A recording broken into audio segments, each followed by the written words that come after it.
Well, hello, hello. Happy Monday. I am back in the flesh. And we're gonna be doing a little tech support setup kind of stuff today.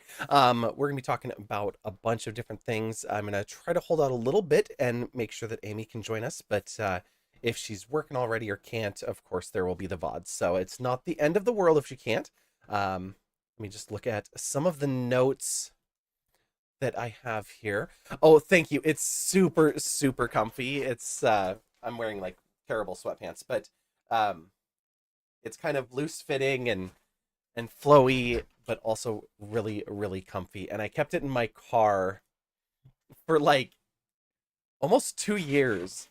And I was out working a show, and one of my colleagues that was working a show with me, it's in the winter, and she started to get cold. And I was like, do you need a jacket? Because she didn't bring one. And she was like, okay. And I went and I got this, and she put it on, and she's like sitting there like all bundled up. And she's just like, how did you have this in your car just like ready to go? And I'm like, because sometimes you just have to be ready for this kind of stuff. Like right now in my car, there are two blankets and a waterproof coat. So things to just like keep it, nice and cozy, stuff like that. Um, But yeah, I did get news on my job interview. It's going to be Thursday again. So with this company, it has been Thursdays. So I had an interview on, now I have to remember. It was, they've all been Thursdays. So it was 2 weeks before Thanksgiving, a week before Thanksgiving, Thanksgiving week off. Then the following Thursday, is that right?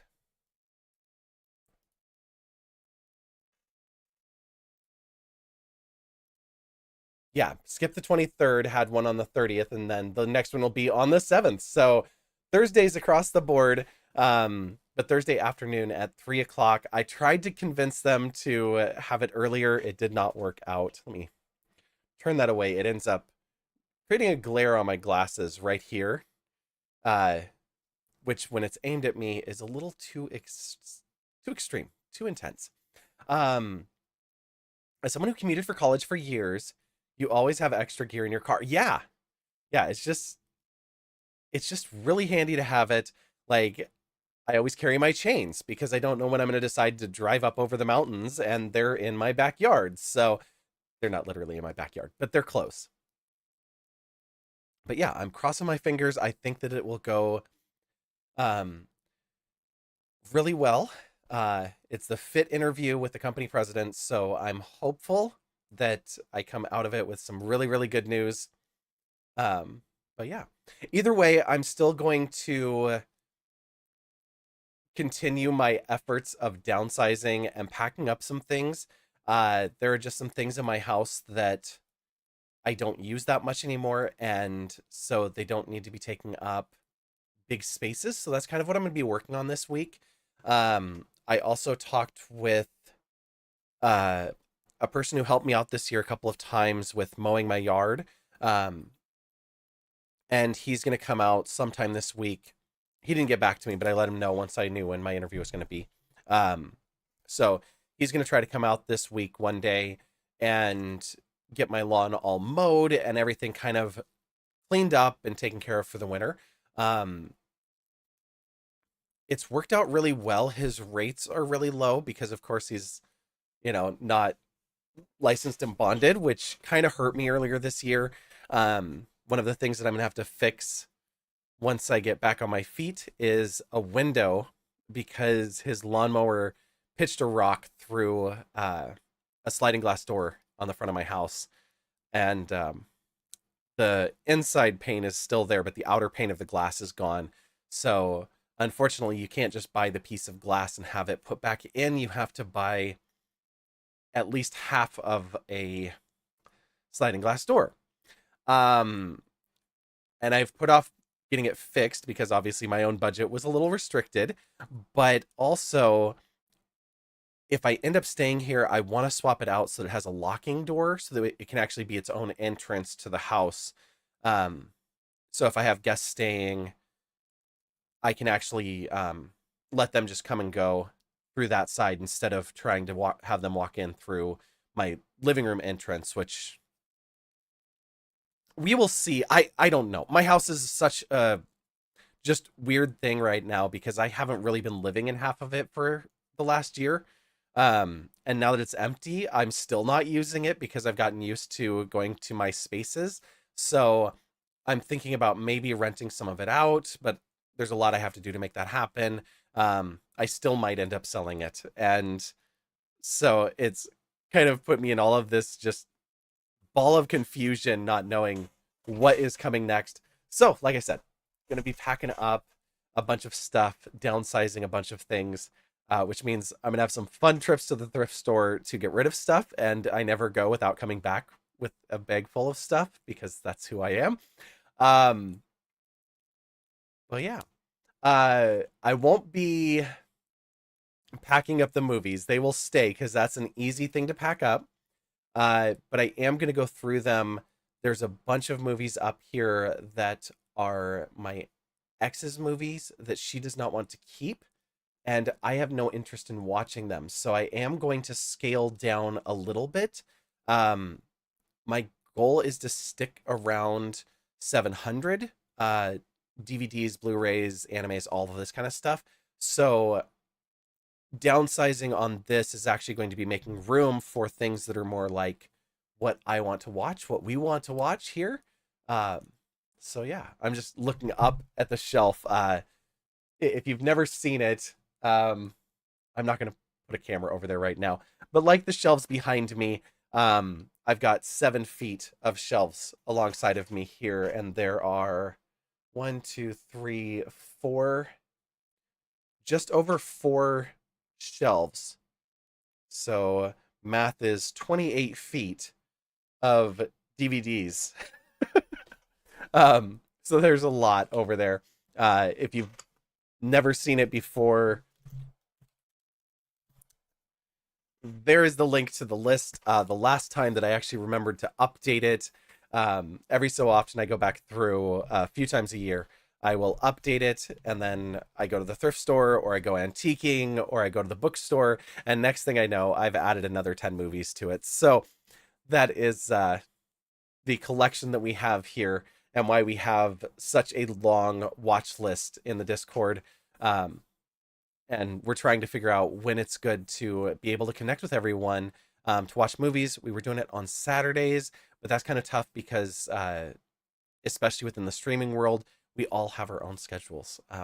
And speaking of everybody having their own streaming schedules, Lydia Rose, I saw that you were live earlier today. I missed your stream, and it doesn't look like you're saving VODs yet, or if you are, you're saving them unpublished. How did it go? I was super curious and bummed that I missed it. I think I clicked over maybe 15 minutes after you ended stream. Um, but yeah, I'm really interested to hear how it went. If going to a lower resolution helped to keep it more steady and reduce the buffering, or if you still were kind of running into those same problems. Um, as we know, we've had our share here as well. I did actually look, and because I'm doing the dual streams, I can see how much I'm pushing. And in order for me to push to YouTube on one side and Twitch on the other, I'm actually using um, about 15 megabits per second in the uploads. Today was actually just internet testing. Spent a good 2 hours on the phone with your internet provider, so did not miss anything. Oh my gosh. That is never fun. I hope that they were able to help you out and get you a little more stable on that connection. Because yeah, that's no fun. And hopefully you can do it and keep your budget low, because I know it's not something that we want to add too much to it. And I think you'd also said that you had did you have a class today? A lecture, something like that? I know I read it, I thought it yesterday, but the word just poofed right out of my brain, as it's been known to do on occasion. Um, I also got new goodies. Everybody already knows about these goodies because I talked about them when I ordered them. Yes, thank you, Embedbot. Luckily, you had a really kind and helpful employee. He's following up with you tomorrow because you're hoping for changes. We kept doing speed tests and they kept getting worse. Yeah, that one is tricky. Um, I will sometimes say doing speed tests on a computer may give you one signal. You can also get the speed test app on most of your phones. I think it's from Ookla, OOKLA. Uh, Tutoring sessions today. 5 straight hours of tutoring math and English. Oh my gosh. That's a lot. That's a whole lot. 5 hours of tutoring and 2 hours on the phone with tech support. That is a busy day. Well, thank you for tuning in and sharing some of your energy with us here. Um, so my little goodies, the adding to the amiibo collection, we've got Ganondorf here. Whoops, let's not go to his backside. There he's facing you. I have not opened the box. I just opened these like a half an hour ago. And the one I'm even more excited about, Zelda with a repaired-ish Master Sword. So I'm super excited for these. The next time that we do play Zelda, that Ganondorf and Zelda will be joining us. Of course, there's already the three Princess Peaches, Cloud, and Breath of the Wild Zelda up there behind Cloud. So we'll be all stocked up on food and goodies from all of our amiibos. And maybe we'll get some treasure chests out of these. Who knows? Uh, and a wide range of kiddos too. Ninth grade math, sixth grade sped math, third grade math, fourth grade English, and second grade English. Oh my gosh. That is a lot. That is a lot. 96342, like covering the gamut from elementary to high school. Ganon's amiibo is so good. I'm gonna open the box so we can look at it closer, because yeah.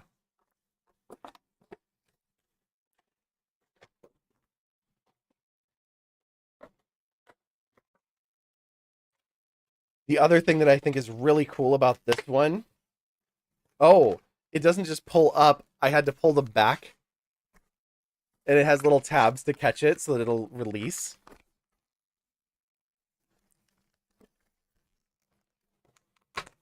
There we go. Like, I love how creative they have to get with packaging. Like, that there's seriously somebody whose job is just designing little pieces like this. This will snap in and hold it in place, and this little tab will make it easier to open. And so all of the other ones are just like a circle base, but Ganon's isn't. His is this big, chunky base, and it's 3D. So there's actually texture to it, and it has the standard amiibo bottom underneath it.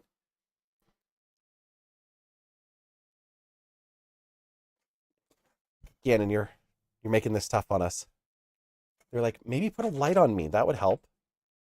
Oh, hello. You are very bright now.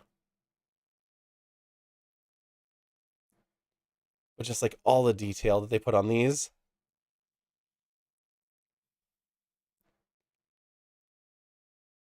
If I can find any that aren't like $50, maybe we'll do a repaint of some amiibos someday.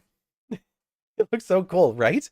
Um, these ones are actually so the amiibo secondary market is crazy expensive. The ones that I have up there, each one of them is about $30. And when all you're talking about is it's some meat um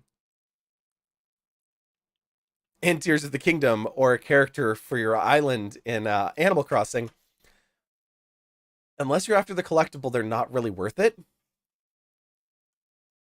These ones in the primary market are only like $15-16. And the Princess Peach that I had, the first one, she was 25. So they've come way down in the price for these two, which really surprised me. I think I spent 30, but let me double check here.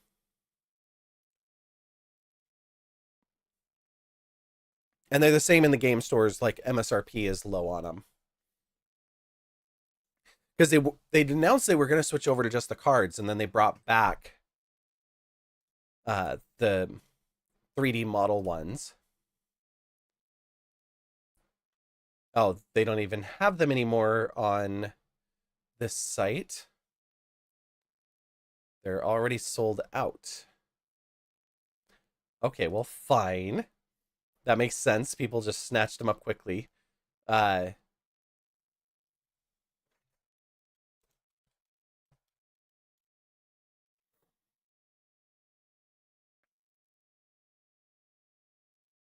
but yeah, if you can find these, some of the game stores, especially local game stores, might still have them, and they're a reasonable price.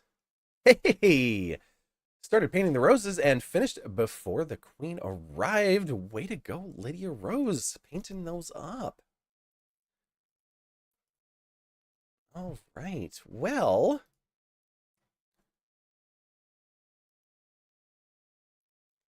2 to 1, right?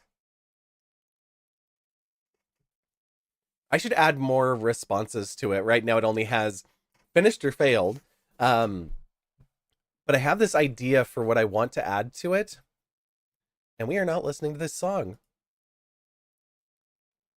It's a ridiculous song. I love it, but I just don't need that language. Okay, get shopping sites off of my screen, please.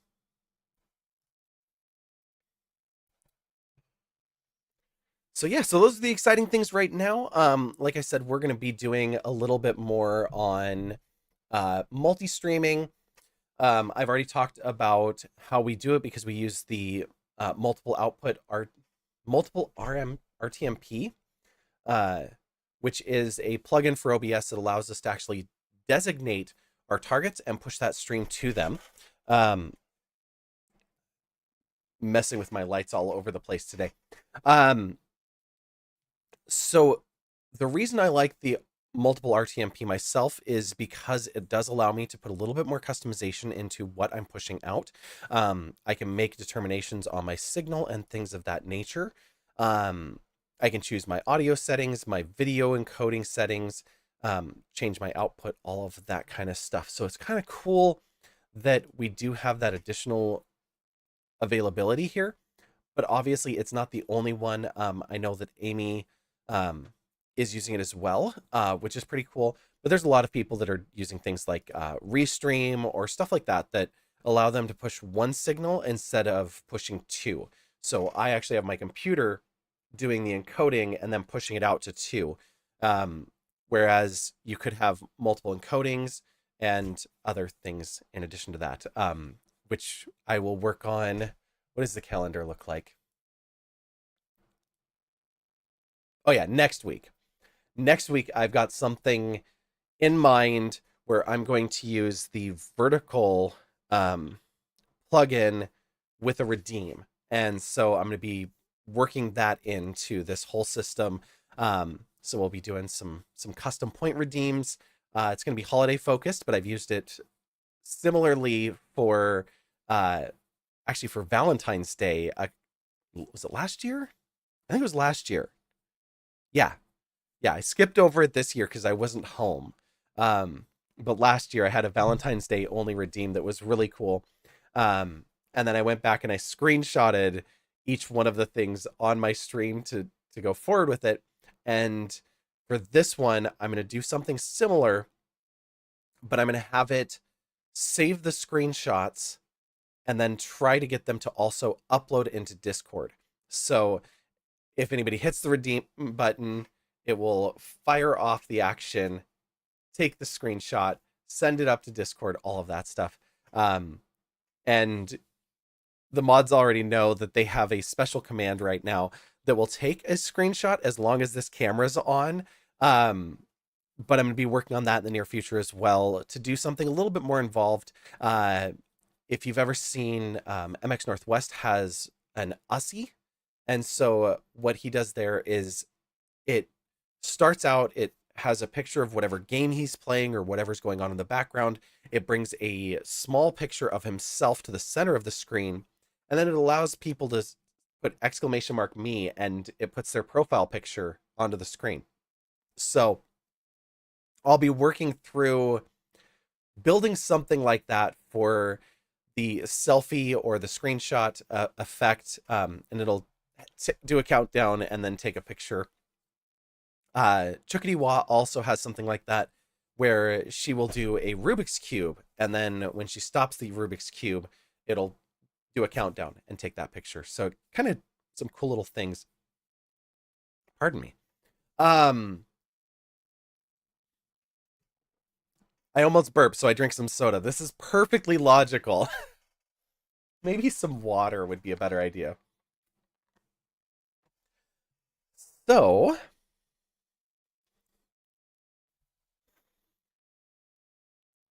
I don't have Amy here, but I think I'm going to start in because I have a feeling that Amy is going to want to be able to reference back to things anyways. So we'll just go ahead and dive into it. And what we're going to be talking about today is we're going to look at Streamlabs to Streamer bot for exporting because she's still reliant on the Streamlabs chatbot. We're going to look at shoutouts for both Twitch and YouTube. We've looked at the ones for Twitch pretty extensively, so I'm not going to go heavily into that. I do have some different ones attached to my channel already. I have a standard, just like !SO that works. What I like about that one is that I can say who can give shoutouts. So it's not limited to just a moderator action. I can extend that to VIPs or individual users if I want to. Then I have ASO. And ASO is actually one I did for a YouTube video that I never published, and I need to go back and finish it. But the idea is there were a bunch of people that asked for specific scenarios, and they didn't want mods to have to know that there were special scenarios when they were doing a shout out. So what it does is it allows for when you make that shout out, it will fire off the Twitch shout out experience. It has timers included to delay those shout outs from happening. It also checks the user and it says, is this user a specific person? So if I want to give a shout out to a friend that's different than a shout out for everybody else, I can do that and change the language without my mods knowing, hey, it's this person, do their command. They just know, do a regular shout out. It also looks to see if they're a partner, an affiliate, or not affiliated yet to do different versions of the shout out depending on where the person is at in their streaming journey. So like I said, I'm not going to dive deeply into that, but that's one of the things we'll be looking at briefly. And what we're really going to look at today is, can we do a shout out in YouTube? YouTube gives us a lot different information, and the availability of that information is also very different. In addition to that, YouTube also, unlike Twitch, we can't click on a user's name. We can't reply to a user in chat. It's just a general single text string. So there's no way of calling out somebody. Now we can do an app mention.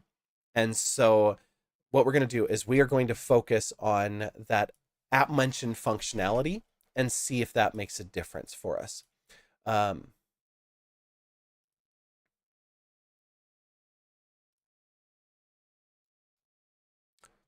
Just checking my stream on YouTube and seeing what I'm pushing to it, and it looks like it's just fine. So yeah, so we're going to be doing a little bit of that.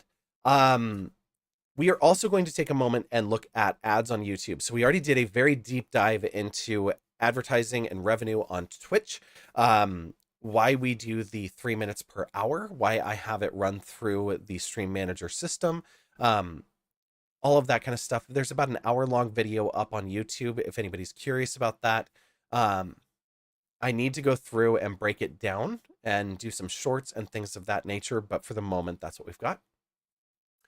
The other things that we talked about yesterday and the day before is auto posting, some reminders for Patreon, or even auto posting to them if we can, auto posting to Discord, stuff like that. We already have that built in with our now live command that I use when I go live, that actually sends my go live notice over to Discord. So I don't have to have Discord open. I don't have to go to it. It just happens right from OBS for me to make that nice and easy.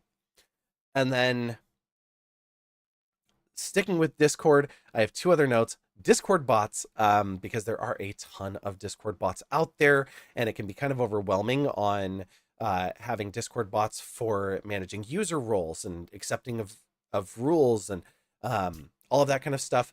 But one of the things that's really nice about it is you can have those role based reacts and then have channel availability be triggered based on those roles. So, in my own server, for an example of that, I have a, a channel in here called Breaking Free, and it is only available to people who have the adventurer role. The only way to get the adventurer role is on the welcome channel to click the D20 emote.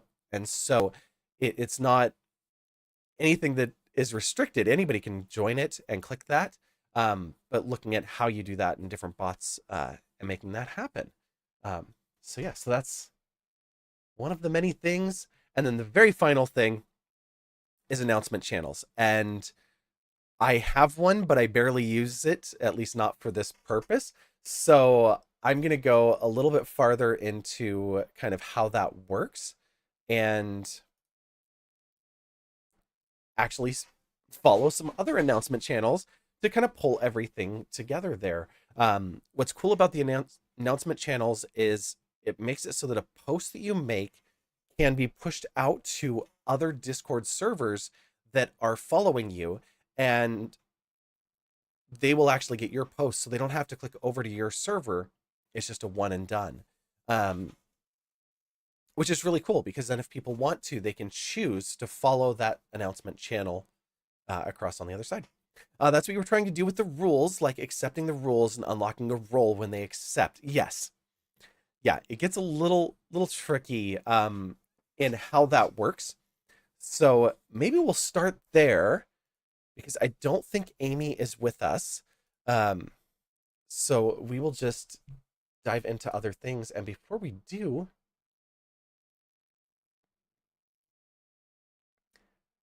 I'm getting distracted because somebody posted a picture of their cat. Ugh.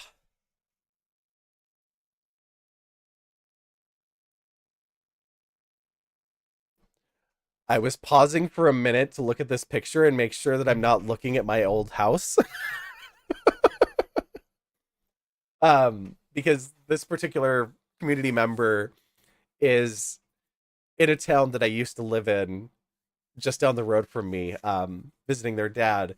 And I was like, wait, with where that door is and where that door frame is, that would be the stairs downstairs. That would be the, and I'm like, is it?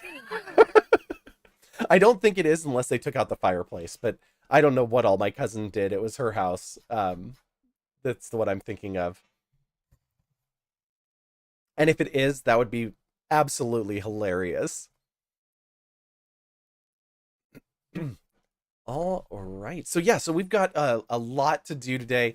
We'll go ahead and start with the Discord bots and getting those roles and stuff to work and some different options for those.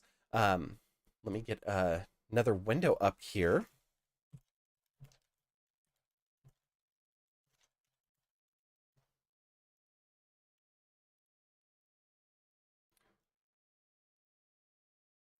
And let me take a look here. Which ones are on here?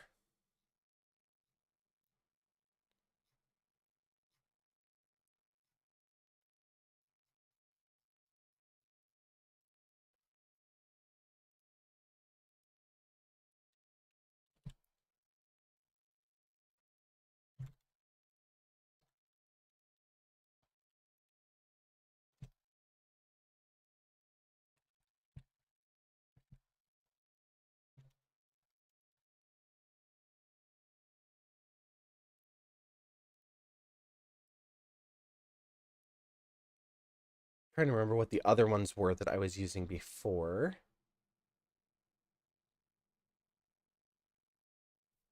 I don't think it's still on my server, is it? And I'll switch over to the scene where you can see everything in just a moment.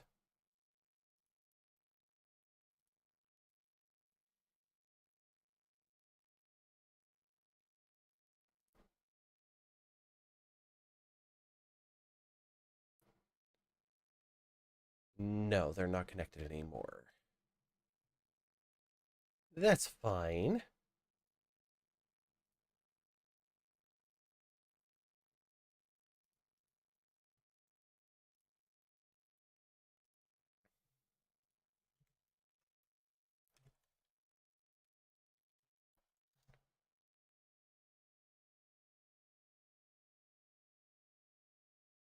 Okay, this is the one I used before. Okay, cool. I was like, I used a different one before the current bot, so I wanted to make sure that I was looking at the right options before I jumped in. So let's pop over here. And yes, it's bright. I don't think I can force this into dark mode. No, not without recoding it. Um, so when you do Discord, Taniwa, hello, hello. How are you doing? Welcome in. Hope you're having a great day. Wait, which this can't be right.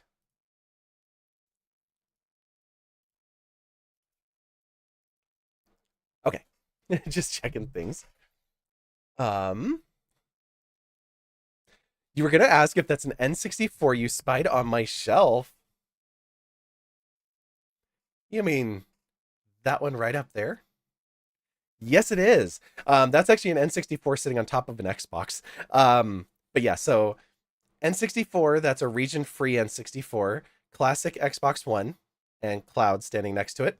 And then down here is a PS2 on the bottom, a slim one, and my PS1 import right on top of it. I have entirely too many consoles. Um, what you can't see over here is the Wii U, Switch, Xbox One, PS5, PS3, Super Nintendo. I think that's all that's in here. And then the PS4 is still in my living room. I might have a.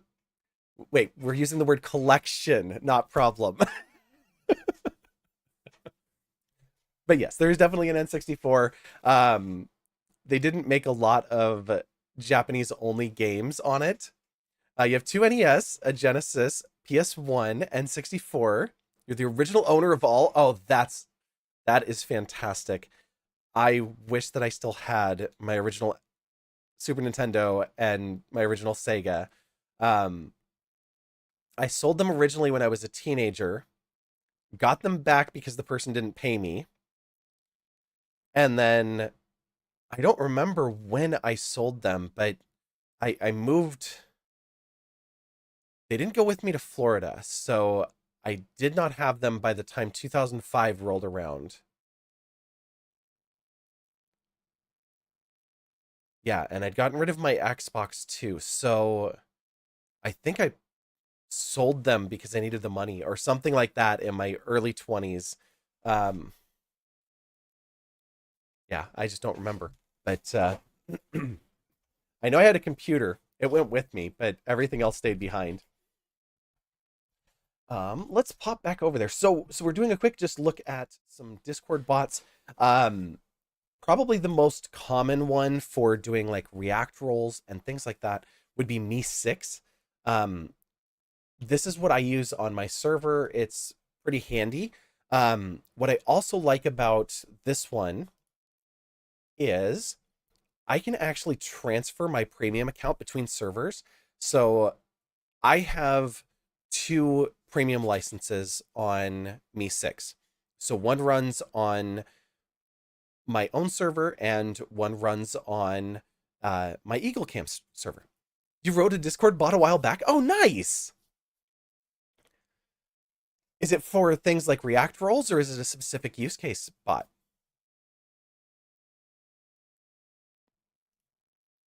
Let me dive into my server here. So yes, I have too many servers, just like everything else. Um, so we'll go to this server because that's the important one. Wrote it in Rust, compiled to Awesome, ran it on Cloudflare Works. Oh, cool. Was for for managing a specific server. Very, very cool.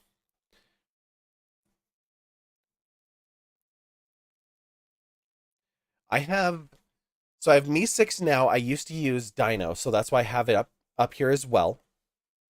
And for the basic, this worked great. You can see that it has non-premium servers can have 3 max reaction roles, things of that nature. And so they can actually get some of these functionalities in the base level. Same with Me 6. You don't have to pay for the extra stuff, but they both accomplish the basic React roles, that kind of stuff out of the gate. Dino, yes. If there's a Dino, I'm going to risk this.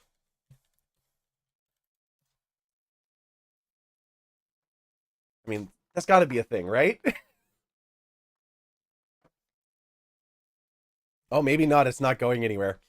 Well, we'll click away in case it loads something bad. Um, but yes, uh, dino.gg. Maybe it's free. Quite possibly. So this one, you can add it to your server in one click. Getting it set up, we log in with our Discord here. Let me take that off. I don't think it's going to actually show anything, but just in case. No, it's fine. We can bring it back up. So this is just a login piece. Oh, thinking Dino like Node.js replacement. Oh. Well, I'll have to look into that one. Okay. So once you're logged in, you can see all of the servers that you're a part of, not just the ones that you are a bot manager of. So this is a little bit different from what we saw on Me 6, where it went to my servers. This one is a little bit more intentional or intelligent in that it is only pulling back those servers where I have high enough permissions to manage the bots and add accounts to those servers. In this case, it's my own server, my company server, my personal, just basically my notes, which I have OneNote and other things, but I use this for streaming and videos and things like that. My family, because I finally got them onto Discord, complete with this terrible picture. And then the Eagle camera and Gamers for Trans Rights, which was from a charity event last February. So we'll go back into this server and just setting them up the same way. So you see here that there are reaction roles. And this is probably the easiest. Yeah, you can accept them all. So in here, you can see that it actually has an embedded message builder. Let me actually go back here. And in here, I have one of 40. Again, I'm paying for it, so it is a little bit higher. What I liked about Me 6's model is it was a one-time payment for a lifetime license. So I think it was like $100 per license. But I don't have a monthly fee that goes with that. It is done. So you can see this one. This was published in December of last year, and it's all ready to go.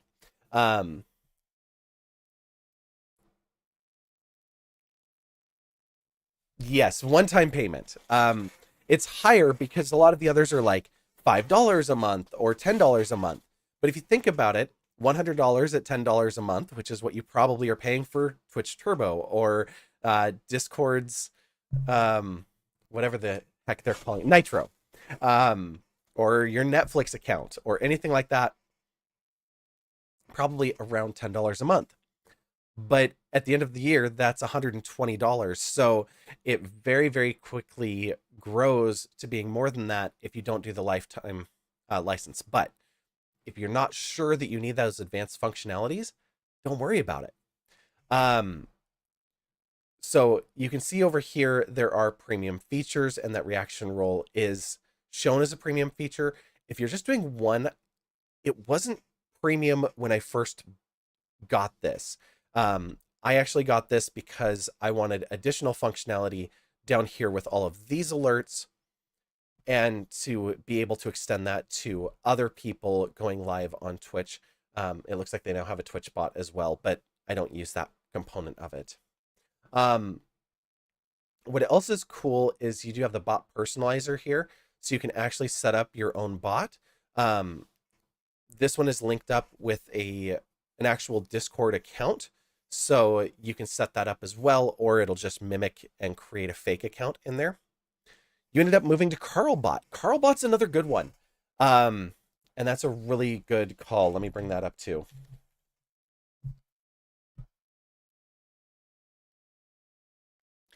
Because Carlbot does behave a little bit differently on the rules-based system, we'll go into that too.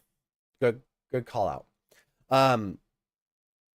So with this one, when people load in, when they actually get to my Discord server for the first time, what they actually see is introductions and welcome, and that's all that they see. The rest of the channels are all hidden behind the first role, so they have to click into the accept the roles icon. You can click back out. This one does add and remove role, so both will function. But of course, that would wipe away most of the server. Just a single girl had too much to do to maintain your bot properly, so it was a good move. Yeah, absolutely. Yeah, most of like all of the extra stuff that goes into streaming, all of the behind the scenes stuff that we're doing, setting up OBS, setting up bots, changing point redeems, setting up overlays. It's like you start looking at the value of things that you can purchase. And it's like, yep, worth it. Not that any of it's necessary, but the more you do, the more you want to do, and then the more it takes to get it done, which is also why we do these on Monday, because there's no way I would get any of this done if I wasn't sitting here talking about it. But today we're doing these setups for some other folks that had some questions.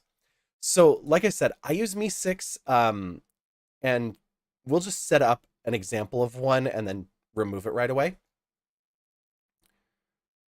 So reaction roles and start from scratch. So I'm going to select a channel. It knows all of the channels on my server. We're going to go to welcome. I'm not going to save. I'm not going to publish it, so it's not going to go live, but that's okay. The default here will be Me6, and if you actually look at my server, it will show Me6 is still here, and Bread and Butterfly is also here. So both of them are bot accounts. One's a verified, one is just my server, so it's not verified, but they are the same. I do have other bots like BTTV bot, Avray, which is a D&D bot that actually links up to a campaign and your players' profiles. So they can be like, cast Fireball, and it will know what their setup is. You can roll dice, all that kind of stuff with it. So it's kind of a fun little bot. But you can put whatever message you want in here. We can leave it as just react to this role. Title if you want to. We don't need to worry about that. And then what are the reactions? So right inside of here, it's actually going to let you do that nice and easily. We can go change the emoji. It can be a channel specific one. It can be any of our BTTV emotes, or it can be any of our standard emotes as well. So we'll go with a Nika, and we'll just select our roles. Now, I have a bunch of different roles. Like I said, Adventurer is important.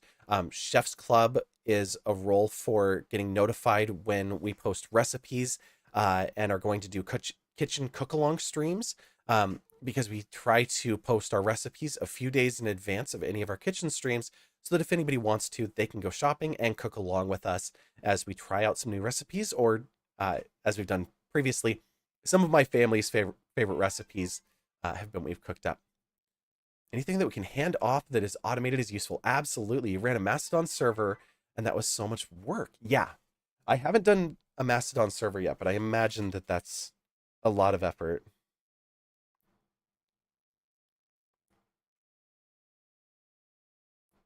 Wow, that's already as quiet as it gets. Okay. No worries. So yeah, so we just pop in here. We pick our role in here. We'll go with stream team, even though that won't really make sense. Reaction mode. Reaction roles are messages. Reaction role messages are special messages that let your members automatically pick up roles When they react to a particular message, it is especially useful when making a verification system for your Discord server. So this is great. What you do have to do to make sure that this works are a couple of things, and we'll go into that in just a moment. But once this is ready, we could add any more roles here if we want. So I'll just pull the first emote there, and I won't put it in a moderator. We'll do flowers, which is my, flowers is the general role in my Discord for just getting access to the server. So you would do that, you'd hit publish. This will post the message into your channel and start watching it for those reactions. Okay, but on the other side of things, in Discord, we need to make sure that there's a few things that are set up in order to make this work. And first of all, is where the bot is positioned in permissions. And this was probably the most baffling thing to me when we got this set up. So we'll go into our server settings here, go into our members, which does not necessarily feel like it's the right spot to go, but under roles here, we have all of our roles. So we have our flowers, we have our adventurers, etc. All of those roles that we made are buried all the way down here at the bottom. And Me6 is all the way up at the top. And the reason is that the bot's position in this stack, it can only manage those roles which are underneath it. So whatever we want it to be able to do, it has to be above that. So if it's going to add to any of these, they have to be down below it. Realistically, it's not going to be managing moderators. This is my groundskeepers is moderators. Trees is another D&D group, because originally these were all gardening type terms. Once upon a time before I started things like stream team that are nice and obvious what they mean. But yeah, so it does need to be up at the top, and you can just move it around, dragging and dropping it to the top so that it's able to manage all of those other roles. The other thing that you need to do to make sure that this is available is on your actual channel where everyone is going to have access. If you've restricted down your categories or your individual channels, we'll go to just chatting, for example, and permissions, and you can see everyone cannot view the channel. There's no access for everyone, but flowers can view, can do all of the posting, everything that they need to do. I don't know why. Oh, because I didn't want to invite only channels, that's why. But on your welcome channel, here we need to do that differently. So everyone can view the channel and can add reactions, use emojis, and I have it with read history as well. This is the other one that's important, so they can see the posts from before they join the server. Otherwise, they're only going to see the new content, and so that old posting would not be available to them. Do we really care about external stickers and emojis? No, but I've never had anybody actually use them, so I just leave them alone. We'll see if that ever becomes a problem. But that way, if I have them coming from BTTV or anything like that, I don't run into any issues, so I just liked using it that way. Now, when we're looking at our bot selection, like I mentioned before, Me6 is a really popular one because it does have the additional functionality here. The personalizer, all of this stuff is free. You can build your chat bots, everything right here. And you can see there's a lot of different pieces that are just included here by default. Like I said, I like it premium because I do not have a self-promo channel. I have instead a friends channel. And what it does is when any one of these channels go live, it automatically posts into that channel. I could also use this for my own, but I don't like my own go lives to be automated in my own server. I like to post that one. I could probably remove Becca because she's not streaming anymore. She's just posting YouTube videos. But it takes care of it. So whenever any one of these post, it throws a message into Discord for them. And what's really cool about that, like here's Amy, and I've customized this message. So this is specific to Amy's channel because she's going to be doing something chill. She's going to be coloring. something along those lines. So we can have that post. It's going to go to our friends. It's posting to the app friend notices. So it's only going to notify those users who have chosen to accept these notices through the React roles that we saw before. You don't need to do anything else. Everything else is you've added it to the server, so all of the setup is happening here. I can save and close this. There's also these other two settings in here that I thought are kind of cool. Auto refresh and delete. I do not have these two enabled for at least most of the streams, but it will automatically update and show you if they've changed categories or changed the stream title or how many viewers they have, give you an updated thumbnail every 5 minutes of the stream running. So if you want that in your server so you can keep an eye on what's going on and who's live right now, you can do that. You can also do the auto delete. So when they're done streaming or that stream's over and they go offline, it will delete the message so that that channel doesn't continue to fill up. So that can be a perk for some people. I believe I have one more piece here. And where it is,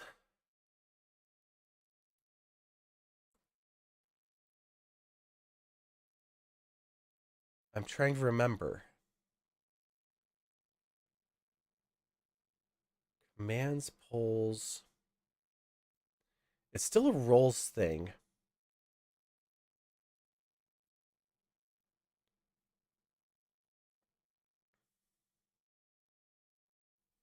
I don't use any temporary channels. Those are kind of cool. The levels thing, some people like it, some people don't. I don't worry about it.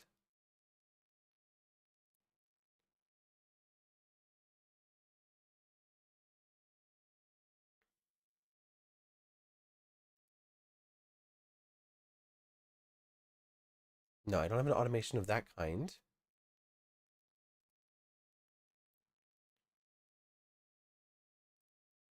Ticketing. I like this for like my tech channel, being able to do that. Somewhere.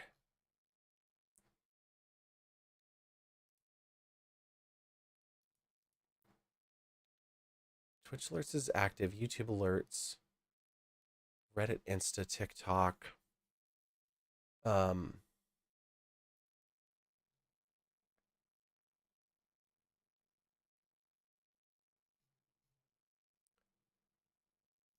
well, I don't know where the setting is. I'm gonna have to look into it because I could have sworn it was here. Um, but just really quickly before we end up in Adland, is we also have one additional piece here, and I'm gonna shrink this over to the side so you can see it. But when anyone in the server goes live, even if they're not in the Twitch alerts system set up, if they've linked their Twitch and their Discord, the bots actually are detecting, and then we'll add this live now role to them and pop them into this top area so that they actually are showing up when they're live every time. So no matter who you are, if you're in the Discord, you're going to get that little bit of promotion as well. Going to get some sleep, no worries. Thanks so much for coming in and chatting and talking a little bit about some of the stuff that you've done as well. I absolutely love the other ideas, and if we ever get into Mastodon servers and Blue Sky and all that extra stuff, I will definitely keep in mind the need for even more automation. But I hope you get some good sleep. So yeah, so those are the big pieces on the Discord side. Um, One other thing that I really really like about Me 6 and my decision to go with it is, like I said, those other additional pieces. So I have it set with a notice on Instagram, so it'll pull over posts from Instagram and bring them right into Discord. It will do the same on TikTok, unless you know when a new video has been posted over on TikTok. I was like, there's no way that I posted this in October. It's like, no, that's from June. Um, yeah, so it'll pull over TikTok, Instagram, YouTube. It was pulling in Twitter, but I don't use that anymore. So that one doesn't make any sense. But if I was going live on Kick or other systems, I can have it pull those in as well. Here, I just don't.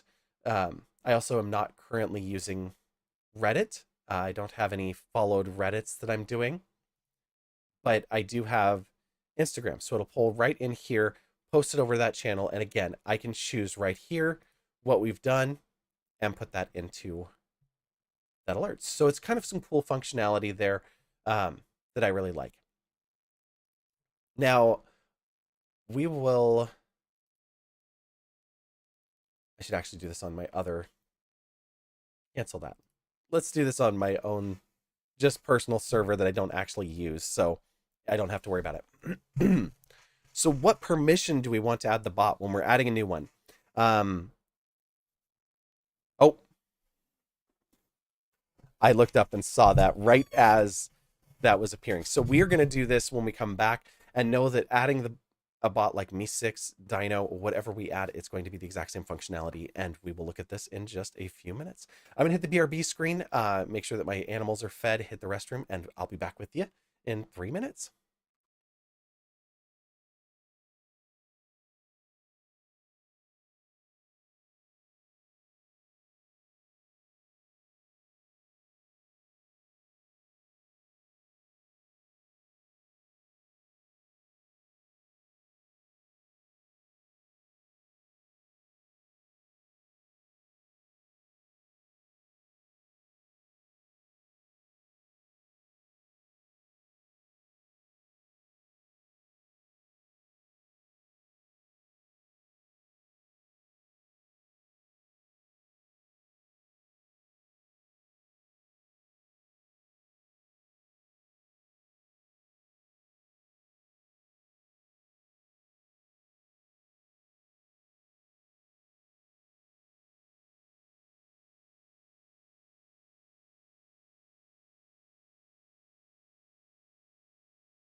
All right, welcome back. Thanks for enduring those ads. Thanks for allowing us to get that hourly reminder to get up, take a break, and move around.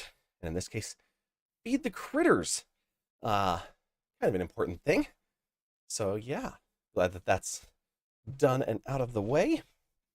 So I'm going to go back one screen here and go back through what we're doing. So we're looking at adding, in this case, Dinobot to our server. And we'll just ignore the ads. But we've got dino.gg. I'll drop this one into the chat. This is what I used before I switched to Me 6. So this is one that I actually did work with for a little bit on a free basis. So once you've logged in using your Twitch account, or not your Twitch account, your Discord account, you'll see that. Let me expand that. There we go. Oh, come on, quit going disappearing underneath me. You'll see that here, though, where your account is, and you can log in, log out, all of that kind of stuff. So this is the account screen. You can click Add to Server up here at the top, or you can click on your servers. I'm going to go to my own personal server, like I said, on this one, because we can do whatever we want on it. So right out of the gates, what are we going to do? Well, Discord is saying, hey, what are you going to allow this bot to do? We want to add it to the server, and we want to allow it to create commands. Yes. Okay, sure. Continue. Now it brings up a secondary level because we're adding this as a higher access member. You can see that we can give it administrator. Administrator has full access to control everything on your Discord server. So you may or may not want to give it that access. Keep in mind that the farther restricted it gets, the less it's going to be capable of doing. And so it's going to have an issue down the road. But manage server, if it's auto modding, kicking and banning, yep, we're going to want to be able to do that. Creating invites, nicknames, all this stuff. The rest of it, I'm pretty much okay with. I might take away the ability to speak. It shouldn't need to do any voice type stuff. This one I'm not going to worry about, but just read through these, make sure that you've got this set to what you want it to be able to do, and then authorize it. Wait, are you human? Yeah, I'm human. At least I was last time I checked. All right, welcome. Let's get set up. Select your prefix. For Dino to know a message is a command, it must start the message with the following character. Okay, well, exclamation mark, because that's what we use for everything else, so why not keep it the same? And then time zone.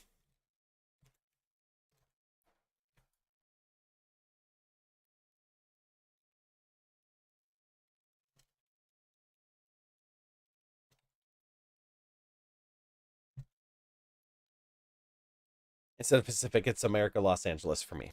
So fine. Choose your updates channel. Now, in your server, you may or may not have an updates channel. You might use your general, something like that. This one, I do recommend actually creating a channel for this.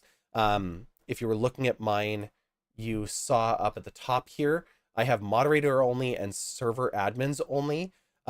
These are restricted that are just for myself.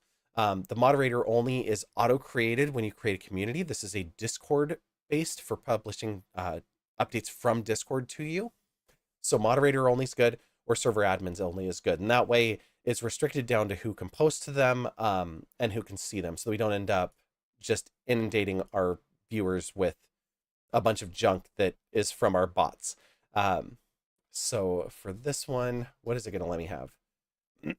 Oh, I'm looking at the wrong server. This is my own personal, so it doesn't have any of that kind of stuff. I'm just going to use the general here and go next. Hey, do you want premium? It offers a wide variety of unique avatars, fast speeds, uptime, blah, blah, blah. Nope. Just going to skip right over that. We don't need it. You can see that there are things that are premium in here. Don't worry about it. We're just not going to use that. What we are going to use is the reaction roles. So that is down here and is not a premium piece for this one. So settings, again, we're just going to go in and react to this.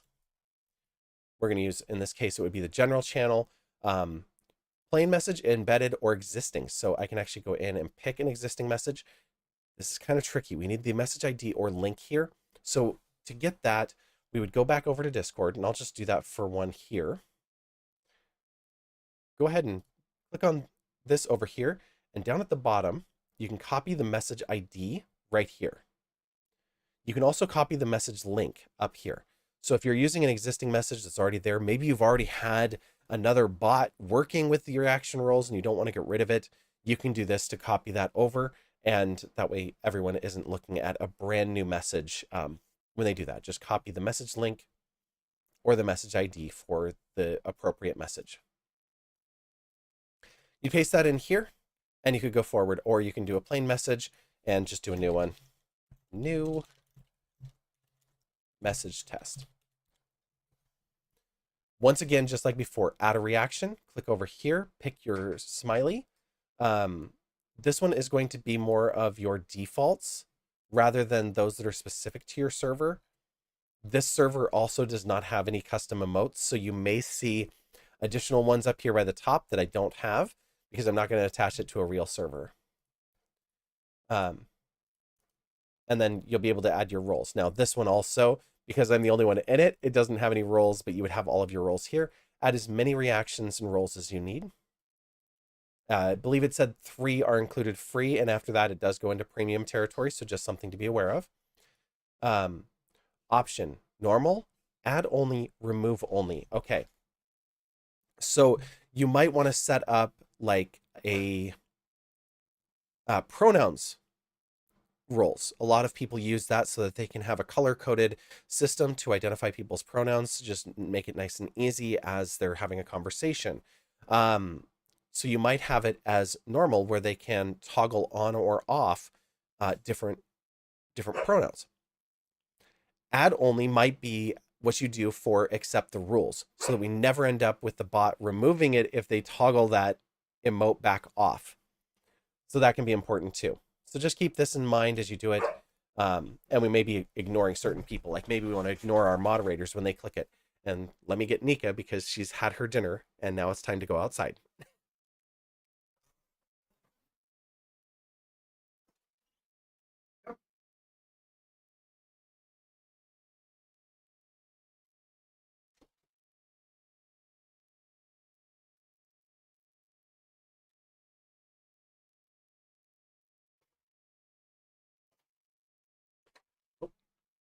It is rainy out there. We'll see if she actually goes outside. She may just stand in the doorway for a while. So yeah, so this one's Dinobot. Like I said, it's really, really similar in how this works. This is nice because you're not looking at any pay for it. You do have a ton of other things. You can see there's all sorts of stuff already open here or already turned on, like auto messages, giveaways, message embedding, auto bans, all that kind of stuff. Just adjust whichever bot you use to fit your specific needs, and you can look at all of these different options to see what's going to meet your needs. And automate as much as you can. Now, what is different about Carlbot? Some people have chosen to use Carlbot. I don't have any tips. Question, you're using Dino as well for your server, and you only have 2 reaction roles set up, rules and pronouns. The pronouns one works fine, but the rules one doesn't. I set them up the same way, and I'm unsure why only one is working. Ooh, okay. So I did have an issue with this early on with Dinobot. It may be as simple as going into your server settings and checking its position. So I showed this just a little bit ago, going into server settings, roles, and making sure that your Dinobot is up above all of the other roles. If it's sitting, so in my case, if I took flowers and bring it up here, and put it there instead, my bot will be able to add people to all of these other roles, but it will not be able to modify the membership of this role. And it doesn't seem like it should need that because its capabilities and what functions it has are higher. So if I look at its permissions, it has permissions that are high enough to do all of this. No, I don't want to save the changes. Just get out of here. I do want to make sure that my...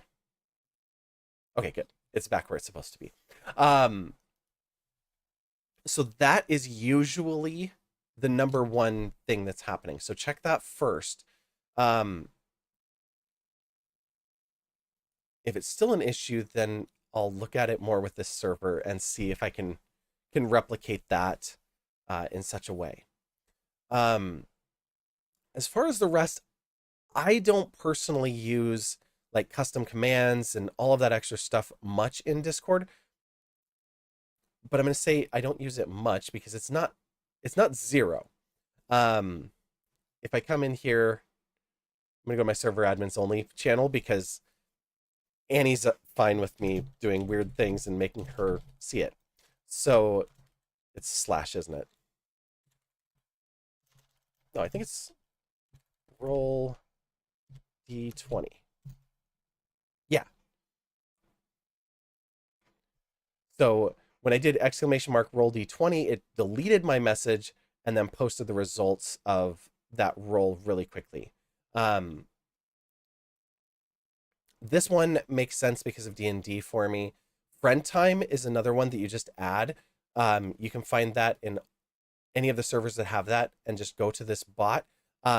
I really am happy with friend time because I have it set to do my time zone plus a number of other time zones from regular people on the server. And then if I type a time, so I can say, well, I already said my interview is Thursday at 3:30.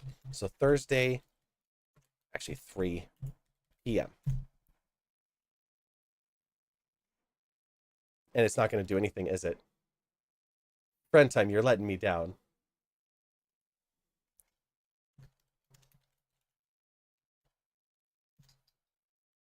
There we go. At least it does it that way. So when I mentioned 3 p.m., it goes in and it pulls up all of the different times that is there. It is a separate bot. Yeah.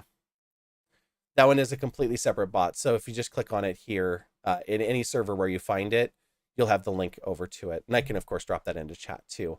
But that's something just if you want to add it, because of this being a global community, I felt that it was really an important thing to have, especially as we were trying to decide things like what time to have movies and stuff like that. So it's just a really cool little bot there. But yeah, since you're using Dino, that's all that it should be. Can I adjust its permissions? So let me pop over to my other server here.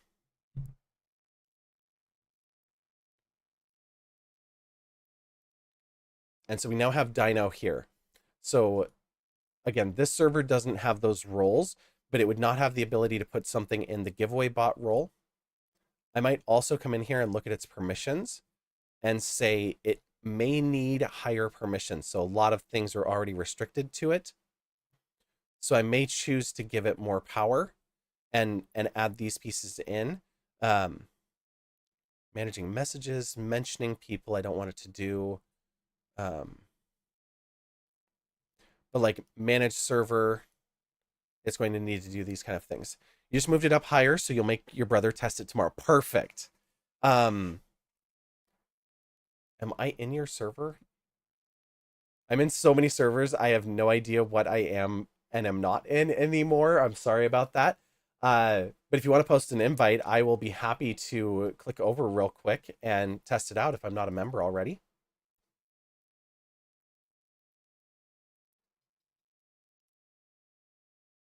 $116 notifications.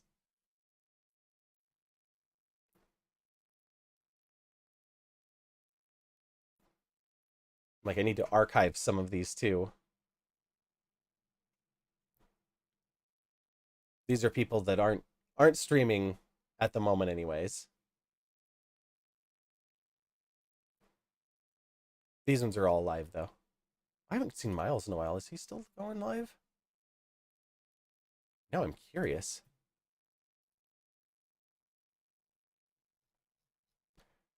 Distraction. Absolutely, yeah. Go ahead and drop it in the chat. That's perfectly fine.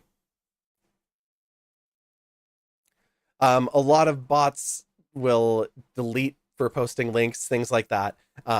Mine are not set up that way. I figure if people are posting links and they need to be deleted and sent away, we'll delete and send them away. I have link previews on my side, so also when I hover over them before I open anything, I know what I'm about to go into. Um, so we can make sure that everything's good. All right. So we'll join it here. Perfect. Okay. Working on your iPad? I totally understand that. All right. So it looks like we have the channel assistant bot. We've got the React role here at the bottom. Let me ask you before I click it. Make sure that this is what you were expecting me to see. Nikki, did you just really come in here and shake water on me and like everything else in my office?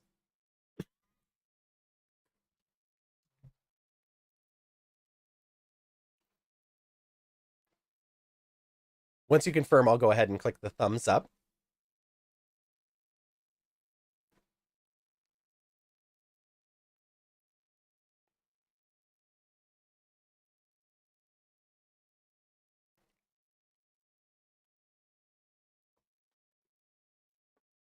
Hi, soggy puppy. You've been going outside today in the water. Yeah. You smell like a wet dog, too. Yep, you're hoping when I click that, it will open up all the other channels. All right, let's see what happens. Boom. Look at that. Popped open with a bunch of channels, and I see myself over here. It's given me the role of roses. So it did do a role assigning. All of that looks correct. We've got the channel assistant is online, a few offline members, and Z Doodles as a moderator there. Um, that's what I thought. I turned around. She just looks at me like, oh, I'm in trouble. It was definitely the positioning then. Fantastic. Well, I'm glad that it was something that was easy enough to get past there so that that can work. And then under roles, we'll go ahead and do this. So, did you go with she or they? So since you don't have a she, they combo, I'll go with she, her here. So I'll click the orange there and we'll just double check that, yep, the role was assigned. Everything looks great there. And so it picks up. And yeah, I haven't looked into what makes things appear or not appear. That gets into another big old thing. So let me bring it down here, just into my normal set here. So right now I have the Women's Guild at the top. My own server is fourth. So it's my notes to myself, my family, the server for this channel, the unused business server, Tay, Snowpeep, who was helping out with some tech stuff, and then other common servers that I visit. So will it let you choose multiple pronoun roles? Let's see. So green heart for they. I'm gonna guess that it does. Yeah. Yep. It lets you pick those multiples, and let's just check then if we click one off, does it then remove it? And the answer is yes. So it looks like you've got that all set up correctly. You want to go inside, puppy?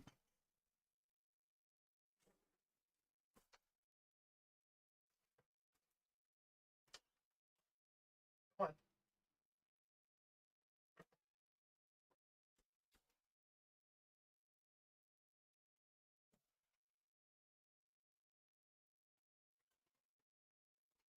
All right. If you haven't seen it before, I have an extendable um headphone cord that's like the old school telephone cords. So every time I go across the room, this is stretching across my office. That's why you didn't set up the she, they, he, they combos. So just so people could choose whatever they're most comfortable with. That's perfect. Yeah, nothing wrong with that at all. I don't think I even have pronoun roles set up in mine. I should probably add that. Yeah, I should absolutely add that. Um, you can see mine just also has offline, online, live now, and then the groundskeepers up there. So I'll have to look into the settings on what displays over here and what doesn't, because I know that it's weird. I've been in other servers where they have that panel turned off, but I haven't looked into that depth of the Discord side of things. So yeah, so I'm glad that's working. I was going to talk real briefly about Carl bots. So what's kind of cool about this one, you can see Carlbot is in just under 1 million servers right now. And what is cool about it? Well, it still has reaction roles, just like Dino, just like Me6 did. Um, you can see self-destructing messages. It also has emote react removals. So you'll click on an emote and it will instantly react and then remove your reaction from it right away afterwards because you've completed the action. Which can be kind of cool if you want people to have a little bit more anonymity on something that they might be reacting with. You can see logging. This is kind of cool because you can have it set behind the scenes for what's happening. Moderation logs. So again, that announcement role for your internal server is going to be able to use that. The granular permissions, all of these kind of things.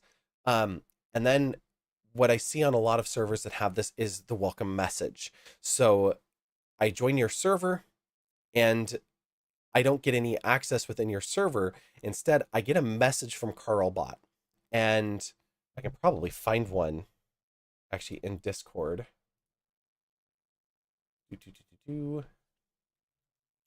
Carl. Oh, I'm not eligible for roles from that message. So whatever was happening here, I wasn't. But 18 of the servers I'm in have Carlbot. It says, hey, I welcome you to the gang. Be sure to read the community roles and react to get a role to gain access to the rest of the server, and feel free to post. So there's others that have renamed it just like this one that we were looking at, but it basically then allows us to get that more personalized experience where it's sent directly to the person and it encourages them to go into it. A lot of times people click a link, they join the server, they're done, they walk away, they're not coming back. They've joined, as we can see over here, literally hundreds of servers. So they're overwhelmed by it and going in and picking roles and stuff like that. They're like, yeah, I'll get to it later. Or they're on their phone and watching your stream. So they don't want to be distracted.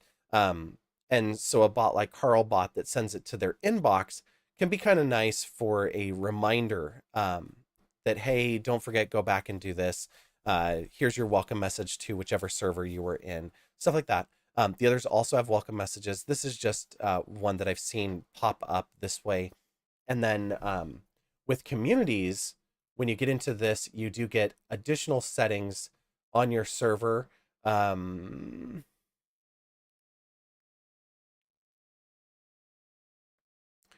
Permissions, overview, discovery, where is it? Onboarding. So this one actually has additional pieces now for giving recommendations, tying into some additional functionality there.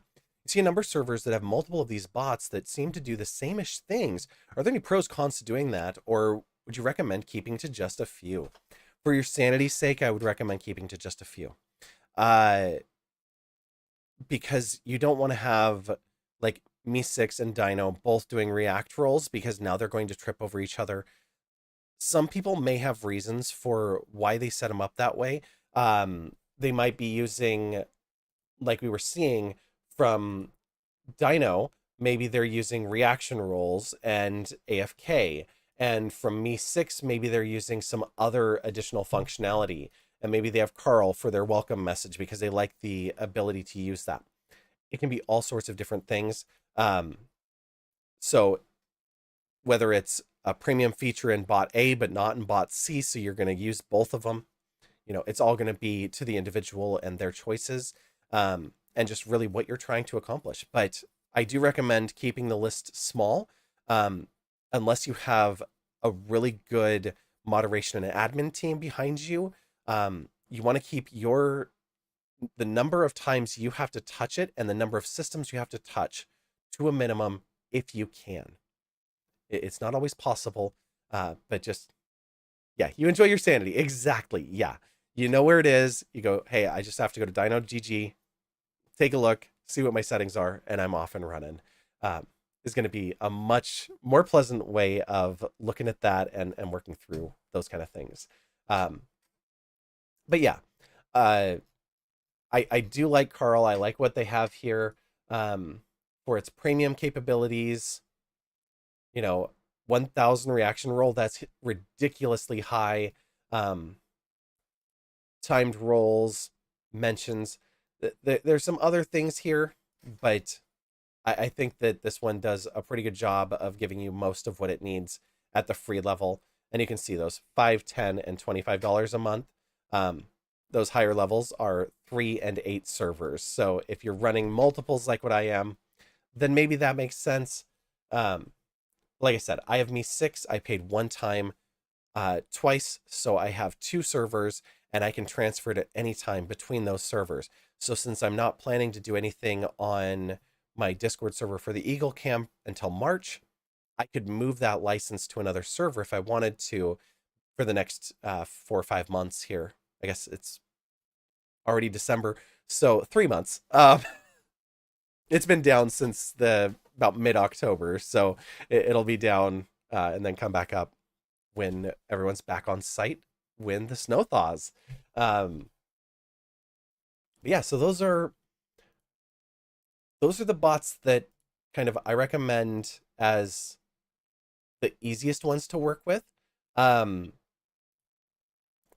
so the next piece, we're actually going to go to a YouTube video. Let me take this off screen for a minute while I pull it up so that I can get to it because I'm working out of 2 different YouTube accounts at the moment.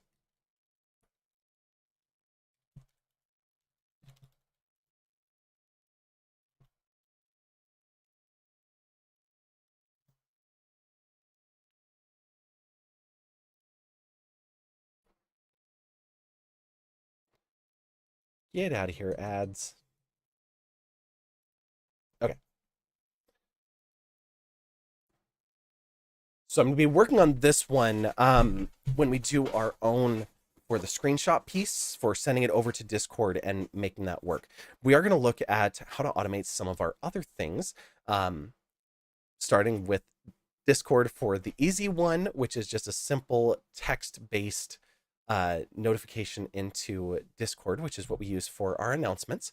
Oh, I did say we're going to look at announcement channels as well. So let's do that before we dive into building something. So let me bring Discord back up here. And we'll go to the announcements. And if you look, you'll see that there's a little piece over here, and it actually says announcements in caps because of the type of channel it is. So we'll go ahead and create a channel here. And you can see that I have the option for an announcement channel. These are announcements channels are attached to the community. So you do have to have the community features enabled in order to make that work. Where did we set that up? Because this one has been a community for so long. Go to my personal server here. So you'll see it here where it's just community, enable community. If you want to do this, it's up to you if these are features that you want to have. But it is different than a standard server.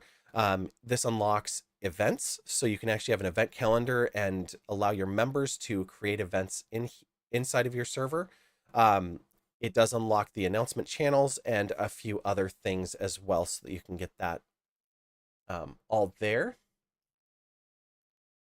And then once you have that, create an announcement channel and create here. You can see here, post messages that reach servers outside your own. Users can opt into following this channel. So select posts you publish from here will appear directly in their own servers. Announcement channels will not receive messages from other announcement channels. So you can't double up your announcements, that kind of stuff. But we'll just do sample or demo announcements.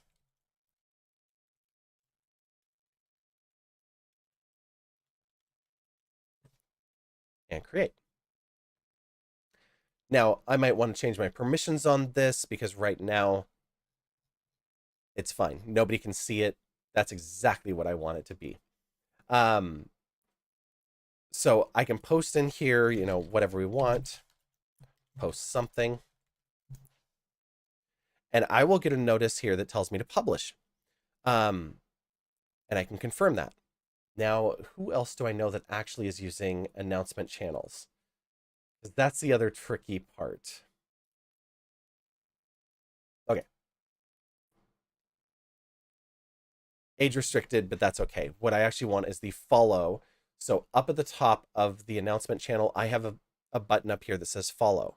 So if I go into some other server where there is one, I can follow that and get those notifications. In this case, I have Cozy Little Beans go lives. Excellent. They're using another stream cord for their Twitch live notifications. This is the same as what we saw in Me 6 and others. So I can follow this here, and I can choose where to send this.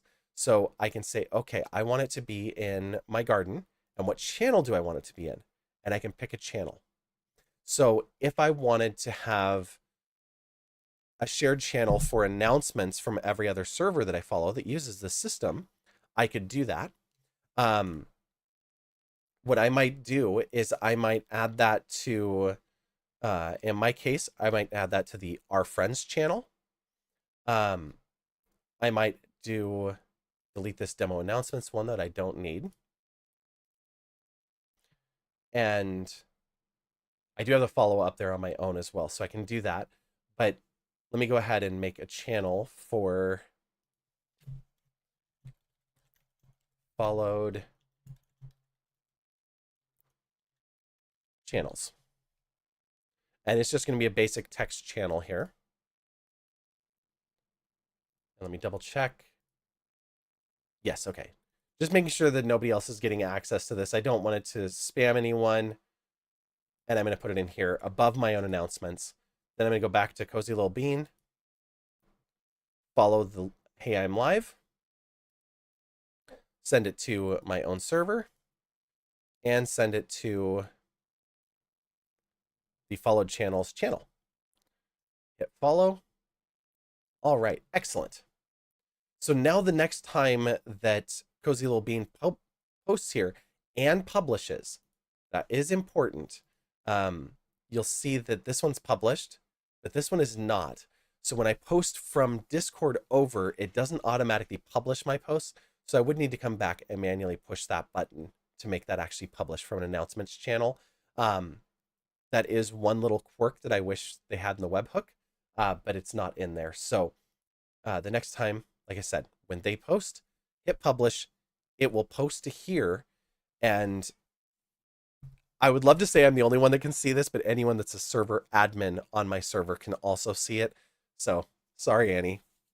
But yeah, so that's how that one works. What's kind of cool about that is it reduces the need to go to all of these different servers. I'm going to be a little bit cautious as I click around because I don't want to go too deep. It looks like Tay's server has the feature enabled, but doesn't use an announcements channel yet. So I can't follow this channel in the way that I was able to on Cozy Little Beans. So that would be something to talk to your streamer friends about if they don't have one of those available for you. So yeah. All right. So let's get into a little bit of building some stuff. And we are going to start off with building a a basic webhook into Discord with a piece going back to it. So we're going to tie into it using StreamerBot. This is just one of the many ways that we will be able to do different functionality to add automated content to our Discord. We are going to look at other technologies as well. So maybe you want to take a clip and auto post it to TikTok, auto post it to YouTube Shorts or Instagram Reels. I know that one of the things that was asked was Patreon. I don't have Patreon set up, so I'll have to log in and find out about that one. I do have a Patreon account. I just have not really used it in that kind of a way. So I'm going to have to look into what functionality they might have available. Um, I will say if you're just doing like clips to TikTok, clips to YouTube shorts, just go from Twitch. We're gonna bounce through, go to video producer. Um, and from here, it's actually really, really easy. Just click over to clips. You have your clips here. I sang just keeps singing through the rocks. Okay. I also know that I pushed the clip button. I don't know if this turned out or not, but I clicked it when we were playing some Tears of the Kingdom last night. I was hoping for that amazing rocket landing.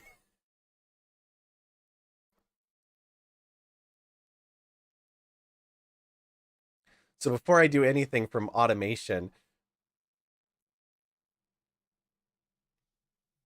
this is a little longer than I'd like. I would have loved for it to stop right there.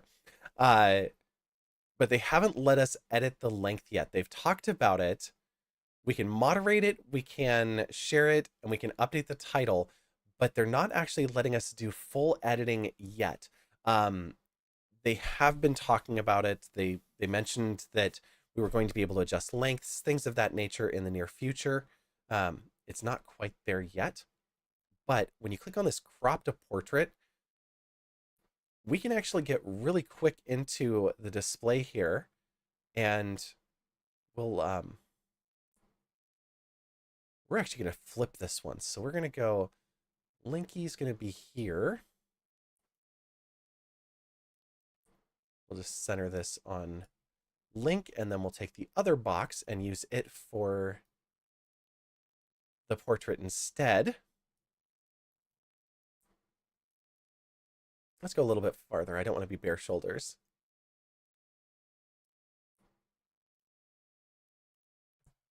And I'm going to turn off the channel name. So just like that.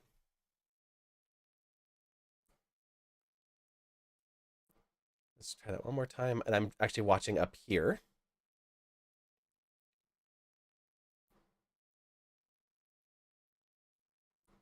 And yeah, I just wish that I could crop here, but that's okay. And I'm going to turn off the checkbox here for defaulting to these selections. Go ahead and click next. Once we've turned that into the portrait mode, you can also see portrait format will be available in the Clips Manager. We can change the title here and choose to export it. So this is the easiest way to get content out from here to somewhere else.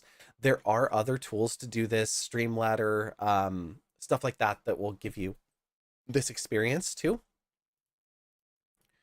And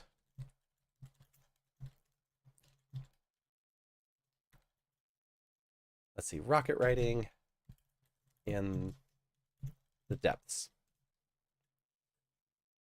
Shorts, public, oops, and boom. I don't have to do anything else. That's going to be live on YouTube in about 2 or 3 minutes. It's really hard to get more automatic than that. Shush. On TikTok, you have a few more options. You can choose if you want to allow comments, duet, stitch. Sure, we can do all of that stuff. And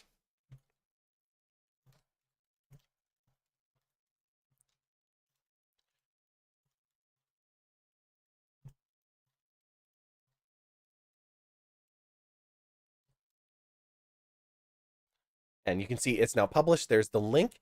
And as we discussed earlier, because of Me 6, in just a moment in here, there will be a new video that will get published.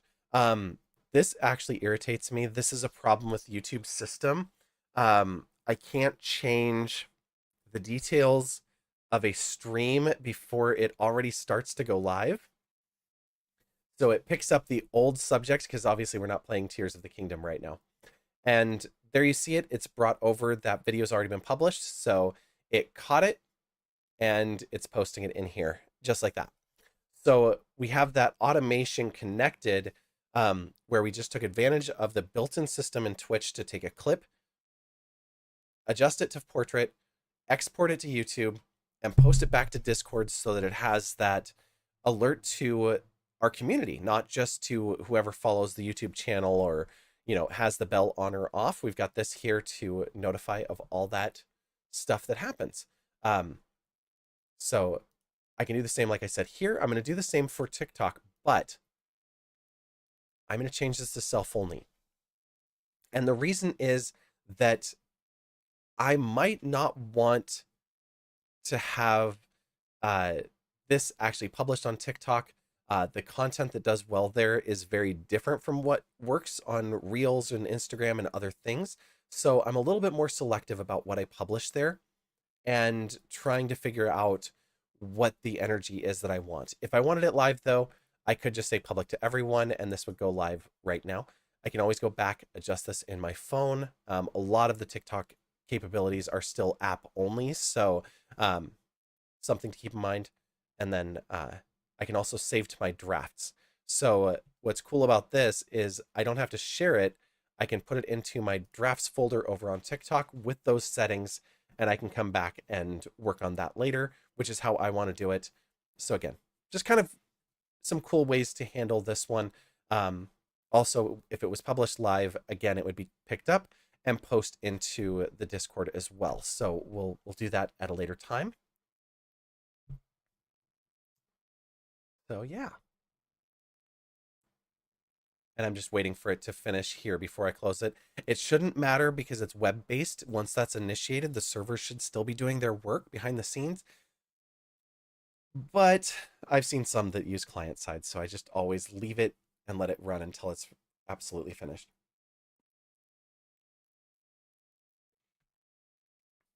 There we go. It's up, it's done. We can reshare if we want. We can reshare to YouTube. We're good to go.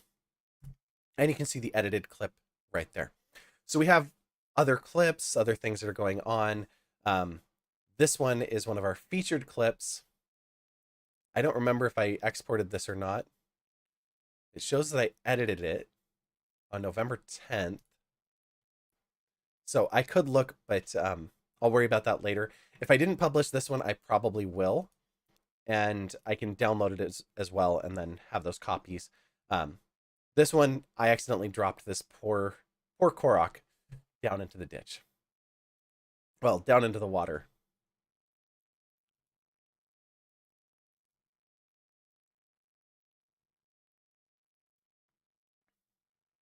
It got some serious distance. It was like, all right. Okay. Distractions.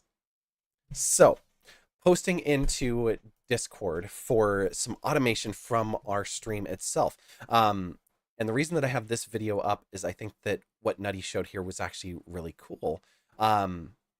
Because he's not just posting text, but there are a few things that he's going to set up along the way. But he's going to set up a screenshot. That one's actually kind of another piece, but using webhooks to actually send things over. Is he just... There we go. I was like, what is he doing? None of that is the content. It looks like this was a 10-minute stream, maybe not quite right. Oh, let me pull the system audio in.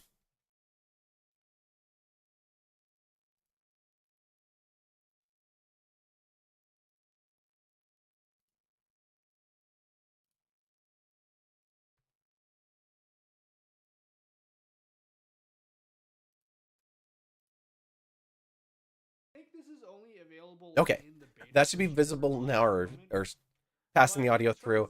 And if YouTube decides to cut me off because we're watching a video that we're talking about, then so be it, YouTube. You shouldn't. we're totally promoting this one. So we'll rewind here for what he's talking about and talk through it a little bit. So we're just gonna make a new we're gonna make a new, and we're gonna basically be doing the same thing. So what he's doing is he's starting to Okay. build an It action in turns out there's StreamerBot, like a and then new there's going to be thing. a webhook in Discord to allow this I to think push over to it. only in the beta right now. Go sub action. You can add a Discord action, and there's a And thing it's a called basic basic webhook. webhook. Exactly. This one So we'll go ahead and pull StreamerBot up over his face. Sorry, Nutty. Um, and go to our actions. I don't actually have to put it over his face. I can put it over his StreamerBot. Um, oh, that's something else we're going to get into is the YouTube side of things, but we're going to do that here in just a little bit. So inside of here, we're going to go down to my demo section, and we're going to add new webhook. We could give this a deeper name. It's eventually going to become the screenshot, but for right now, it's going to be connected to the wrong piece. So we're just going to create it as new webhook. We're then going to go into here. You can see all of these different options are in here, core, etc. And what we actually want is Discord. And where did you hide it?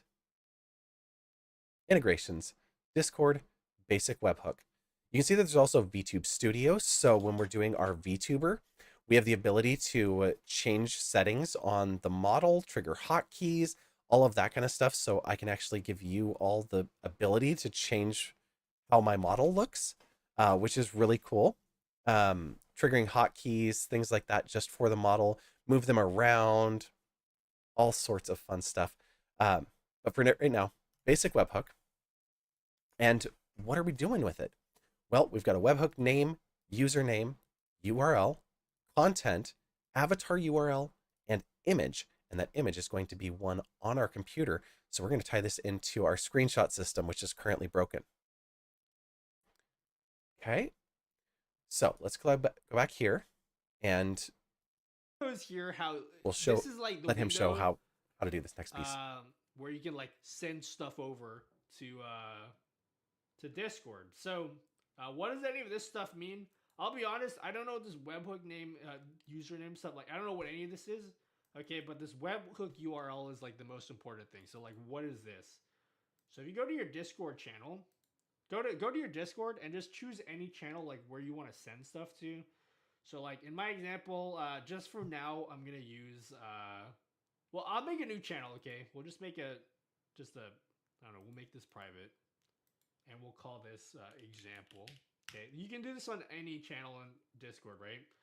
So pick a channel, go right click it, go into edit channel, go to integrations, and then create a new webhook here. Okay, so this is how StreamerBot is gonna communicate with your StreamerBot. Yeah, so how it's gonna talk to it.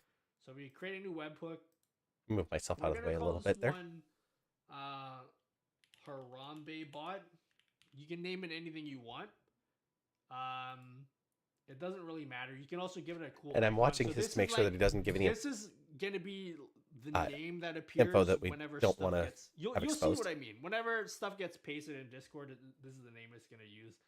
You can put a profile picture if you want. I'm not gonna do that. Just click copy webhook URL. Well, we'll save it. Click webhook URL, copy it. And then we'll get an ad. Perfect. That's not even our own ad, so we're definitely going to skip that.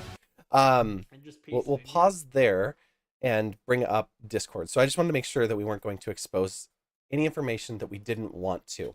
So where we're going to go is I'm going to create a new channel here for screenshots, because that's what we're going to be building, is that screenshot functionality from our stream into Discord. So this is going to capture an image during our stream of whatever it is that we want to show off. So we can go ahead and do this in a few different ways. And camera, you are bothering me that the top of my head was missing. There we go. Like, I'm balding, but I'm not that bald yet. Okay. So in here, we have things like our art, Pixar didn't happen. I don't want to put screenshots from the stream into those categories, because I feel like these are for everyone in the community, and I don't want it to be stuff from the stream per se. So let me make a new channel I think I will keep it in general. Maybe I'll make a new category, but for now I'm going to keep it in general. And this is going to be screenshots. We'll worry about this later. This might...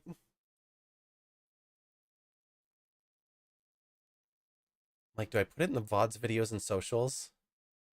I think I do. I think I'm just going to put it here. I think that's what I'll do instead.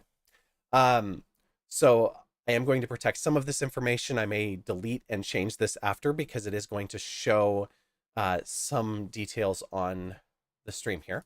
But integrations, let me do that again. From the channel, click the gear. Do this on a computer. It'll be a lot easier on you. Integrations, webhooks, create a webhook.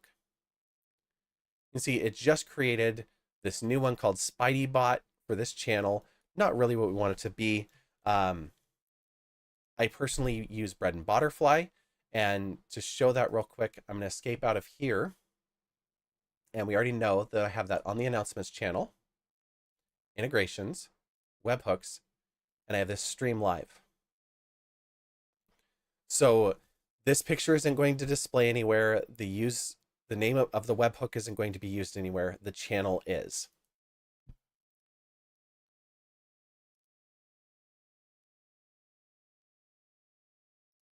So we'll go here, integrations. We now have that one. We're just going to rename it screenshots to that channel, save our changes, copy the webhook, and we have it. That's all we need from here. Now on the streamer bot side, that URL is going to go right here. Now you aren't going to get enough of that for it to matter, so I'm going to leave that there. Just paste it in there. It will have your unique webhook information attached to it, so keep that in mind. The webhook name, all of this detail, you are going to have to get a certain amount in here in order to get it to go through. I do not recommend using text-to-speech. If you want to, okay, but that is a good way to end up getting yourself into trouble. People that were doing hate raids on Discord last year were using the text-to-speech to actually push audio messages to streamers that were connected to their Discord during live streams. So the text-to-speech stuff, just personally don't risk it at all, but it is something to be aware of. Now, we need our content in here.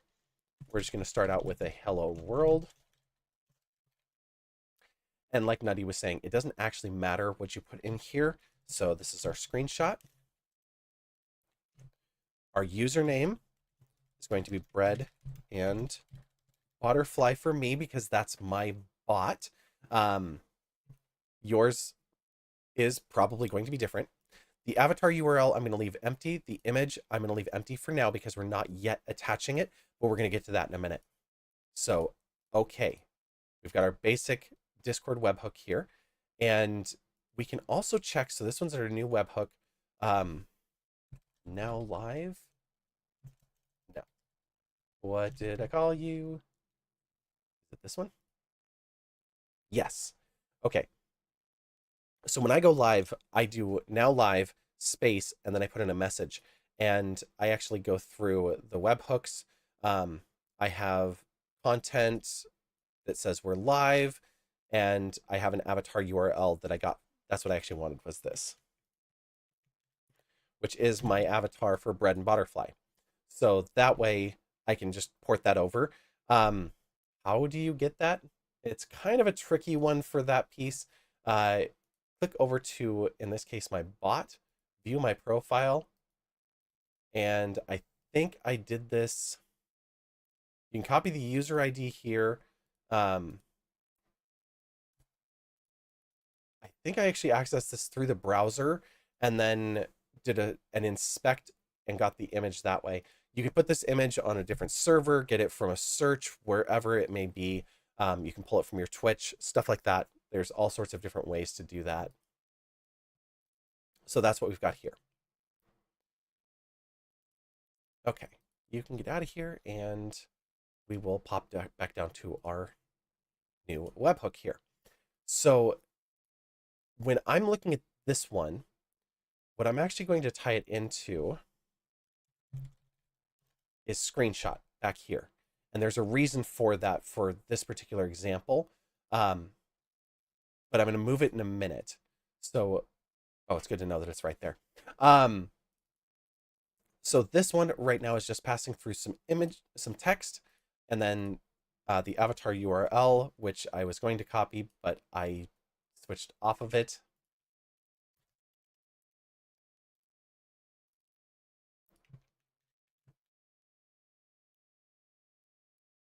Let me get that back over here. Okay. So what he's going to continue to go on to do is talk about different ways of setting this up, continuing on with things like commands, looking at his variables that he's going to be working with, all of this sort of detail for what he's going to push up to Discord. Depending on your specific scenario, if you're trying to build something, like I said, this one is, for me, it's about capturing an image. It doesn't necessarily have to be that, but it's the easiest way to do it. Now, the other piece that I'm going to do, I'm going to capture this one. I'm going to just copy this, and I'm going to paste it over to screenshot because this is where I actually want to use it. And I'm going to put it right there. So what am I doing? I have a scene right now where I'm taking a screenshot. This is not going to be the final scene, but that's okay. I have a screenshot number that starts with a global value of 0. It increments it by 1. It takes a screenshot of the camera, and right now it's using my camera source as what it's taking a picture of. Now, I'm planning to build something in OBS that does additional functionality, has a frame, stuff like that, and is actually going to appear on the screen. So let's go ahead and we'll work on that in just a moment. And then it saves it, and it saves it out here with the screenshot number.png. So it actually grabs that image and saves it with this variable in its inclusion. Okay, then we have that upload here. What I'm going to actually do is capture here and paste that here. So I'm going to use that same screenshot number. And right now it's based off of the command being triggered. And that command is shot, but is only available for myself and the moderators. So I'll just practice here. And let's see if that works. It takes a moment. Your screenshot has been saved as number 15. And if that worked, boom, it posted a screenshot right into Discord. Now, this one in its current state is dangerous because it's attached to this camera. So if I was off stream and had OBS open, which activates this camera, and one of my mods decided to mess with me, they could right now type in exclamation mark shot and post a screenshot of whatever was in front of my camera in that moment. And you can see it's just the raw camera feed. There's no filters, no extra stuff put on it. So before I activate this, I want to make sure that it is fully baked. But we just went through all the steps. We created a webhook in Discord, went over to OBS to StreamerBot, added an integration to Discord through a basic webhook, and posted it into Discord ready to go. So we just have a picture taken from our stream. Now, what we can do with that is a lot more powerful when we get into how we want to actually set up frames, sources, all of that, and we can build a source that actually populates all of the things into a scene, and then actually look at that as a scene that we take a screenshot of, instead of using this source here and using the camera. We can actually set that up to be something a little bit more exciting. So we'll definitely be doing more of that in the near future, but I just got the alert that ads are just about to run, so I don't want to dig into this too much more. And that was kind of the point, was just showing how to do that basic webhook over to Discord. And then what people want to do, we can fine tune this to actually work more in depth with your specific scenarios if there's something you would like to do with a custom bot. Um, Again, I'm using StreamerBot. People that are using Firebot, Mix It Up, other tools like that, no judgment whatsoever. There are a lot of different bots out there. So again, it's just about figuring out what works best for you. Um, I like StreamerBot because it allowed me to combine what I was doing in Stream Elements, what I was doing in that should not be visible.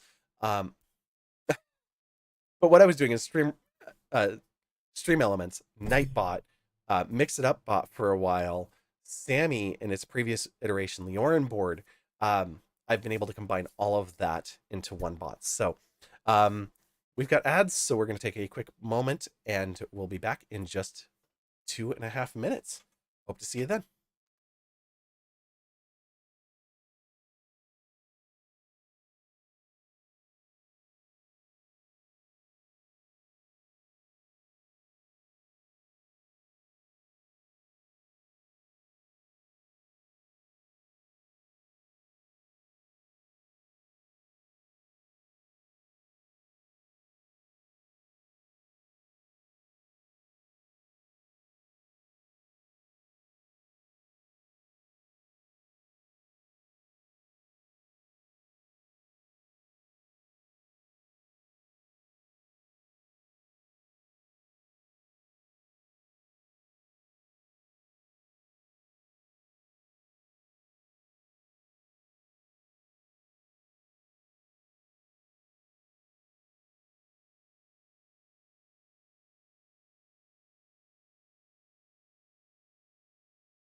Welcome back.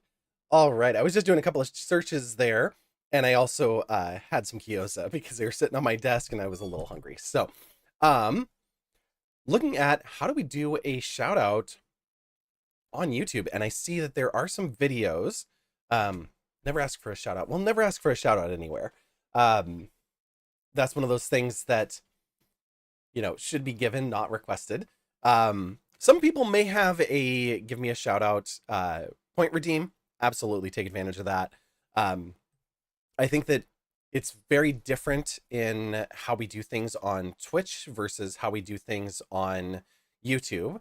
But what I want is this here. How do we do it? Is there something that we can Hey actually everyone, make in this this work? video, I'll be showing you how to do a shout out on YouTube. Now the reason I Okay. wanted to make this video was Angel and I are looking to collaborate in the future on YouTube. And she mentioned that it might be good to This is our start years with old. a shout Okay. out. And I was thinking, well, I don't know how to do a shout out. So I got on YouTube and I realized there's not very many helpful videos out there how That's to kind of how do I a felt. shout out. And so I wanted to make this video about how to do a shout out, at least the way I think it should be done. Now, what I see is a lot of YouTubers will mention other channels, but they won't really give you a reason to subscribe to the channel. And I don't think this is very effective.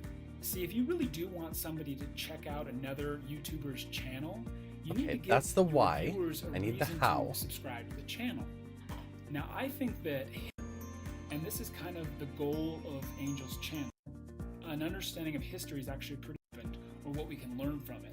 So I feel like this channel is a really important channel to why Benjamin Franklin. Also really like Angel with dyslexia, to Angel's None of this is about how. videos out there how to do a shout out. And so I wanted to make this video about how to do a shout out. And I don't think this is very effective. See, if you really do want somebody to check out another YouTuber's channel, it's very effective. Okay, that is how. That was a very non-technical video on how to do a shout out about promoting the content of the person that you're shouting out, which is great, but that's not what we're talking about. vidIQ, how to get more YouTube views with shout outs. No, that is not at all what I am looking for. Okay. He did this like it was going to pop up on screen, like what we do on Twitch, which is what I want to actually build. So can I do a YouTube shout out?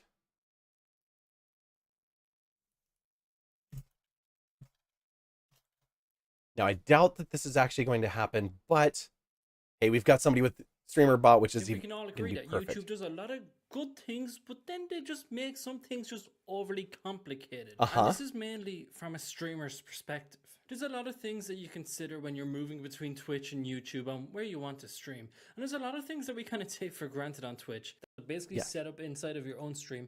All you have to do is import the following streamer bot action. This just has one sub action in it, and it's just some C# code. Basically, all it does is that. Okay, let's take a look at this snippet of code that he's got here. So what he's doing is it's data/users.dat. Okay, so we're getting a JSON piece for users. Data channel, test channel, log data channel. Input is raw input string. Replace the at with nothing. So it's going to remove the at symbol. For each in test channel, if property value type to string, YouTube property value display to string equals input. Log info message output, go show at display to string some love and check out their channel at. And right now, this part, he still has. So, okay, so here he's building a string variable with property value is, here is the ID for their channel. And then log info, shout out string or ID as a string, go show at display. So we're actually getting the user's ID and display name here, and then show them some love in their channel. Okay. If I don't mind that. Or whoever you want types !SO, then ats somebody inside of YouTube chat, it would literally just shout them out with their YouTube channel ID.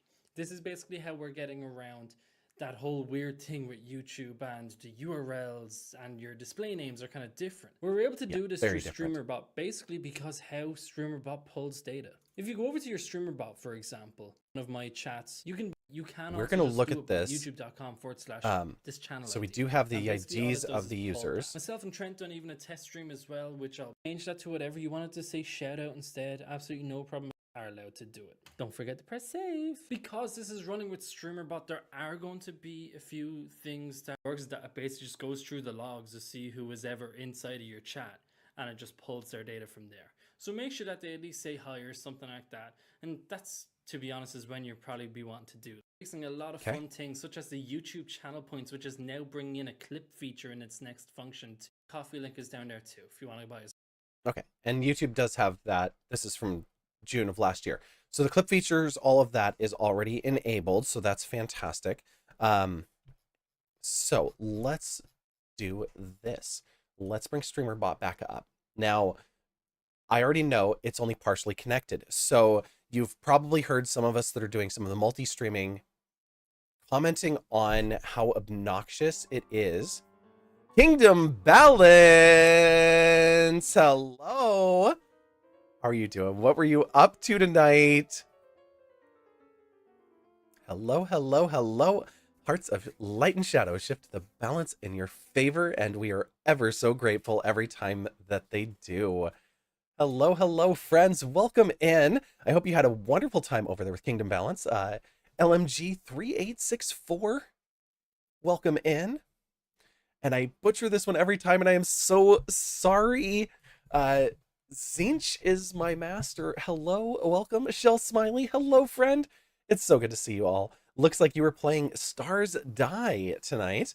We're over here doing a bunch of different... I did get it?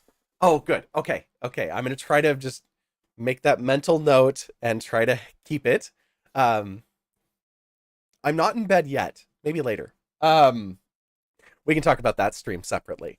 I hope you all had a wonderful, wonderful time over there hanging out with Kingdom Balance. I know that there are always a great variety of games. This was game 717 from the bundle, a sci-fi mystery. All right. Well, there you go. You get a lot of variety of games over there with a lot of different indie games and some great things. It was fun. There were giant mushroom forests and a vape room. Wow. All right. Well, that's a VOD I'm going to have to check out. I do not vape myself, but and I try not to do anything like that on stream anyway, but I do occasionally reach over and grab my whiskey, which is entirely too close to me right now. It's supposed to be on the shelves behind me so that it's not easy for me to reach over and grab. But every once in a while, it's important. Oh, yes, I am very much a whiskey drinker. In fact, I drink old fashions, so I have a bottle of simple syrup. And I have my old fashioned bitters right here. Just to make things nice and easy. Lily's been wanting whiskey lately. Oh, well. I don't recommend drinking it the way that I do, but I do tend to drink, not sponsored, but I tend to drink Woodford just as my preferred go-to. Knob Creek is great. Four Roses is great if you're looking for something on at a good price point, but a quality smooth whiskey as well. Haven't had it in years, and this past month you've been dreaming about it. I don't know if that's good or bad, but if it's something that you're able to do in moderation and just enjoy a nice glass, then absolutely. And this is a great time of year for a good drink that'll warm you right up. And this particular one, I always say it's like Christmas in a glass. So I drink it all year round, but it definitely hits a little bit differently this time of year. I was just looking through my pictures from going to Vegas for TwitchCon. And we went to a sushi restaurant, and I had an espresso washed whiskey with an orange, I think it was like an orange liqueur and chocolate bitters, and then a sprig of rosemary that was soaked in 151 and torched. So it actually burned. So you had like burnt rosemary aromas while drinking this orange chocolate espresso whiskey drink. Oh my God, it was so good. And I remembered I took a picture of the recipe or of it in the menu. so that I could attempt to make it at some point. So this may be a future kitchen stream. I don't know. We'll see what happens. Sometimes your dreams point you to rituals or activities you need to level up spiritually. Well, there you go. That might be what it is then. Yeah, time for another level up. Well, that's fantastic. Thank you so much for raiding over here and choosing us tonight. We'll do our best to take care of your community and just appreciate you all to the moon.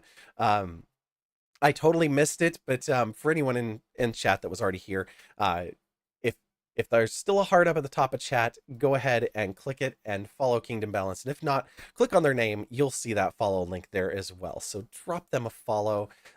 They do all sorts of different types of games, a lot of indie games, and it's always just a really good time over there. Really chill environment. Sadly, you've got to bail. No worries. Appreciate you coming over. And I hope you have a wonderful night. Mimi, hello, hello. Welcome in. Thank you for the follow. I have to go through so many settings because I turned off all of my old alerts in favor of my new alerts. And somehow there are still old alerts coming through. So I have to go through all of my OBS stuff, which is going to be quite a bit. It's going to be an adventure on its own. So for anybody else that did come over with the raids, I'm Violacious. Most people just call me Vi. I'm a variety streamer, and tonight we're doing some stream setup stuff. I've also been really, really hooked on what's the word? Tears of the Kingdom lately has been really, really getting to me.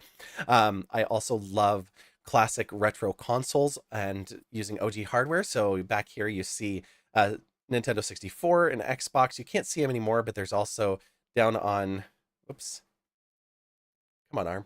Down here, there is a PS1 and a PS2 and all sorts of other goodies. So we play all sorts of stuff here as well. Not a lot of the indie stuff, but occasionally we get into there as well.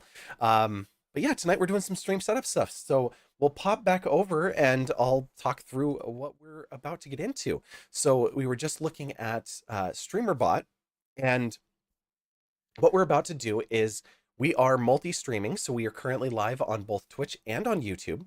And this came up while on Amy Ward Art's channel the other day. She was coloring, and somebody that she's really fond of popped up in YouTube, but they didn't have a Twitch account. So what we had to do is on the Twitch side, we had to go in, go into YouTube, in the browser, copy the URL of their channel, come back into Twitch and into YouTube and paste it manually. But what if we could do a shout out just like we do in Twitch, doing like a !SO? You were just talking about Tears of the Kingdom and how it'll be hard for Alan Wake 2 to win because of it. For Game of the Year, I think that's going to be an interesting battle. People were saying that, I haven't looked into it myself, but I saw like Tears versus Baldur's Gate 3. And I think that's going to be a very interesting one. The Baldur's Gate series, the Dungeons and Dragons stuff has really been on a roll, but like how it felt closer to D&D than any of the previous D&D like game system, like video game experiences. Late raid Airbending Eagle, welcome in. Glad to have you here. We don't mind late raiders. That's totally understandable. But yeah, it'll be interesting to see how that works. I didn't get the hype on Alan Wake. I know that people really liked it, but I just didn't see everything that was involved. Oh, no worries at all. I hope that whatever it is, that it goes as smoothly as possible, and that everything works out okay for you. But yeah, Alan Wake, I think it being so late in the year and getting some hype around it when it launched, it faded so quickly. And I think Tears of the Kingdom, it's the second best-selling Zelda game behind Breath of the Wild, of course. So it'll be interesting to see how that ends up. I know that on launch day it outsold Breath of the Wild like for months, but the time that Breath of the Wild's been out, it's definitely got higher sales now. But like compared to Baldur's Gate, there's such a contrast because Baldur's Gate was so adult in so many ways that I wonder if that hurts its chances, where Tears of the Kingdom brought a more adult focused Zelda, a darker Zelda, but it still also is an all ages game and an inclusive game. So it'll be very interesting to see how that plays out. You're a big fan of the Remedy verse. It's got one of the best stories and lore in existence. So Alan Wake 2 is your main support. Okay.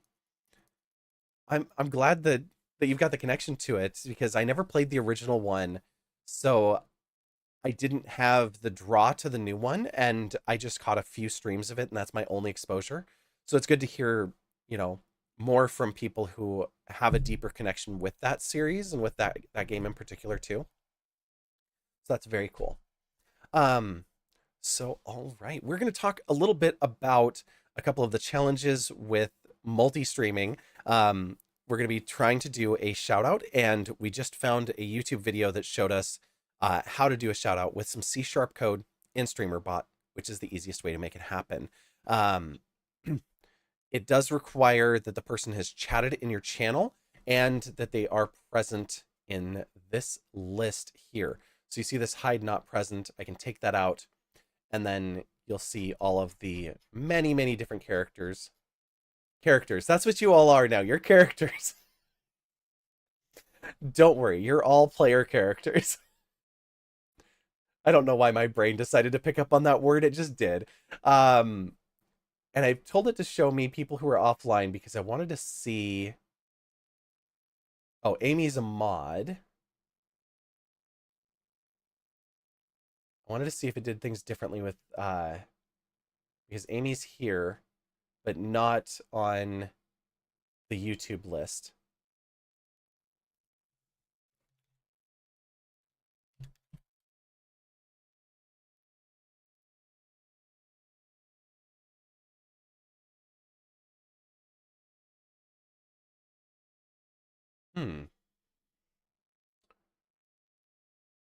I wonder if it doesn't know because YouTube's not connected. So let me take a look at that here instead. You need to go sleep now. You've been going to be early-ish. Well, thank you so much. Thank you for rating over. I should turn the music back up. Appreciate you so much. Get some good rest. I hope that your day tomorrow goes wonderfully, and I really appreciate you coming over. Um, so I just clicked over to commands just to get it out of there for a minute, and we'll turn the music down a little bit. It was up a little high there. But if you look at this corner, you'll see partially connected 4 of 6. And this is just one of the many things that drives me crazy about YouTube in particular as a streaming platform. It is not streamer friendly. So you'll need to reconnect your bots often. In this case, I have to reconnect my bots in StreamerBot every time I open it. I have to reauthorize. So you'll see in here, YouTube Broadcaster and YouTube Bot are both red. I am currently live on YouTube. I had to go into YouTube, create my live stream, then launch to connect to it from OBS. So there are extra hoops and extra steps for every part of working with YouTube, which is ridiculous. But that's the way they have it set up. When I come in here, I've already signed in. I've already authorized. So all I have to do is click this button and it reconnects for me here. I have these both to my, I don't have a bot account in YouTube like I do on Twitch. I thought about maybe doing my tech channel as my bot, but honestly, for this setup, I just prefer it here. And luckily, it does store that within here, but I do have to reconnect each time. So now with that, let me just see if that changed the list.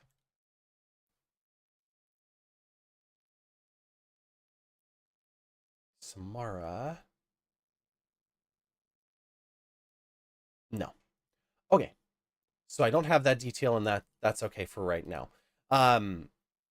So what we're going to do is we're going to create a new action. And actually, before I do that, I'm going to see if I can just grab it from this video here, because I have a feeling he has a link to it. You guys know how it is when you buy a new Mac. It's super fast. Shh.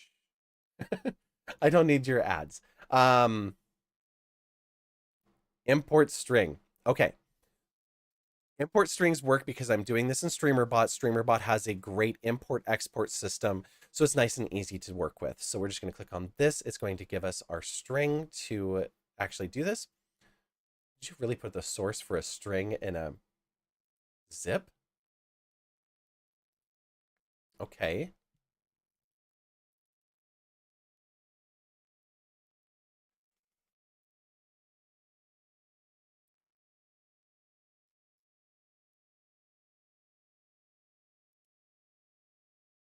Tutorial video.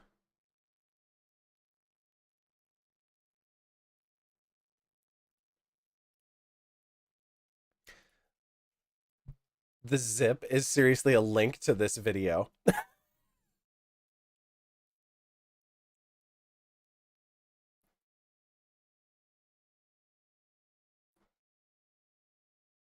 Shout out command was working last week. Now it's not. Maybe YouTube changed their variables or something. Okay, this is good to know that about a year ago that this happened. It's very probable. Let's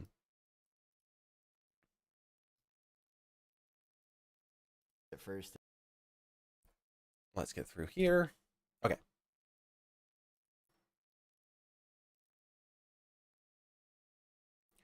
So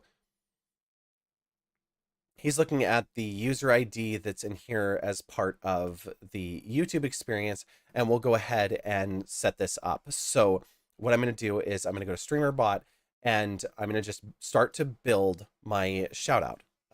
This is going to be my YT shout out.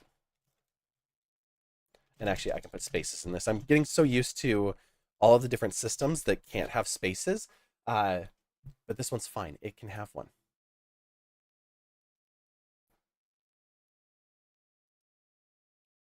All right. So we're going to do our source here is going to be a command and command triggered. But we're going to actually do this from YouTube. So YouTube chat message. This is kind of obnoxious because of the way it is that a YouTube message is going to behave different from other types of messages. So broadcast started and ended. How the chat is, message, first words, super chat and super stickers. Those are some of your monetization pieces. General, all of the different things that we might do here. And membership, okay? So we could do message. I'm gonna actually delete this and I'll show you why. We're gonna do core, command, command triggered. Command is going to be a new command. This is going to be our YT shout. The command is going to be !SO. We're going to ignore the bot account, or not ignore the bot account rather, and we're going to switch this from a Twitch message to a YouTube message. Now, why am I doing it that way? Because we have two separate shoutouts. We have one that's going to be Twitch specific and one that's going to be YouTube specific. So we want to make sure that we call that out here. We also probably want to restrict it down to some set or some group that can do this, like moderators. Because this is Twitch specific here, I'm not going to change that right now. And we'll just leave it as !SO and anyone can do it since we're not really using the YouTube channel much anyway. Not for anything real. Okay. What he's going to go into in the background is actually setting up some C# code. So he's actually going to have it execute C#. I don't think send a message, set description, set title and description. Yeah, this is it's very light what we can actually do with YouTube from here. But we can do C#, execute C# code, and we're just going to go okay for right now and set that aside. And if we rewind, he actually shows us some of that code here. And he kind of just leaves it up there on the screen. So we're going to go ahead and build this up in StreamerBot since I couldn't get the download. So we're leaving the first part here. We're going to leave return true in. And so we're going to start building right here. So what are we doing? We're starting out with a string. This is just a variable. So he's got it as JSON file path underscore dat. These are just his variable choices. We could rename them to whatever makes sense to us. At quote data slash users dot dat quote and semicolon. So this is just saying to get the data from the users list from the viewers inside of StreamerBot. JObject.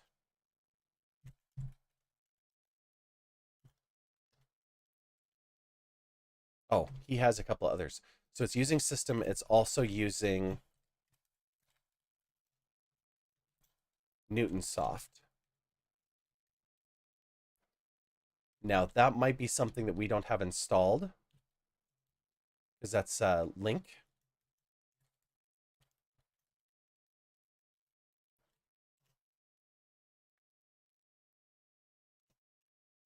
Data underscore channel.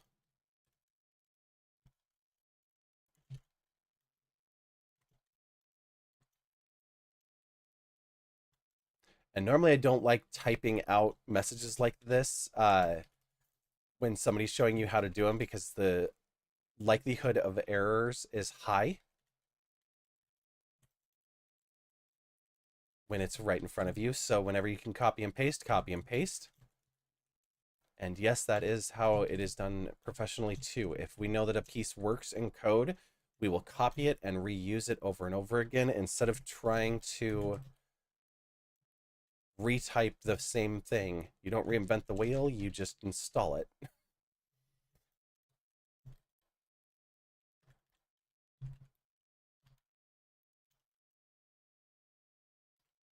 Took another one, JObject here. As I continually type the wrong letters. Our test channel.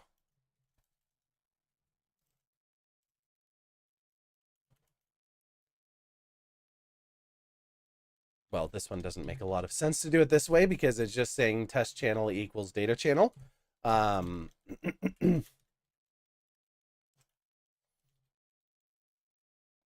So this one is what it looks like it's doing, because I don't know what JObject is. It looks like we're creating another variable like here that just is a string, but it's this object being parsed from this file. That file being this data user.dat, and then our object test channel is the parsed value of this. The next part, CPH. So we know that CPH is StreamerBot's namespace. Before it was StreamerBot, it was channel point handler. So that's what that is, CPH. Log info. So what this is doing here is it's just going to actually store something in the logs for StreamerBot so that we have this information available to us later. We'll go ahead and look at what he's got up there. It looks like, oops, looks like I'm pushing the wrong button. He is going to go data channel.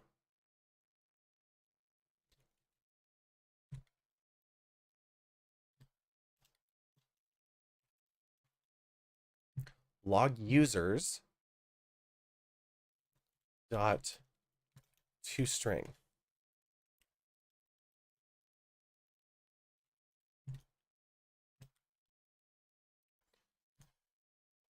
This is kind of an unnecessary one. It's just saying log all of the data that you find in users, so that way if there's an error in it, you can validate it. You might not keep that in a full one, since your users list, as you saw, can get extremely long, and on a busy channel that could be ridiculously long.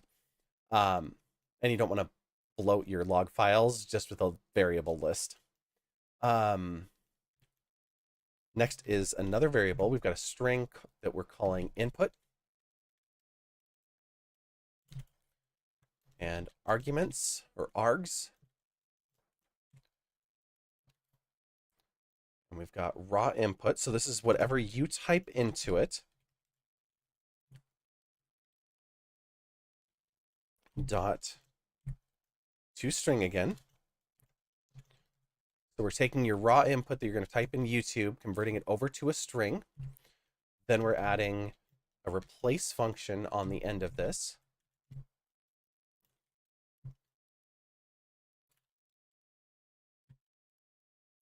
We're going to replace the @ symbol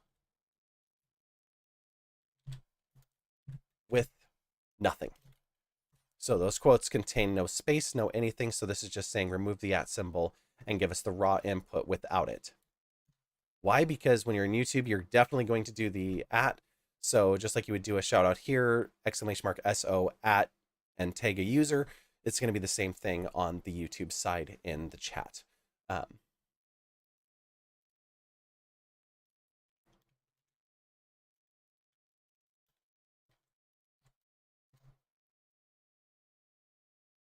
Okay, so that gets us our string is cleaned up. And so all we've done now is we've got our users, we've parsed out the JSON, we've stored a log file, and we now have our string. The next piece we're going to do is a for each. So we're going to loop here.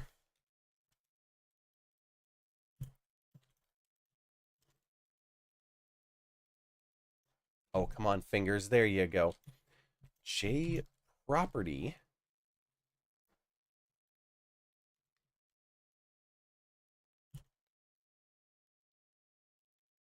Property in test underscore channel.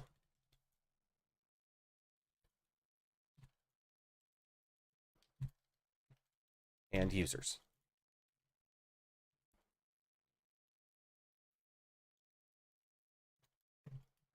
Now you could put this on the same line. This is functionally the same there or there. People just like it on the second one because it makes it easier to look at what you're doing and know that it is the opener for this one. But that's why we didn't put a semicolon right here. So next we're going to add an if statement. It's indented just to show that it's a child of the parent there. Here we have property.value.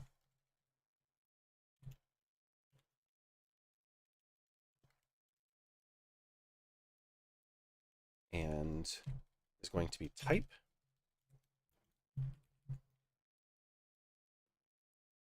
Again, we've got toString. So we're using most of this as strings because of what we're doing. We're going to be building a URL, so this makes perfect sense. And that's going to equal. And actually, this is a comparative equal operation. So it's saying, does it equal instead of, oops, undo that. As opposed to a single equal sign like we see up here, which is setting a value.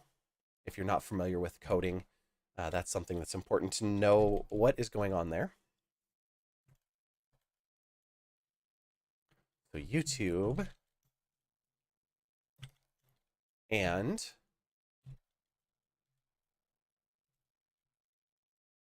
property.value display. So that being the user's display name.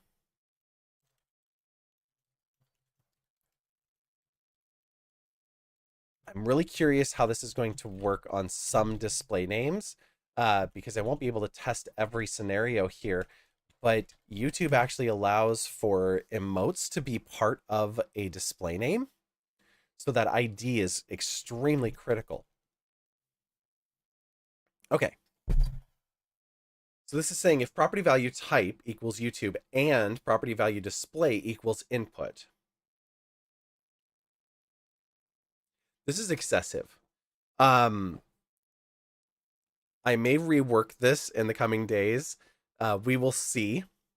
The reason I'm thinking that is what this user is doing is instead of saying, you sent me input, check it against YouTube's API, it's saying, take that input, check it against the user list that I have established inside of StreamerBot and use it from there instead.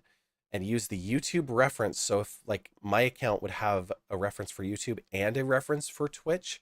So instead of checking both of them, only come back with the one. So this is a lot of data to parse through that it doesn't need to do because it should be able to just retrieve from YouTube directly. So I'll have to look into that because what we have from YouTube is the display name only of those users who have chatted in our channel. And usually only those users who have chatted in our channel since we have gone live this time around. So those who have commented on a video or those who have popped into the live chat of a current stream. Okay, so we've got an if statement. We're going to open another set of brackets here so that we can write what is going to happen if this condition is true. And here we've got CPH log info. So once again, this user is just choosing to put some stuff in the logs. This is not doing a function unless they're going to use it. No. SO space. So this is just building a string again. If you're used to working in like Excel or something like that, you might know this as concatenate.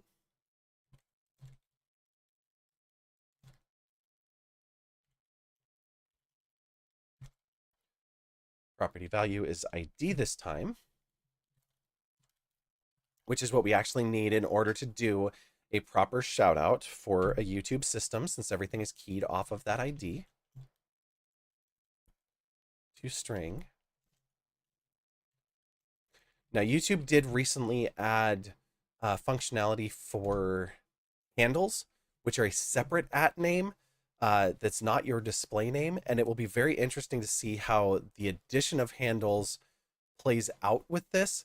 It took them a long time to roll that out to everybody, so if you have an older channel and you haven't gone back to it, you may have been auto-assigned a handle that you might not use.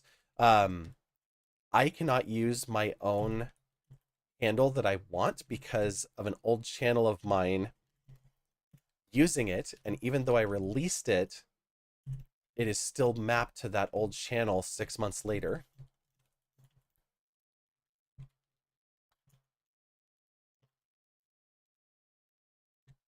So property.value.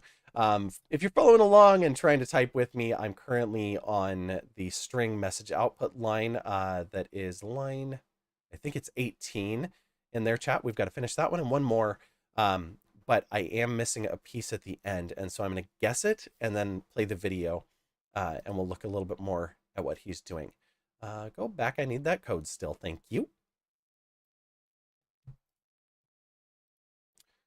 So property value, display.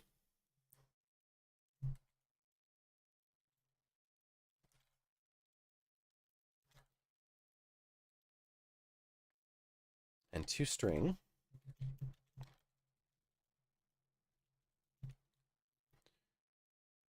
So another way that we could do this is we could actually do like display name to string, or use the raw input, or however we wanted to pull that over, so we don't have to build exactly what they've built here. But this is just saying go show. It puts the @ symbol back in to retag the person. Of course, in the previous message, we've already done the !SO @ with their name. So we're just putting the same thing back into chat there. The plus is just building our strings. So we're going to put a toString. Yep. And then because this is a property, we're putting spaces on either side inside of the quotes to just add that buffer. So space, some love, ... Then we're going to have their channel. Check them out at, and this part is HTTPS with our slashes YouTube.com/ and we're going to pause right there because I think what we actually need is ID, but we can't see it. And I'm going to see if he goes into it here. We were able to do this through StreamerBot basically because how names are kind of different. We were able to do this through StreamerBot basically. YouTube channel ID is this. So although you go to my channel with youtube.com/IRL create, you can also just do it with youtube.com/this channel ID. And basically all it does is pull that. Myself and Trent done even a test stream as well, which I'll be showing you guys here, basically how quick this works and everything like that. If you want anybody command as well, which you can see here, !SO at all, just make sure that it is set to a YouTube chat message. Bring in a command as well, which you can see here. You're not going to go into it. Types !SO, then fine. Don't go into it. I'll make a guess and then we'll look at what variables we have. So what I think it's going to be is I think it's going to be this ID right here. So we're going to copy this piece here, property.value, square brackets, quote ID to string, and we're going to go plus and drop it right there. And then we're going to just wrap up that string. The final part is actually the YouTube message, and that's just cph dot send YouTube message, and then you see the message and the bot. We're not going to do the bot because we're just using the broadcaster accounts, so we don't need to worry about that. We can toggle if it's broadcaster or bot and specify. We're just going to let it run however it wants to run. That's fine. And our MSG output is our answer here. So that should be it. We're going to do a compile here and see if we have any errors. Oh yeah, we've got all sorts of errors. It doesn't like that. What are we missing? Let's find out right from the beginning. 1731 error, invalid expression term. 17 character 31.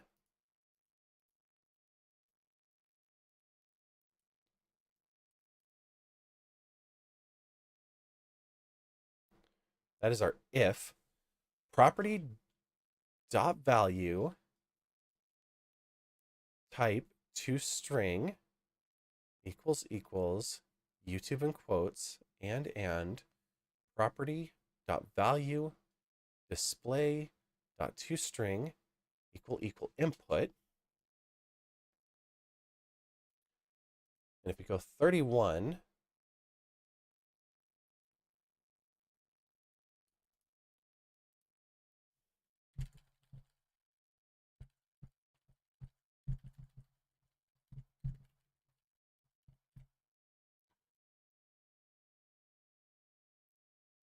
that does not seem... I wish it would highlight when we actually look at it.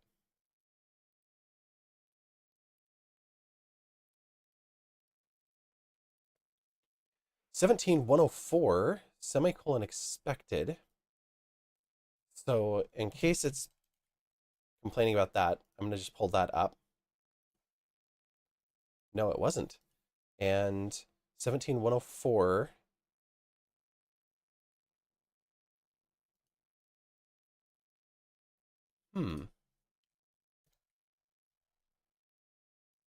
Open bracket.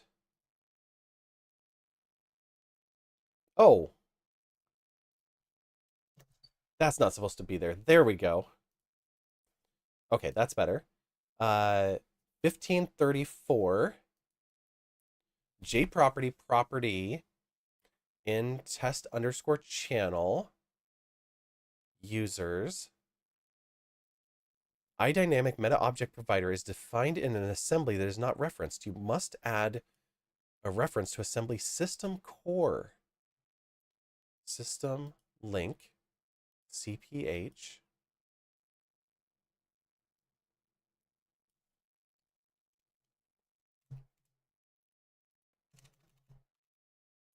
This is just cleaning up extra white space. It's not actually a functional change.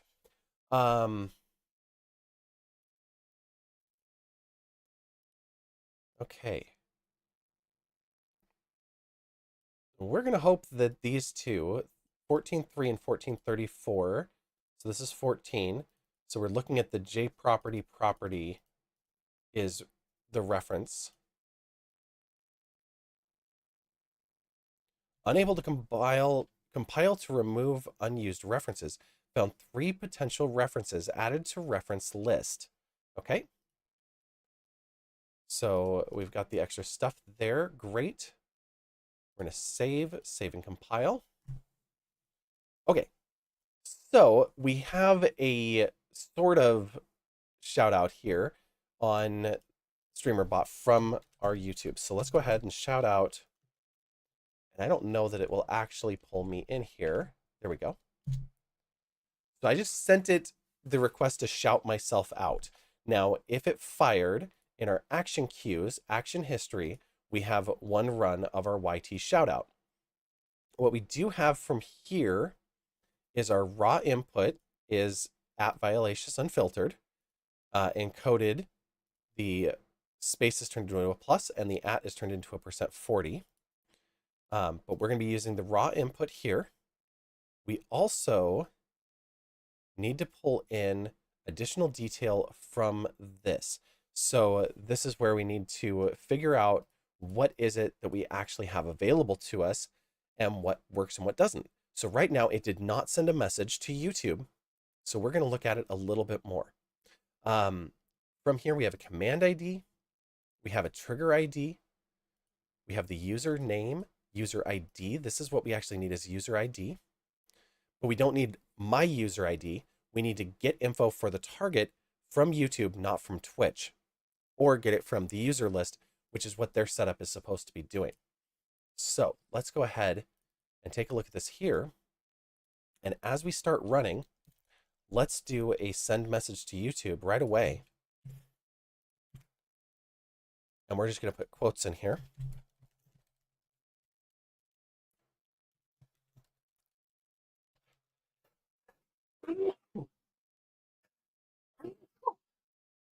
Pardon me. Okay, so we're going to send it shout out started right away.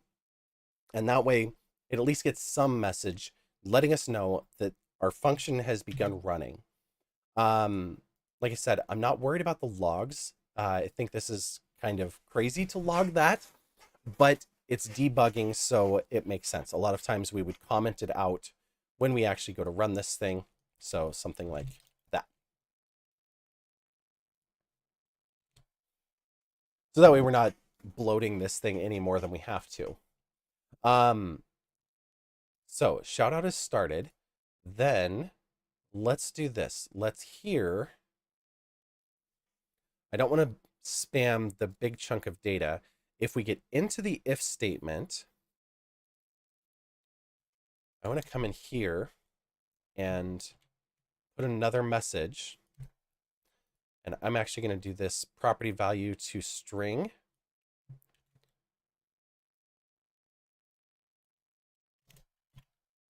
And I'm going to throw it in there and see if it behaves.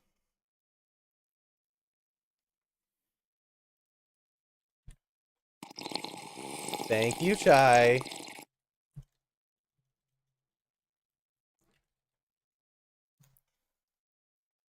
I will hydrate.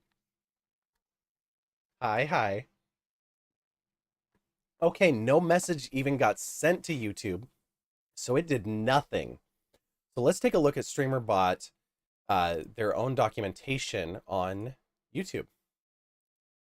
Spotify to drop 17% of its staff. Guess that's what you do when you get millions and millions and millions of dollars.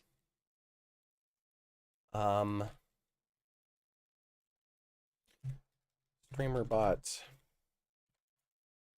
YouTube. Not Nightbot. This one. Docs.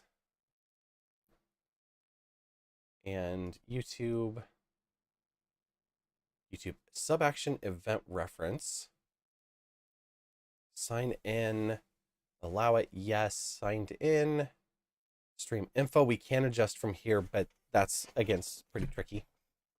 About to pour a mug of tea into your Vi mug too? Well, fantastic. All of the different things, chat messages, etc. The command is working, so it's picking up the command.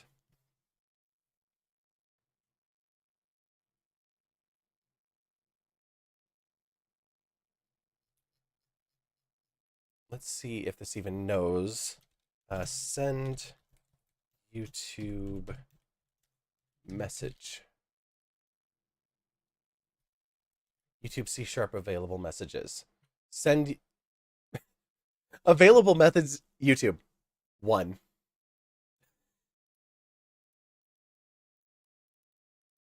String message. Okay. So let's make sure that's what we're using.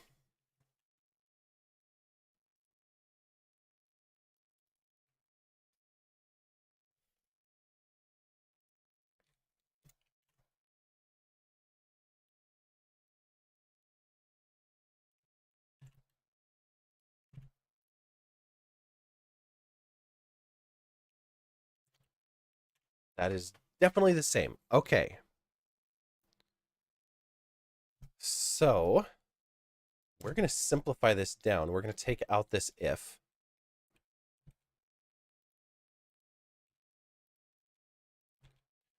Yes, I could have done a block comment there, but I just want to see if it'll compile. No. 16. Oh, the for each is broken too. Okay. Compile. You're good. Okay, save. Now, what am I doing? I'm sending a message, getting the data, reading the data, testing the data, logging the data, string input args, raw input to string, replace the at and there, and then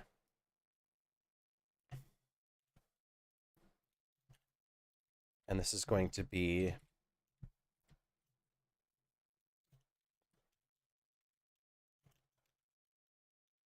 so testy. Sure. Will be input plus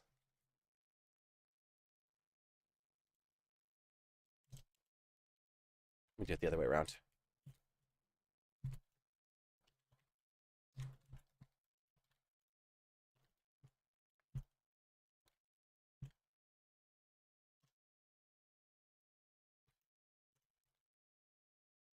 So what am I doing right now? I'm taking this, which is my input minus the at symbol, then I'm adding an app back to it here with some text and posting it into chat if this behaves correctly.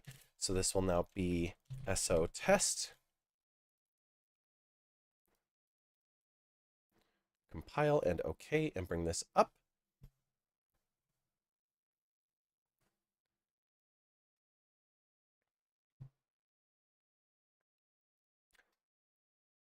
How have I been doing this week so far? You've been just masters in job hunting, so kind of not much else other than that. Okay, fair. You woke up at 5 a.m. today just to have breakfast and stuff before going to uni at 6 and thought you could make it to 6 hours, but brain was like, after 5.5.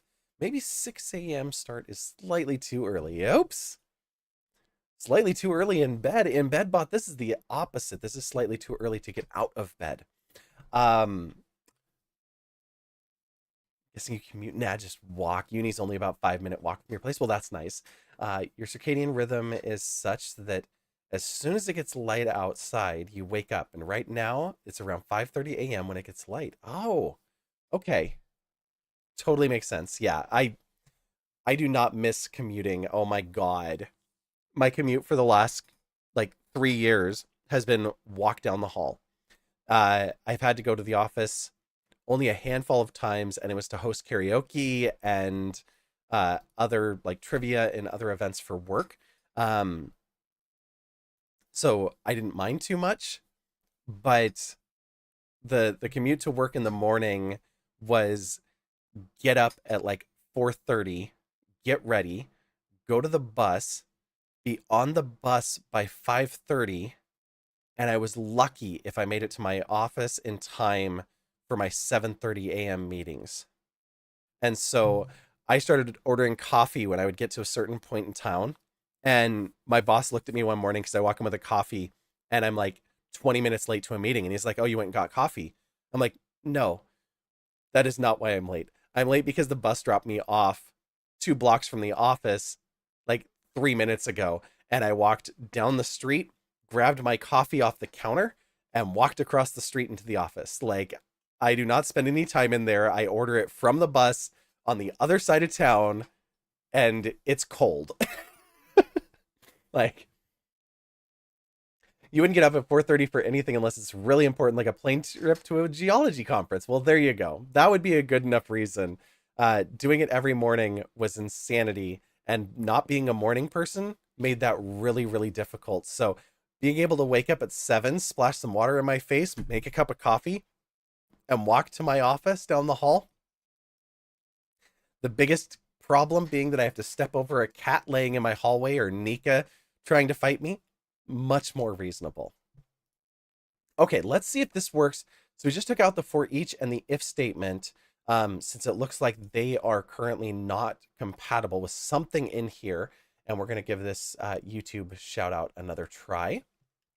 And so you guys know, I'm trying this on the YouTube live feed. So we'll do this here. We do the SO at, and like I can't shout out Amy because Amy's not here right now. Actually, I'm going to try that. Shout out Amy. I don't think that'll actually work. Oh, it did. It got to the starting point. That's interesting because it's not actually tagged. So there we go with my own ID. It says shout out started. Okay. So it got here, but it did not do all of that. So none of this stuff happened. And let me look at the action queue. Because we do have the input. That's what we're working with. But yes, we are not able to get any of the additional details from the YouTube side of things. And so it didn't do any more. And the data from StreamerBot was also not available. So this video, dumb question, can I set this to auto run for every first time chatter? Absolutely.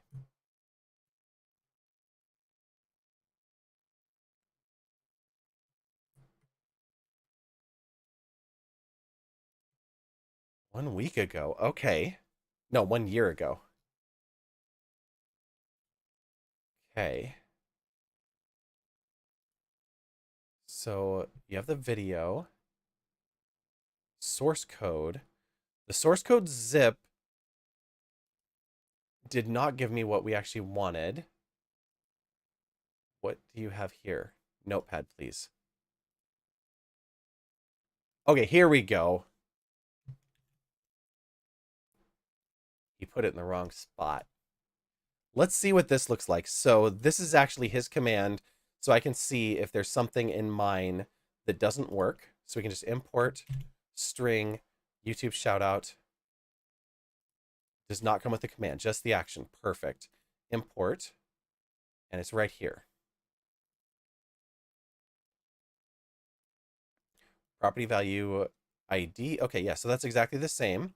And compile. Okay, his compiled. Why didn't mine? What did he change? Now I'm curious. Drop this over into Notepad real quick.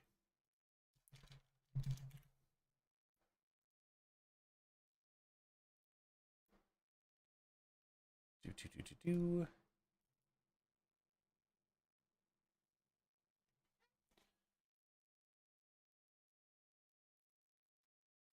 Newtonsoft JSON link, CPH on inline system execute.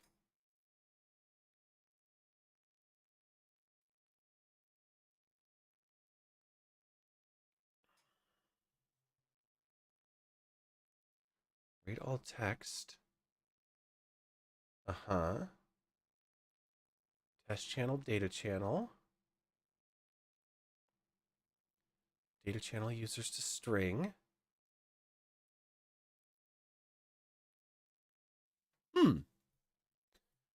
I'm curious if I copy this over, if it's going to have the same issue.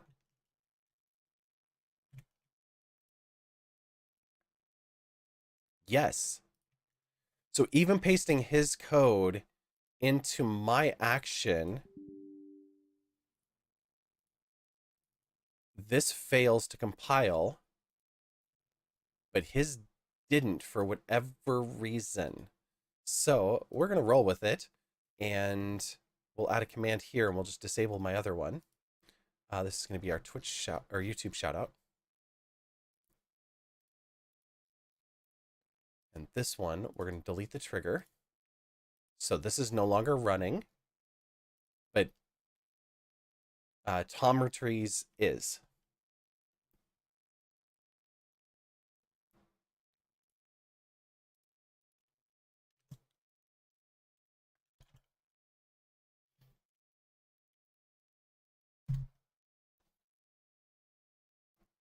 So it's thinking about it. We'll see in a moment. I think the last time you got up super earlier was for a fireworks setup day. Ooh, that's fun. You wouldn't do it every morning either. You wouldn't do it for all the geology in the world. Heck, even space. You couldn't even give you a model of this entire solar system outer wilds if it meant waking up at 4:30 every morning, right? Okay, so that still didn't work, even though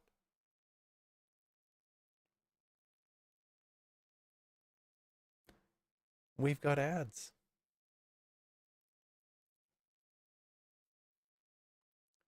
I may be continuing to beat my head against a wall on this one. Um,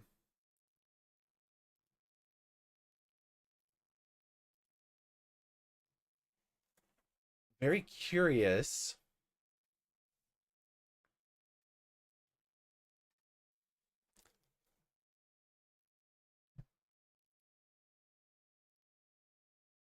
It says it completed,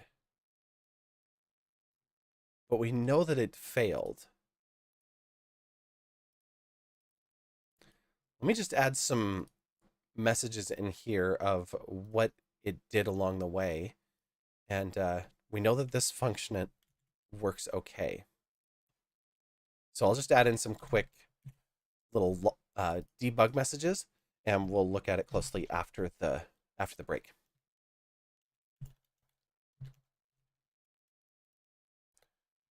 So started. Then we're going to go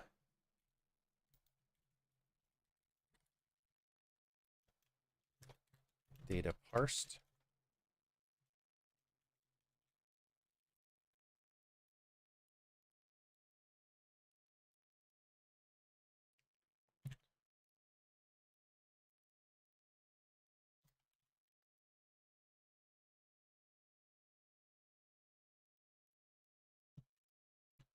Entering loop.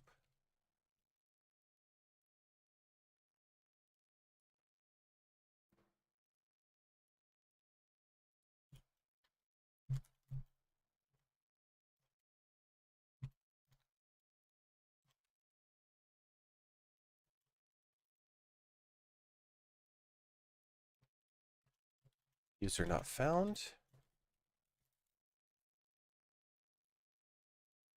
And that would be our proper message if we get into this piece. It's still compiling okay, so I don't know why that is. Because if I just do a Control A, C, save and compile, come down to the other one, delete it. You didn't copy. That's interesting. No, I don't want to. Yes, I'm sure. Why did you not copy?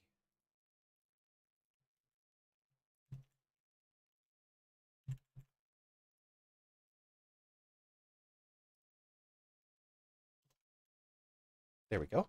Compile. I think that this is actually plaguing the other side too, and it's not showing me that it's plaguing it for whatever reason, because this didn't come with anything extra. But it's compiling for now, which...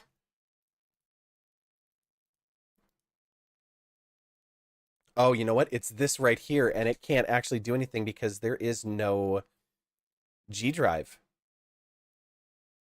So that is a problem, because my computer doesn't have a G drive, but it has a reference for it. Ah. So Newton Soft. Streamer bought Newton Soft. Is that something here?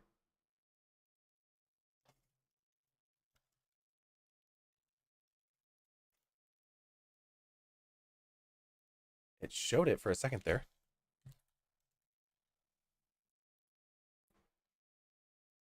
Roll dice example. WebSocket clients.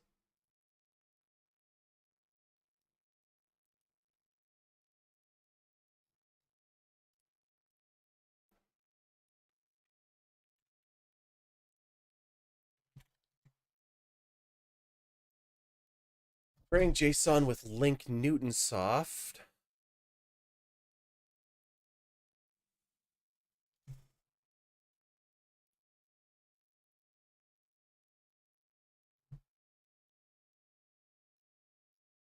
So this is another piece that they installed in order to process the JSON via a library instead of just directly processing the JSON. JProperty descriptor, JProperty right there. Okay.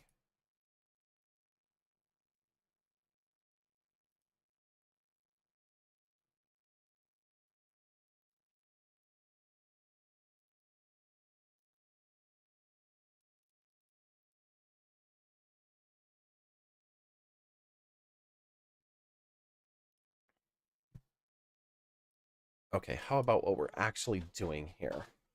JObject data channel, JObject parse system file,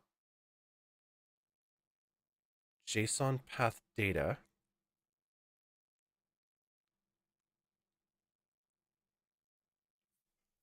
Welcome back from the ads, by the way. I am just looking at what it is trying to do here and trying to make sense of what it's trying to do with these. So basically, this line is telling it to include a library.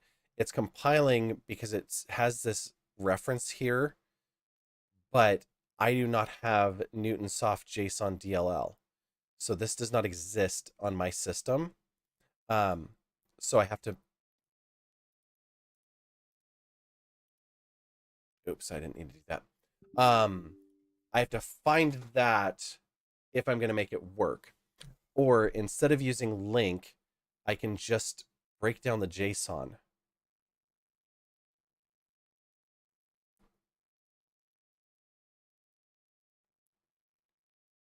So I'm not sure.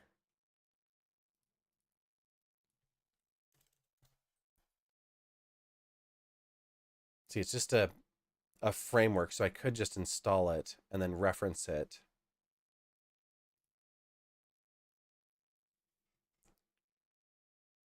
Install for BSB package management, direct download. I think I'm going to pause this because functionally, this is it. But I don't want to hand this off to somebody else, telling them that they need to download additional data libraries onto their system for doing the work when it can be built in here if we just instead, and I realize it will be a little bit larger of a file or a little bit more memory to run, but if we actually just parse this inside of this function, then we can have a one and done type of experience. And I would rather do that than try to reference this other install, having to have them find out where it is on their computer when it's not in a default spot. You can see shared drives, my storage, OBS and tools, streamer bot. So this person dumped this file into a separate folder under streamerbot 1.9. I'm going to double check that it's not in streamerbot right now.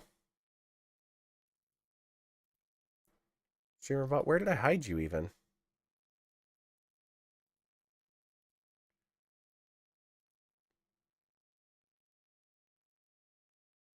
Did I put you on the C drive? Like, that's not very likely. I know myself better than that. Hello, it's going well. We are trying to solve an entirely different type of puzzle tonight. We're looking at how to do a shout out in YouTube. And I noticed that this was compiling when I imported it, but not when I copied and pasted the code.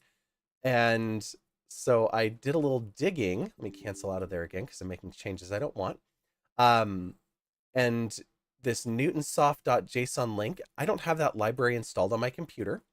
And the references here for JObject and JProperty only exist inside of this additional library, which is designed to help the users parse JSON more simply through C sharp.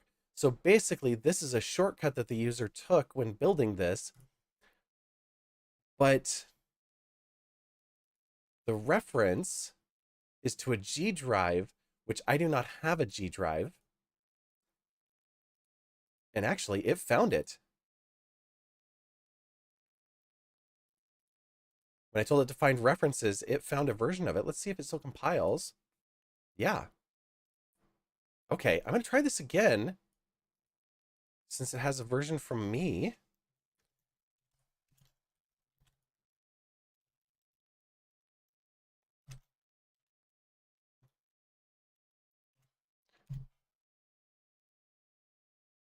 Nope, still not working. Oh, wait. Oh my God.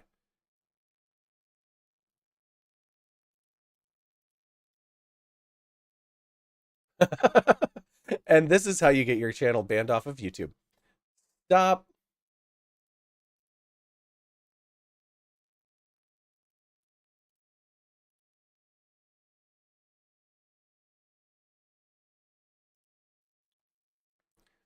This is going to be the slowest shout out ever. You can see how long it's taking it to get through those actions. But because I did have the piece, it was able to find it. So let's take this else out of here. So, well, we don't even need it. It has the loop, so it'll just run through. Oops, you missed. What just happened? So, when I was in here, I did find refs. And when I did that, it actually found that the Newtonsoft JSON DLL is actually installed as part of my streamer bot install.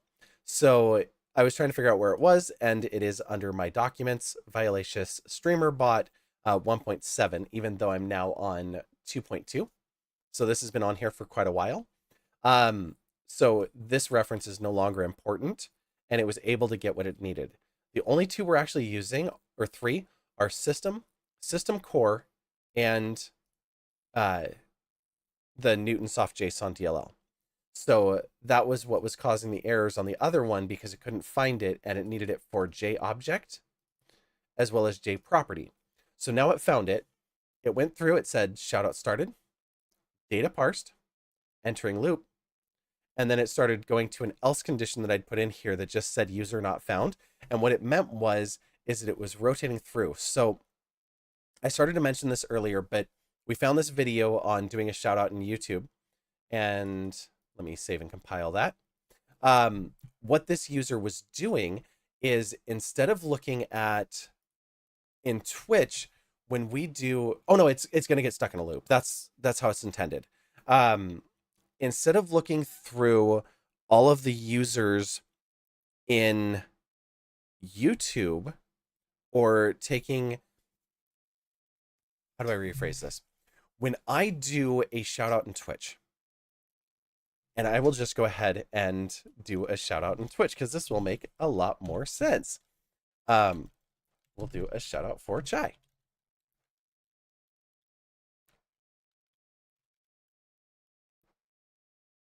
Assuming that I spelled that correctly, I'm kind of looking over a light. So it runs the shout out. Now, what did it do? Well, it took your name and it reached out to Twitch and it said, get me information for this name. And Twitch came back and said, okay, here you go. It's this user. This is their ID. This is a link to their page. Here's their profile picture. All of this data comes back from Twitch, feeding me that data. And I didn't have to do anything extra because they've made it so easy that they've built it into the system. Okay. Now, on the YouTube side of things, YouTube doesn't give us a bunch of data. And when we do a shout out, we do not have the user ID. We have the user name. Now, mine is Violacious Unfiltered. It's easy enough. That one's fine. I can type it. It's not quite the same. It also, if you lag back or you don't look at it, it decides you're not live anymore. Wait, YouTube is not receiving enough video to maintain smooth. Why not? When did you drop YouTube? 11:37, so just now.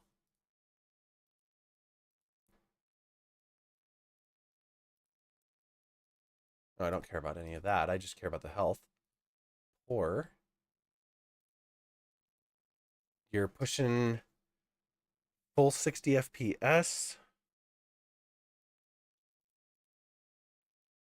The stream is still up there, no issues.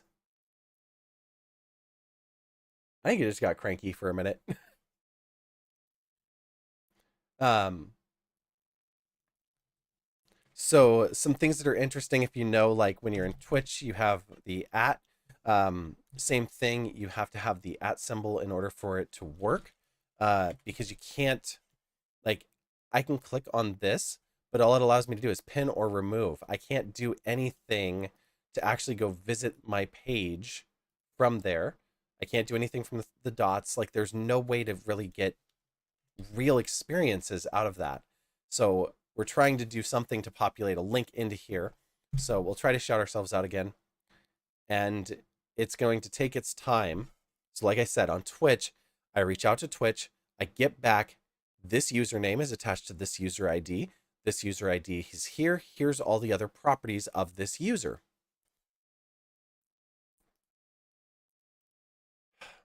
I closed out of StreamerBot, so I have to reconnect to YouTube before that's going to work.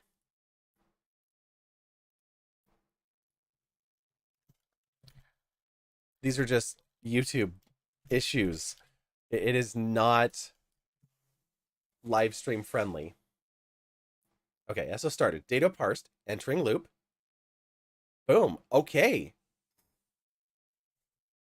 So this worked.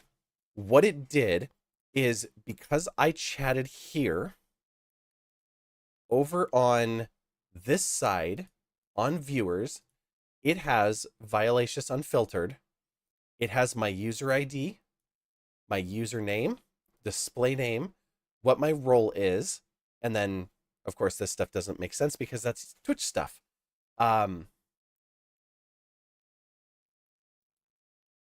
But that actually worked. It just required a little bit of massaging to get it to function correctly.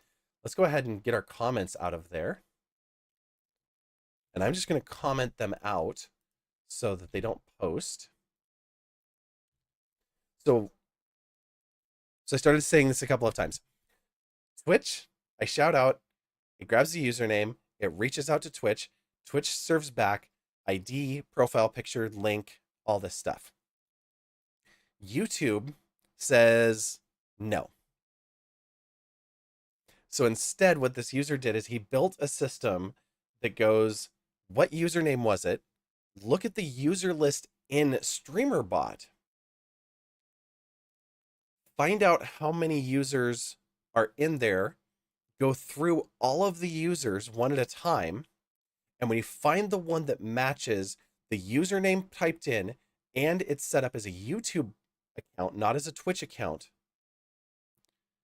then go forward, use that ID to populate the link and their display name and post it to YouTube. And that worked. So it works. It's not pretty as far as that's concerned. And it's requiring a lot more power on the computer side than I would like to see. But that's okay. It at least functions. So I can share this out with those who would like to have YouTube and do shoutouts on their YouTube side.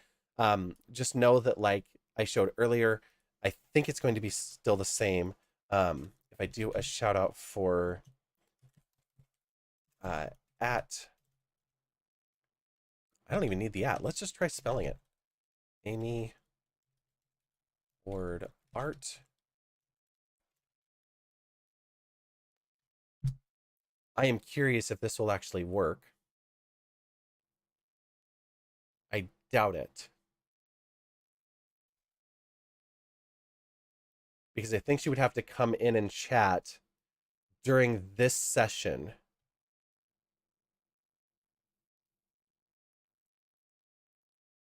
Yeah. Okay. Well, we can do a shout out on YouTube. It's not the cleanest. We're going to have to do some more adjustments to it, but it at least is functional. So yeah, that is something. Let's take a look. So we have that here. What else was on the list for tonight that we haven't already done? So we did a shout out for YouTube. We didn't look at Twitch ones at all. I'll do a full video on that, but if anybody does have any questions, I can pop in and show you how we are doing some of those things. We did Discord bots where we looked at Me6, Dino, and very briefly at CarlBot.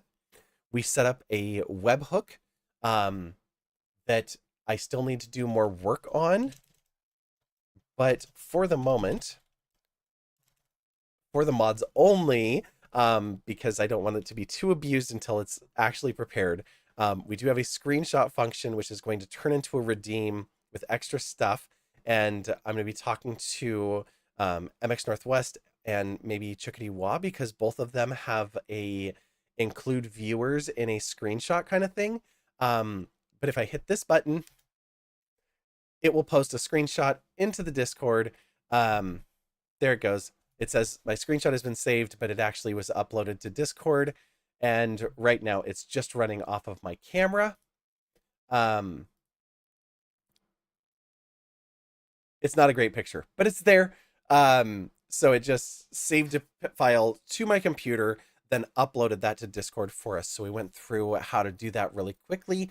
I'm going to add some additional effects and timers and all that fun stuff to make it a little bit more involved.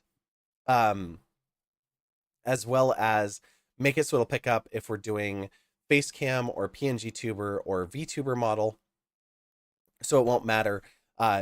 So that button is not a secret way of activating my camera and seeing what I'm up to when I am not live, because right at the moment it's very dangerous. So I will be deactivating that one until I get it finished.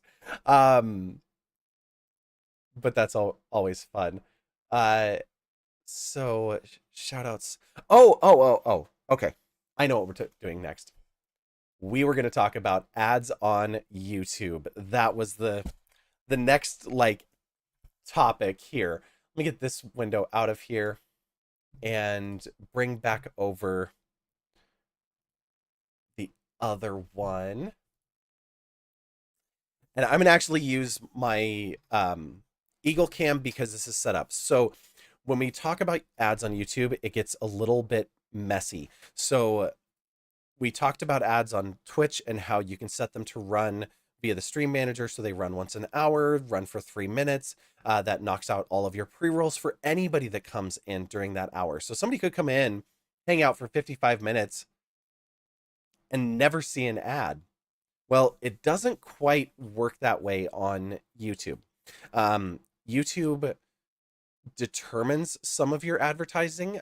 Even if you're not a monetized channel, you may see YouTube ads when somebody clicks into your stream, into your individual videos, things like that.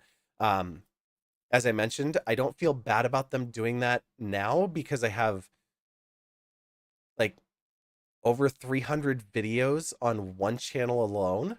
And the size of those video files just in storage, even though they compress them some, is still a huge amount of storage that would cost me many dollars every month to store those videos, and they store them for free. So I can't complain too much about them running an ad on the few times that those videos get watched.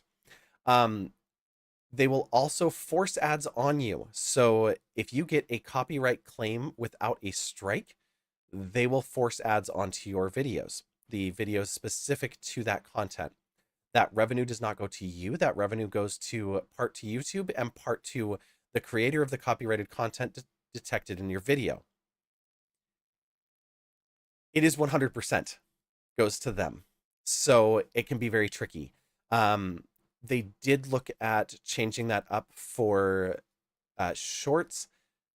I'd have to go into the creator studio to figure out what their rules are on it. Um, I want to say it's a 65-35 split where 65, so off the top YouTube takes their cut, then the creator gets the smallest piece and the person who owns the copyrighted content gets the next piece. So you have to be really, really careful with using copyrighted content within YouTube spaces more so than you do with Twitch and other streaming services. But when you go into making a live stream, this gets important. So I'll hit go live here. I'm going to make sure this one's private because I don't want everybody to think that this channel is actually live. Yes, discard these changes. Okay, so it starts out unlisted, which is great. That's exactly how I want this to be. When I am setting up my live stream, I have all of my details in here, and I'm going to set up, are there any restrictions? What's my thumbnail? All of this stuff before I go live. I have to do this whether I'm streaming from a camera or from OBS. It used to not be that way. YouTube used to have it set up where my camera would automatically restart the stream and go live again when it reconnected. They've taken that away. It no longer does that. But in here under monetization, you have your ads experience. When you do a live stream, this is available. When you do a published video, so not a live content, but an evergreen content, you do have some additional settings there as well, like what types of ads show, how often do they show, things like that. When you turn this on, YouTube decides a little bit about how this works. And they want you to select this one. They hinted last year that they may push over to this in the near future as being the main way that they do it. And they've changed this interface to correspond with that. This used to be low, medium, and high frequency, and leave it there. With the letting them insert the mid-rolls, you see they determine which ad formats are best for your live streams and when they appear. Your viewers may not see ads at the same time. You will still be able to manually insert ads during the stream for breaks and transition periods. This option can help you earn the most revenue while protecting the viewer's experience. I think this is a really interesting statement. When they say protect the viewer's experience, they put some additional detail around this before. And essentially, some viewers will sit there and watch 5 minutes of ads and stick around for a stream. Your lurkers who have probably gone off to do other things in their house and just have you up in the background, well, they can run as many ads as they want on that channel. It's not going to hurt anything. It's not going to help anything. Those viewers aren't going anywhere. But other viewers, they will detect a behavior that if it's more than 30 seconds at a time, they leave. So for those users, they will instead set it up to send them ads at a frequency that they consume. You don't have visibility to how it's actually running. When I let this be on one of my streams, I watched, and right about here on the screen, it started popping up and it was like, 5% of your viewers are watching ads now. 15% of your viewers are watching ads now. And it would just constantly be flicking, showing me that ads were running on my channel. So this can be pretty obnoxious as somebody who live streams. Now, I will say that for the Eagle camera, it is my preferred method. I'm not going to go and manually place ads throughout. It's just not going to happen. I'm not going to be like, oh, we just had an eagle fly away, run ads. I'm not going to sit here and give it that kind of attention. My mods are never going to run them. So this does not make any sense at all. Scheduling them at a frequency, and you see this estimated frequency. And so 6 to 30 minutes. You can't do once an hour, but we could say every 30 minutes. And you can see show ads to viewers at different times to maximize revenue. Ads will be shown to the viewer based on when they joined the stream. Turning this on can maximize your earnings potential. So instead of it being every 30 minutes, it's 30 minutes from when they join the stream. So this gets really complicated, but it's really up to you to determine how you're going to run them. And honestly, for most people who are streaming and monetized on YouTube, I would say either going with this one or this one would be my preferred method. But again, you don't know how many ads are being shown. YouTube has a tendency to show 2 to 3 ads. So that's something to be aware of. Like I said, running them manually, that doesn't make any sense to me on a live stream because you're poking the button and in an interface that doesn't integrate with anything else, that's just a nightmare. And that you can't go to a full hour, this is just going to make more sense. Or just let them do it. And then here you can see, okay, conservative, fewer ads, lower earning, but less interrupted viewers. Balanced is a mix, and aggressive means you're just running ads all the damn time. Like, it really depends on your audience, but most people balanced or conservative if they're going to do this, because it's not usually about the earnings, but on a YouTube stream, it definitely is about those earnings, getting those pennies the way you can. Okay. The other piece here is on your videos themselves. When you have monetization on here, get out of here. Edit here. I think this is actually in the general settings. I don't think it's on the per video, but it's been a while since I actually looked at this. Recording, category.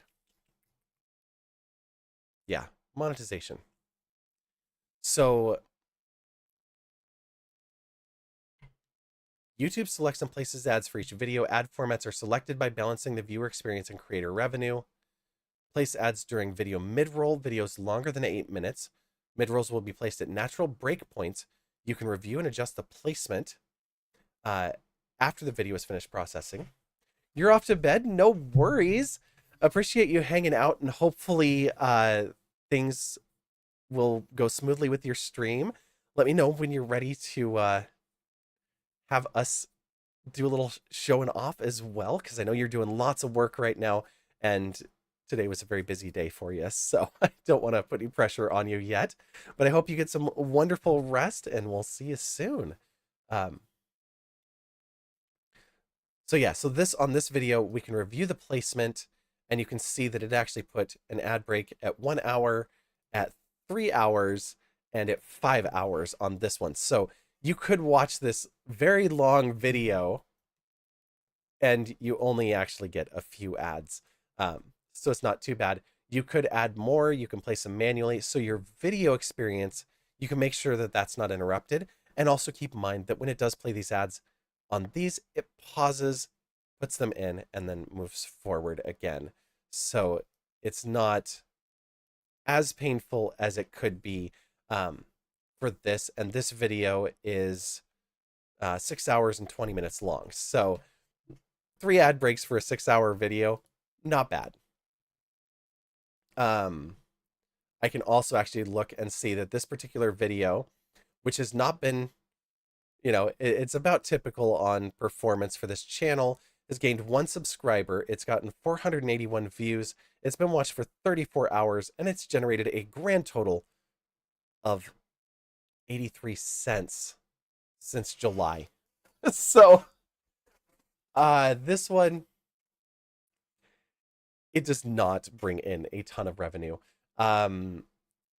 What I will say is it's always interesting to see how the revenue actually plays out from these channels and how that works. Different types of videos do very different types of behavior. Right now, I'm not publishing any videos. I haven't in the last month. So it's very quiet out here. You can see a few subscribers fall off in the winter. Not a big deal. If we actually click over here, you can see there's been some positives and negatives. It just happens. 210 views is 9.8 thousand less than usual for a month. So I don't stress about it too much. And I also think this is kind of interesting. Your top view content for this period is a bit of a live video from May, a bit of a live video from July, and then the overview of the gardens from 2015 that hasn't been updated, and some shorts. Like, it's not doing a lot this time of year. It's very quiet. If I sat down and did some edits and uploaded some of the highlights from the last year with the eaglet in the nest and things of that nature, we'd see a spike of hundreds, if not thousands, of views, and we could make a couple of dollars. But it's not a huge amount, and it's the off season right now for us. Eagle viewing is very interesting because we actually have the last nest of the year. So we tend to see this like last 4 months of viewership is when our viewership spikes, because activity at the other nests tapers off, and then we sleep for the winter and then pick back up in the spring. So that's kind of how this channel works. But yeah, the earnings, it's very confusing how that all works. And if you are looking to earn on YouTube, let me make sure there's nothing here. Okay. They have 2 levels. They have the Supers, Shopping, Brand Connect, memberships, all of this. This is at their lower level, which you only need 500 subscribers, and I think it's 1,000. Let's see. Channel monetization policies.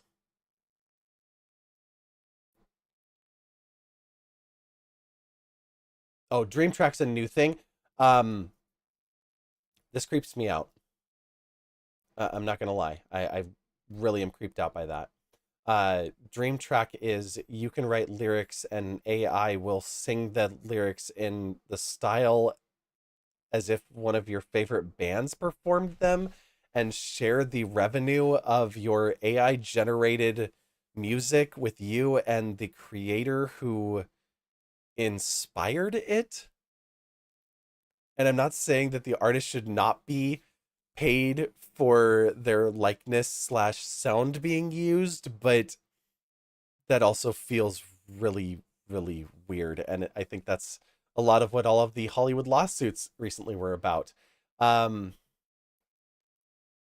Eligibility. This is what I want.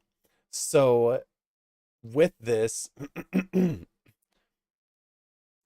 so you can see the full program is 1,000 subscribers, 4,000 public watch hours in the last 12 months, or 1,000 subscribers and 10 million shorts views in the last 90 days. So if you were creating like TikTok, Reels, clips, that type of stuff, you need those numbers high. And you just realized you haven't been hydrating properly. Uh-oh. Need your own hydrate regime in real life, right? I think we all do. So this is for the full YouTube partner program. They did reduce this amount, and do they have it here?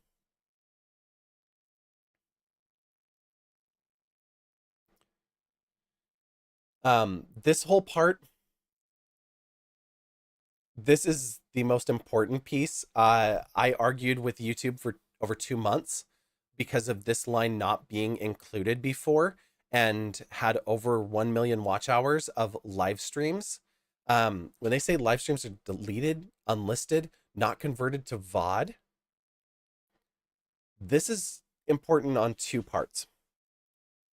If you have a live stream that's over 12 hours, actually over 11 hours and 59 minutes, it cannot be converted to a VOD. It automatically gets removed. If it's shorter than that and converted to a VOD, and I think they're going to get in trouble with this again, because this suggests that the live stream views count, because a lot of times people will tune into a live stream and stick around for hours. But when they watch a video on demand, they will only watch for minutes. Or they'll hop around it to see a few key points they want to see. Your live view time does not count towards your valid public watch hours. So that's important, although most of you who are actually in monetization on here are probably past that. And then they put out the lower threshold, and they're not showing it here. So when I'm eligible, notify yes.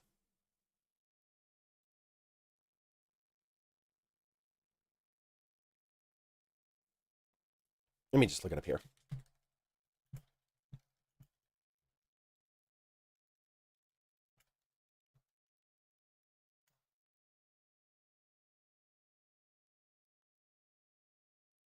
So this is the one they rolled out earlier this year, which was they're changing it to, instead of 1,000 subscribers, you only need 500, but you still need the view hours.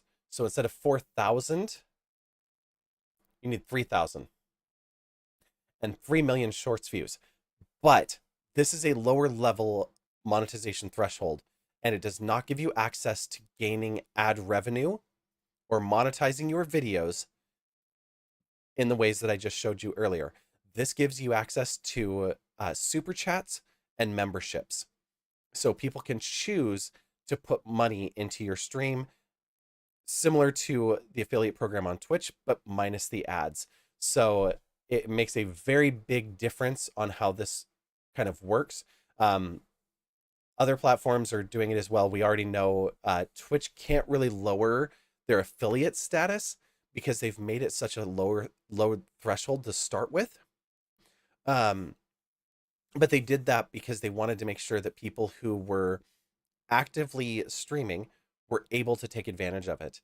And there's been pressure on YouTube to do the same, but as I showed you, there's so many things with YouTube that are not available or don't work the way that they do on every other platform. And so it's going to be a lot of third-party tools filling the gap on YouTube for quite a while to make it a viable streaming platform. And it just doesn't have the community that we do here on Twitch and all the extra fun stuff that goes with it. So yeah, so that's advertising monetization kind of settings that we have over on YouTube. The only other thing that I have to look at, I need to look up myself, so I'm not going to get into it, and that is moving things from like Streamlabs over into StreamerBot. So we are going to hold off on that one, and I think we're going to minimize all of this and figure out where I put my controller because I never put it in a sensible spot. I'm going to maybe think about making a custom game controller holder. Since I have all these consoles, I should probably have the controller somewhere that makes some sense. Maybe. We'll see. Let's do this.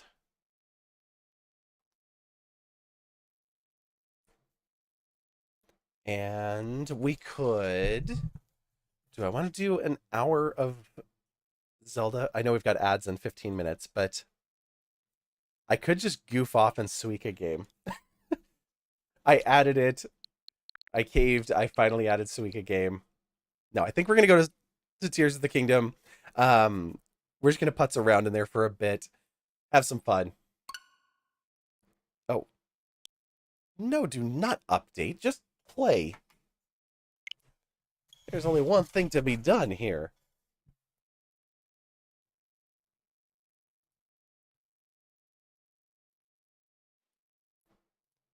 Let's see. Can I adjust you while this is loading up?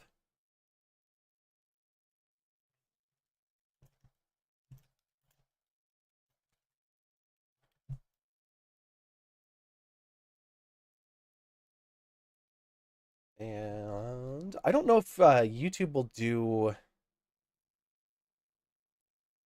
chapters, so I'm about to find out.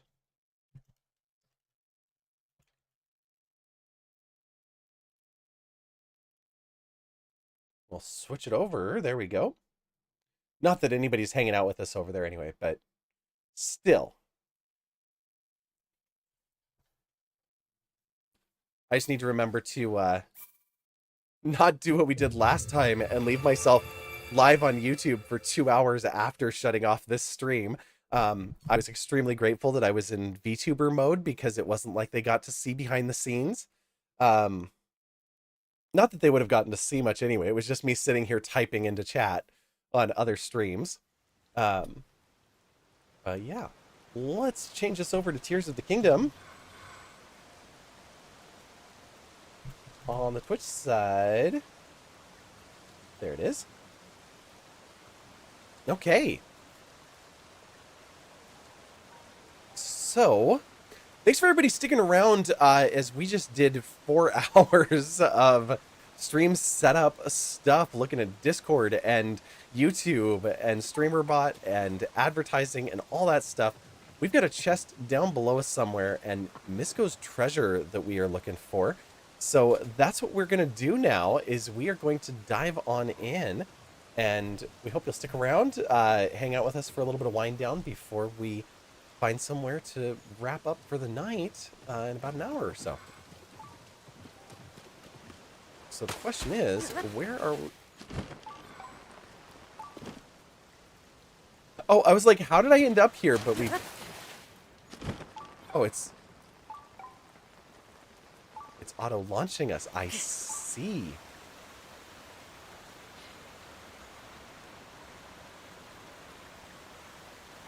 So we were looking for this treasure chest last night, and we failed.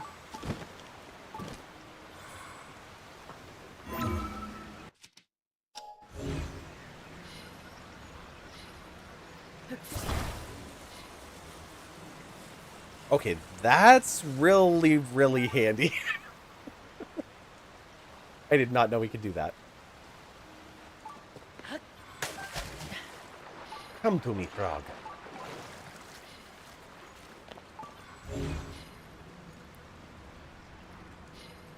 There's definitely nothing in here.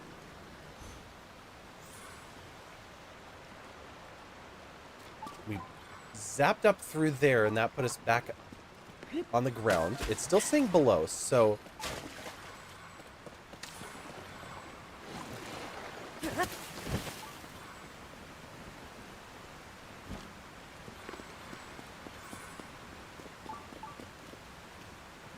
This suggests that it's right here. I don't want you to fly out of there. I want you to...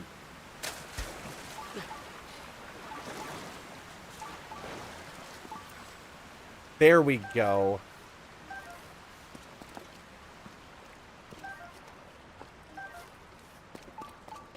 I was chasing the wrong things. Okay, so we've got one of Misko's outfits. I think we were looking for the climbing outfit.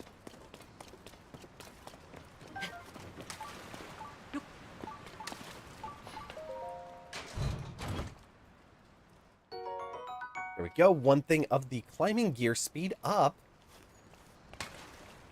Okay, one down.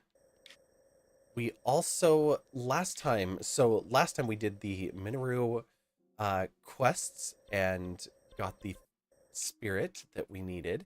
We also came up into this area. We were going to go after this chest that we have in the skull here. We talked to a couple of brothers here. We also talked to them at a lake a while ago that they just happened to be at. So we can do that again. And we also have a powerful outfit here. So there's another one of Misko's treasures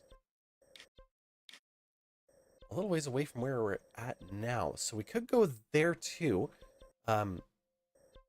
We tried climbing here and it started raining on us and we could not get up to the top. So that kind of put that on hold for a moment for us.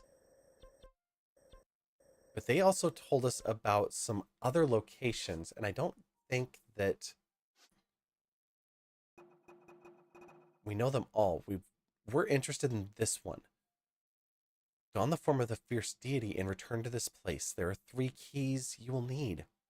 1, beneath the bedchamber of Akala's red-crowned citadel. 1 in the skull's left eye. And 1 in an old stump in Hyrule Field. So if we're looking at Hyrule Field, that's out here. Some old stump somewhere out here.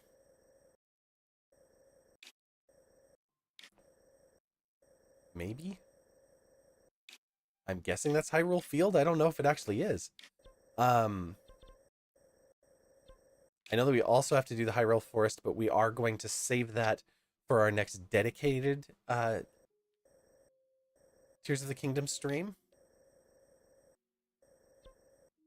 which will probably be Friday. I say Friday. Well, I say probably because who the heck knows anymore? Let's go for this one since it's raining right now. I think it'll still be raining up in the north either way, but we'll have some fun with this. I also cannot believe that that's how close we were to finding that one, and I was running all over that cave for like 15 minutes or so, thinking it's got to be here somewhere. There's the arrows are pointing up, so I was following them up instead of along the path. Okay.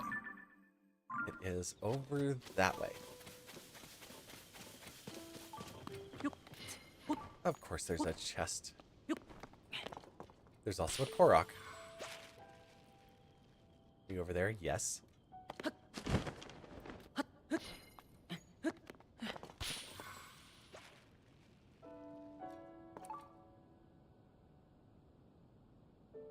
Where is the chest?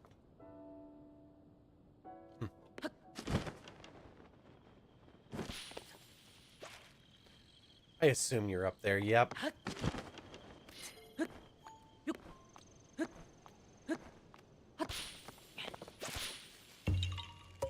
Well, at least you didn't make me go any further. Yahaha, indeed. Come to think of it, I've heard that Korok Forest Store has been kind of weird lately. I wonder if it's better yet. No, it's not better yet. I haven't even gone there. I haven't even started to fix that problem.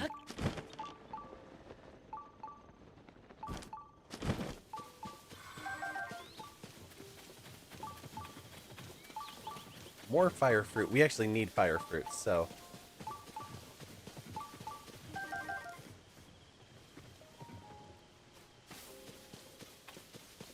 Oh, there's even more. Yay, and more. Wow. Glad we ended up here.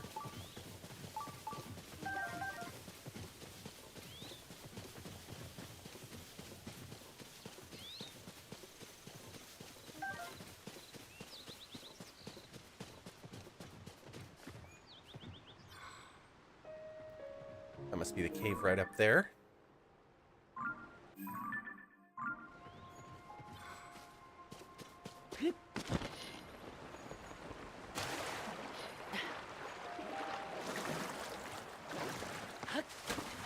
We could have gusted across, but we didn't need it.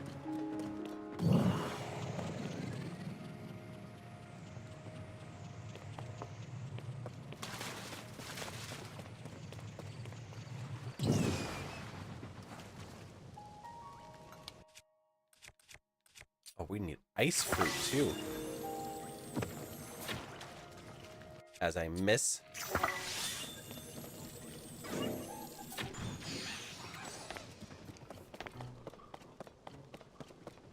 I'll take this.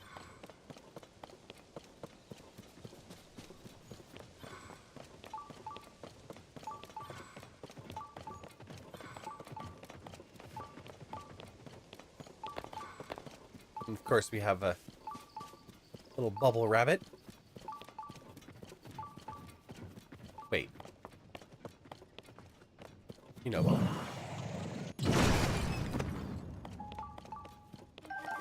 Oh, it's just flint and luminous stone. No biggie. Oh, that's...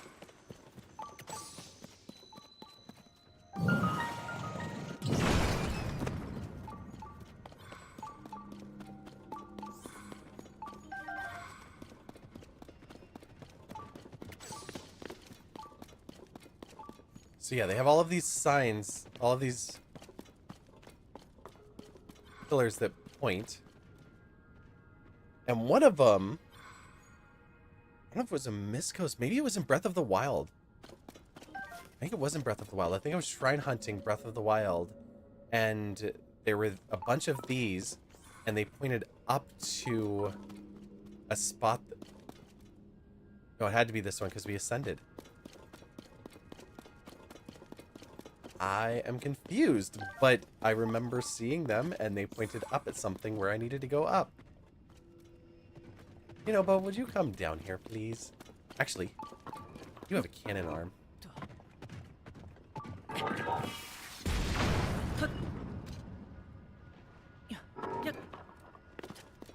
That was enough, thank you.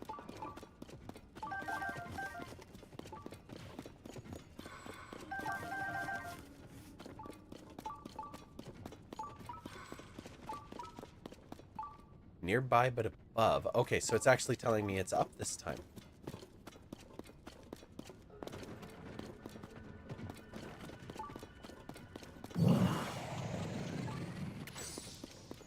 Oh. Minoru, thank you.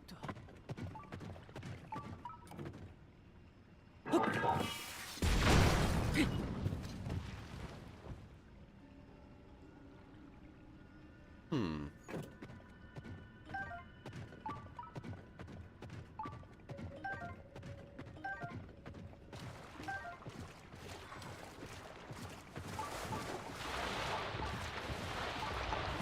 Oh!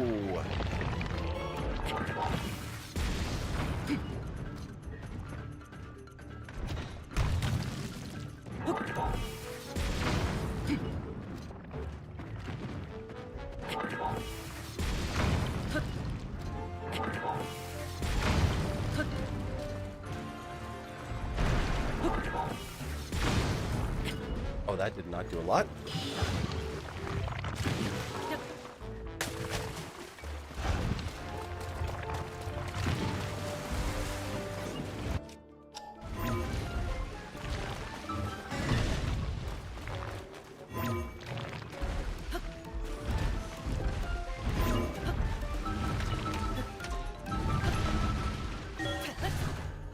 Like hitting the button repeatedly and it's just not going because he's moving too quick. Let's also get us a weapon appropriate to this, like this giant monstrous thing here.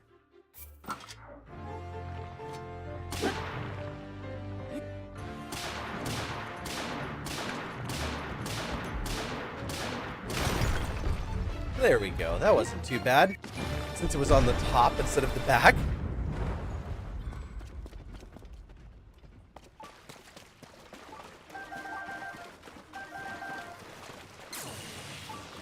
Oops, we don't need that. Sorry, Riju.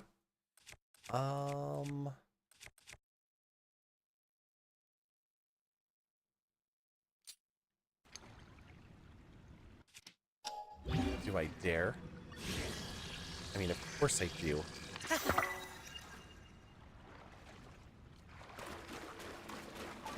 Look, it's like a little sword of love. Luminous Stone Talus Hammer. And we have another one here. But this one's 53 because it's on top of a Railguard's Claymore instead. And let's go ahead and use our almost gone sword here. That probably only has one hit left in it. Okay. You want me to go up?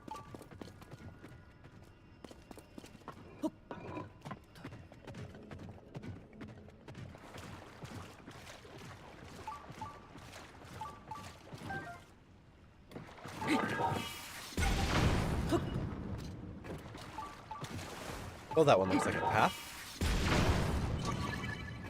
Yeah, I was worried that was the end of my cannon.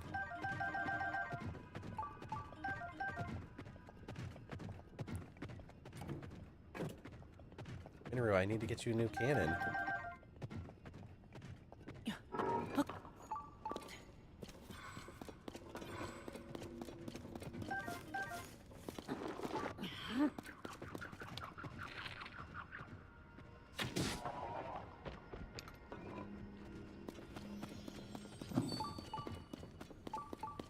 bubble gem. And thanks to Samsara and Dogai Dragon, I believe. We also found the little guy who wants to eat the bubble gems and turn himself into a Satori.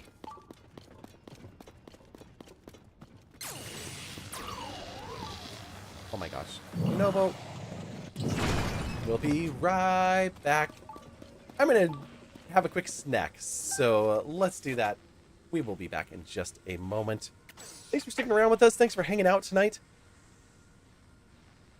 Oh, Chai. Thinking that we wouldn't catch you during the ads. Chai, Chai, Chai. Off with her head!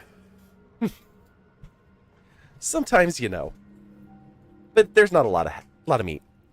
We'll be right back. I'm gonna go to the BRB screen just so that I don't chomp in your ear and sloppily eat in your face. But we'll see you in just 2 minutes.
Welcome back. Thank you for enduring the ads, allowing us to take a quick break, in which I ate some cold gyoza. I do not recommend that. I thought, oh, I'll throw them in the air fryer. I'm like, not in 3 minutes, you're not gonna. All right. Misko, where is this treasure? It looks like it's over here somewhere. Is that a well? Oh no, it's the cave. It's the doorway that we came into. It says it's nearby and above. Oh, we just opened up that tunnel. Right! The things we do and then forget.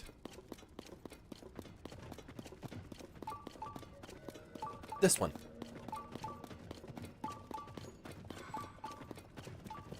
So these aren't necessarily arrows as much as they are just indicators of the path. And by these, I didn't mean that spear, I meant those spears. Just letting us know that we're on the trail of Misko.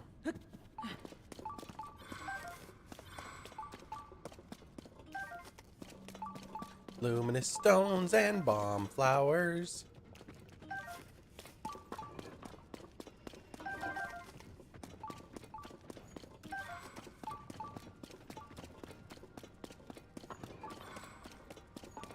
Pick up the other bombs that are in here.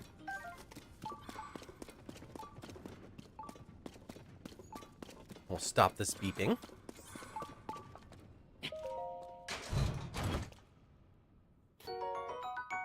Ooh, it's the barbarian armor. Armor once favored by an ancient warlock tribe from the Farron region. The war paint bolsters your fighting spirit and raises your attack power. Gotta love armor with a bonus.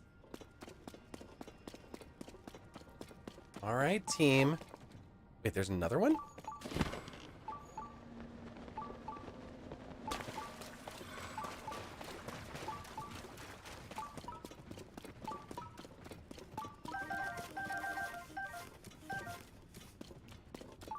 Nearby, above, and this way. No. Nearby, above, but back here.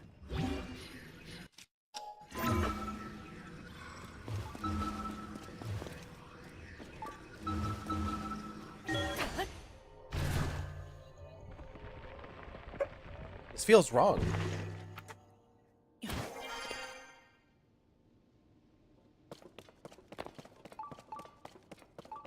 Oh, it's right there.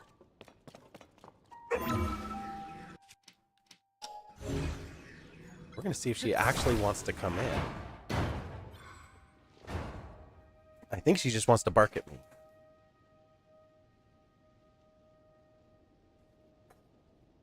Are you coming? What? Oh. Not. Well, you might as well come in now. Come on. You let the demon in. Now I have to wait for her so I can catch her again. It was a trick. The animals had teamed up against me. They were working together in the hallway as Nika sat there looking at me like, what? I didn't want to come in. I just wanted to just say hi and have you open the door. And then Nomi was sitting on a box in my hallway and jumped down and darted in under Nika's feet. And then Nika's like, oh, okay, I'll come in now. So Nika is here. Nomi is back there. So you guys will get to see one of the cats when she decides to come up here.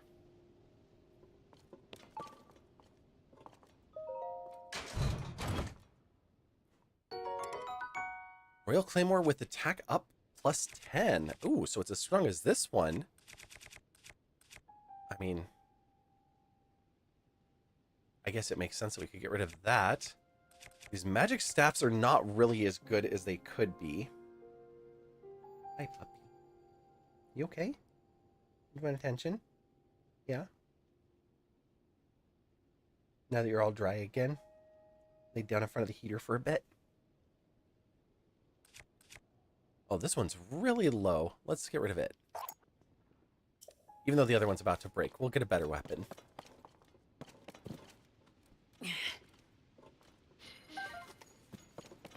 One restless cricket. Wait, you're finding another one already?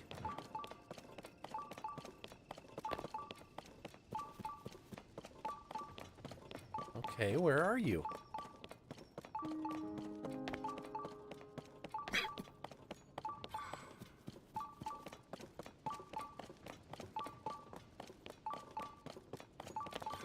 Oh, probably just here at this base full of baddies.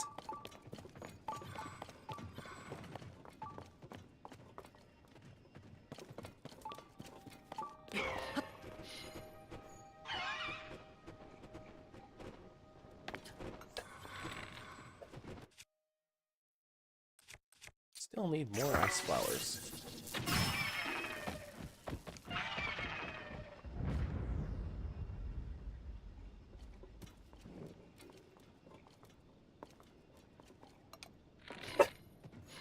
Nika, no.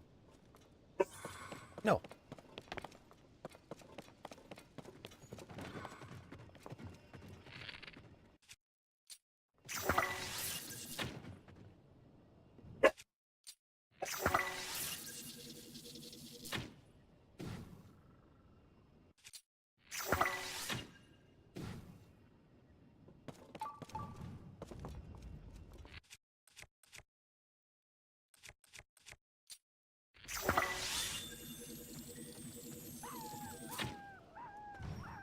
I will get her a treat in just a minute. Don't you dare sound the alarm there, Boko. Maybe this'll help. Yeah, I bet it'll help. Her tail is wagging.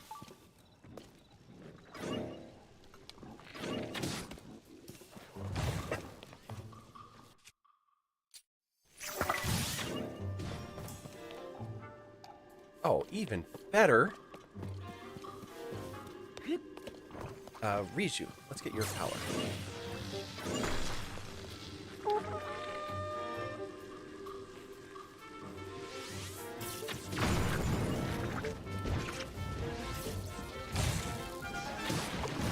We're too close. Link, what are you doing?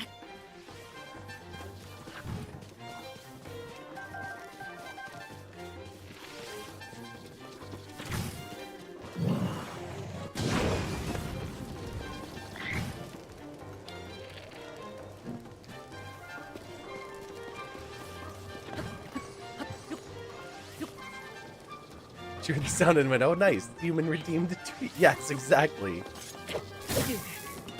Ow.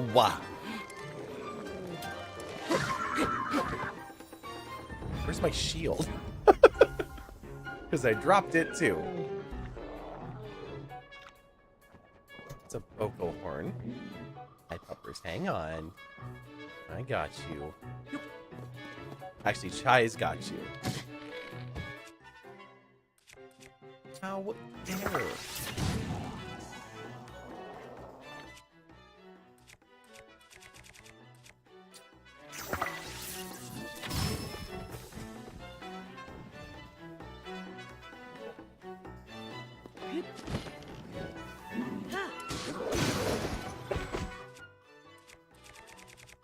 We knew that was going to break. That's okay. We've got this nice little club here.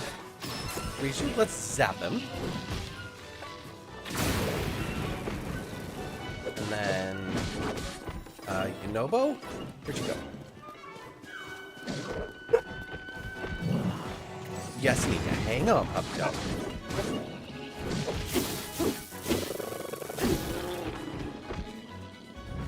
There we go.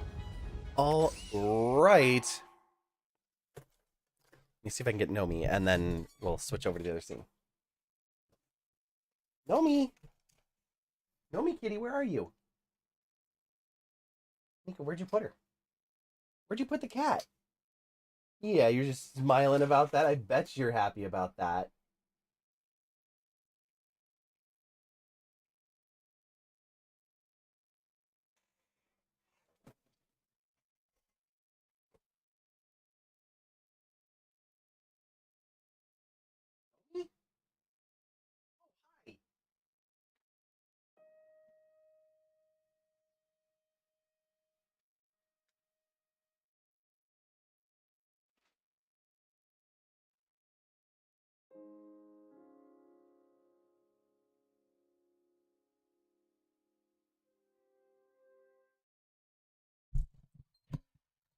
She is not exactly happy about this.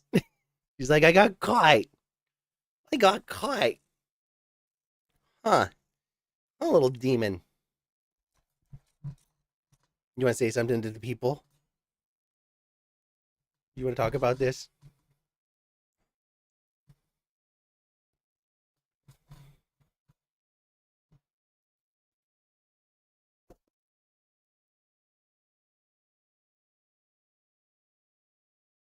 Okay, you ready to go now? You ready to go?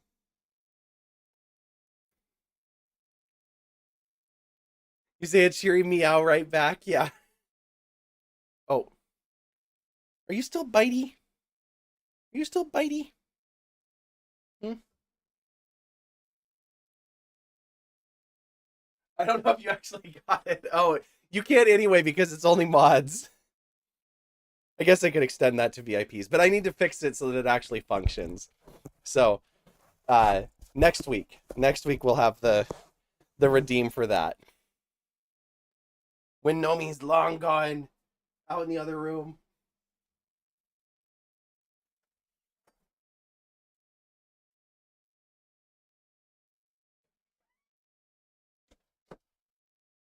All right, Nika. You need to back up. Back. Sit.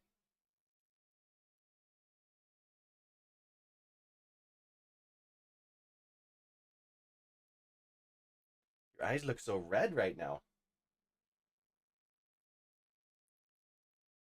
There we go. All right. Nope. Back. Sit. Back. You can't go getting off camera now. You have to sit in position. It's part of the rules. Can you pause up?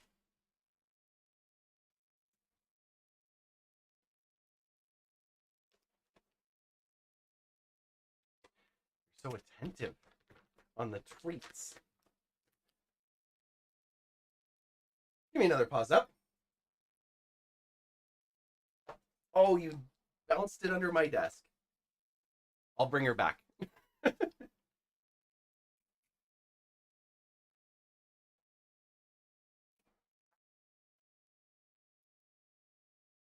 All the way.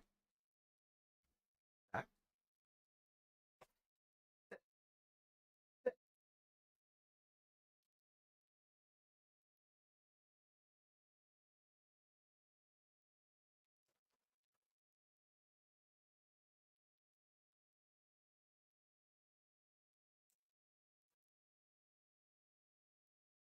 All right, last one.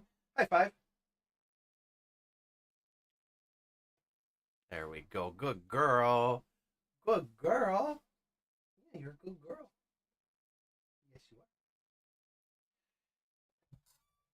are. And thank you, Chai, for the Nika treat redeem. She appreciates it very, very much. Huh. You wanna look up here? You look up here again? There you go. Good girl. All right, and we are back to the game.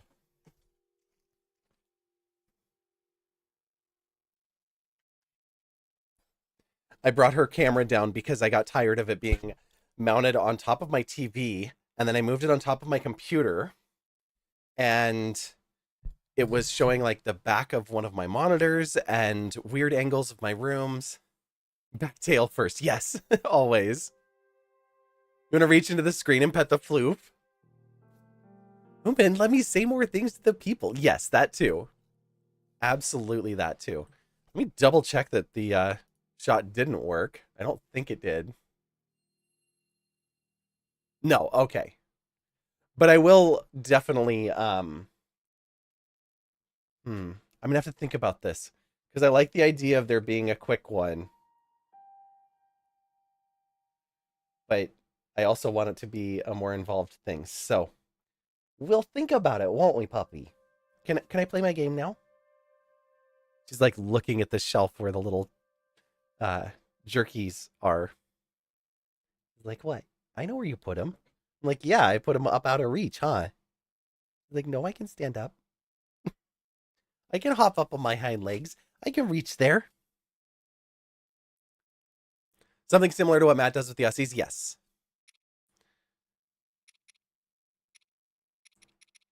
Yeah, I want to do something where it involves getting chat involved. I don't want to go the same way as he did, where it's like a game scene, but I do want to allow for a little bit of time for a pose and then for people from chat to jump into it, and so it becomes more of an interactive thing.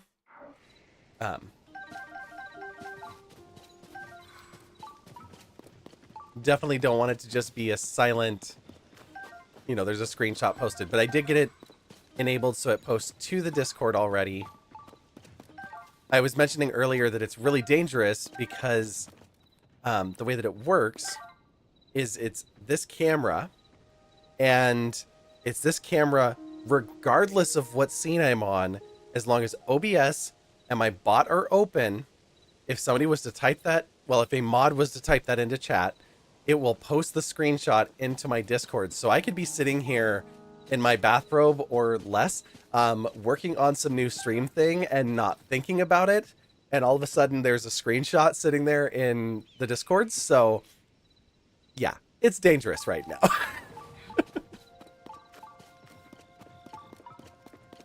Like with the USC, because it's tied to, a certain amount of redeems during the stream, you can't accidentally trigger it outside. And I set that up as I was testing things.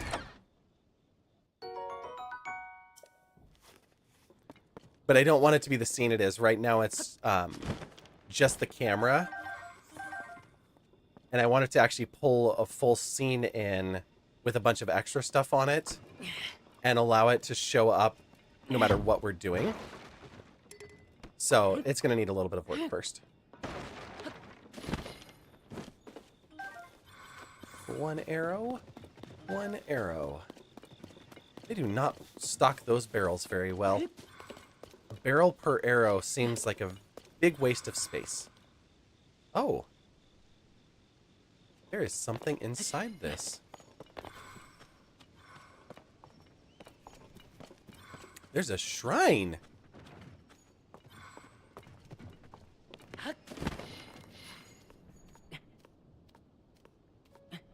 They keep almost seeing us. Oh, we should equip some different armor. This is not good above ground armor. Pants. We do have soldier's greaves. We have our rubber armor. We just got our barbarian armor. Let's do that.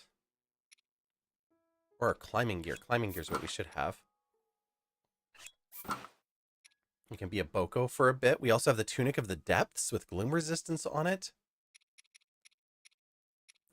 The charge pants. Don't we have stealthy pants? Yeah, we do. Sneaky pants, speedy climb, and Boko head. Complete with the soft serve. Horn. Why did we just fall? Link? What are you doing? Oh. Hi. You're gonna try to eat me. Ow. That is not how you want to fight a like. This looks like something cool.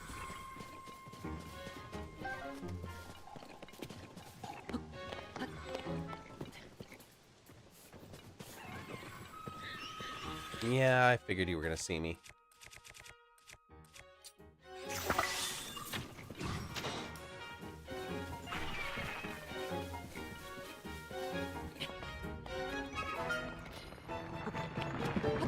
Ooh!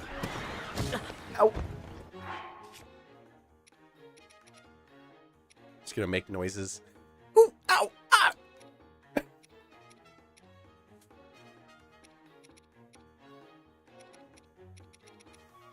We used up all of our good, strong foods? Uh-oh.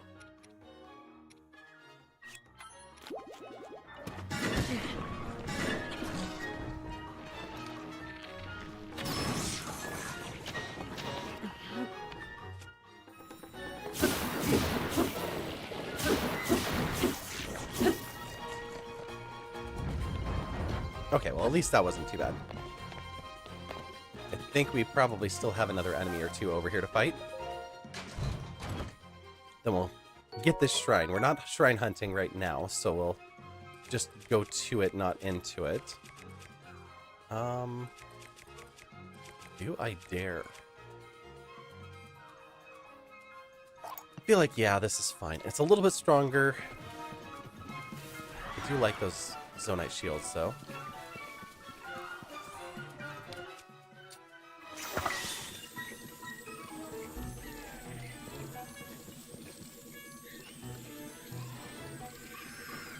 There's more than one of you. Oh yeah, there is.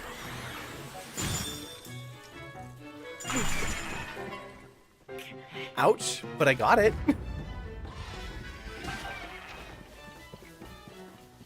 Thanks, Tulin. Appreciate you, bud.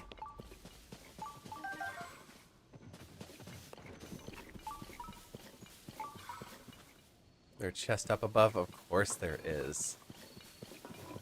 Let's go up this one.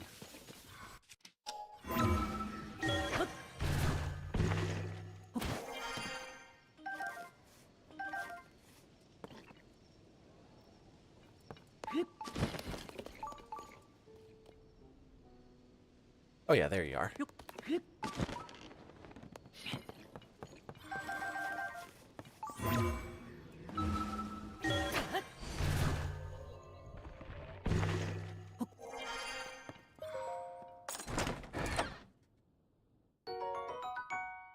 Excellent. You can stand up, Link. You're good. Oh, you're bokoblin posing.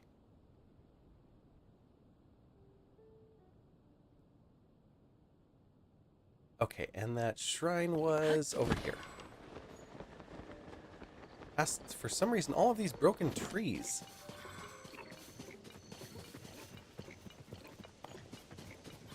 But this spot still seemed weird. Pine cones? Well, they must not have been broken for too long.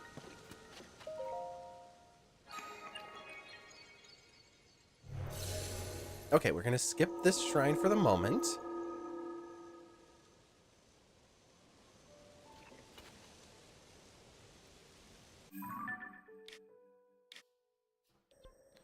But glad that we got it, and we need the Fierce Deity armor for that, and one of the 3 pieces is supposed to be here. So we're gonna head here and hope that the weather is better. And if the weather is worse, we may have to fly away, get some sticky elixir, and come back.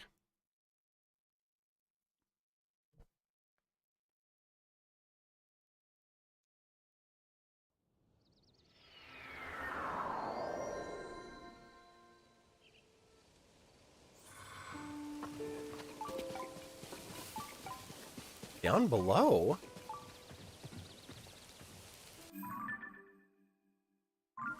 Huh.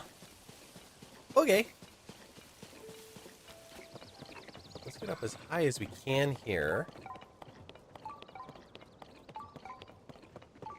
We've got a thunderstorm coming, and then it'll be sunny again after a couple hours. So let's just get up onto this cliff before it starts. It looked like it was raining, but I guess not.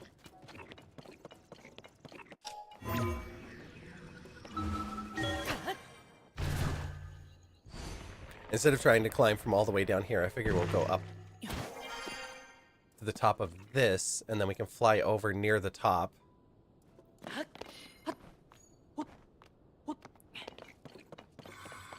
We might... It's going to be close, but we might have enough time to get there before the thunderstorm comes. Oh, there's an Addison up there.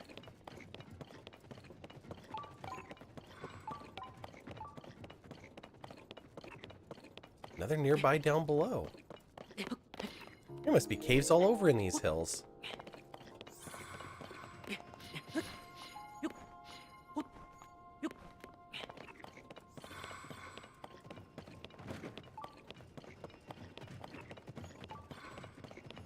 Interesting.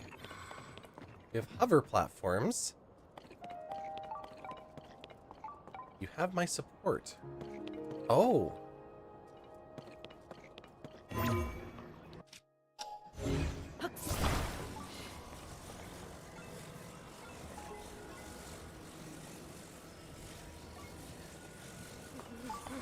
You're fine. Don't worry. Set this right here for a moment.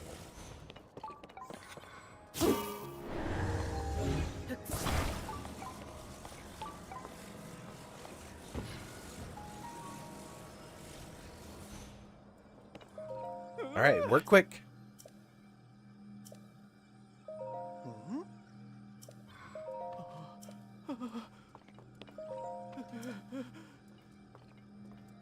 Yeah, he's standing just fine because this thing's hovering in the air, but only for a moment.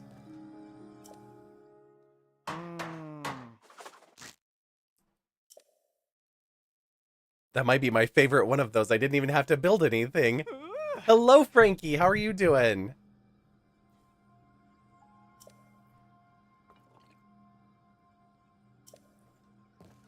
We stream both on Twitch and YouTube. So we've got Twitch chat down at the bottom. I don't have YouTube chat integrated. We've just recently started streaming a little bit kind of mixed over there. All right, Addison, what do you have for us? A red rupee. Always hungry. Thank you for the rice balls. And what do you have from your premium collection? A Muddle Bud. Wonderful. Love those. All right, Addison, we'll see you again soon. It's still hovering. Okay. Tulin. Not here. Oh, and there's the thunderstorm. Oh, crap. Well, let's try to do it anyway.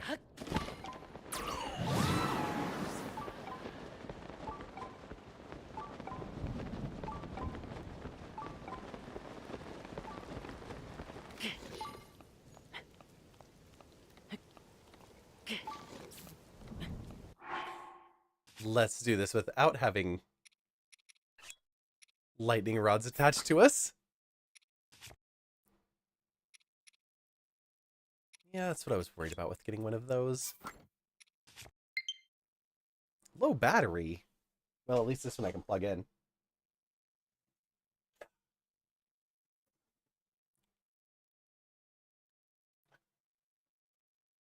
There we go.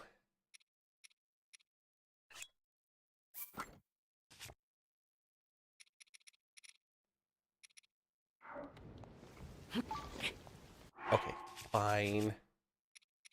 Where's my sticky elixir?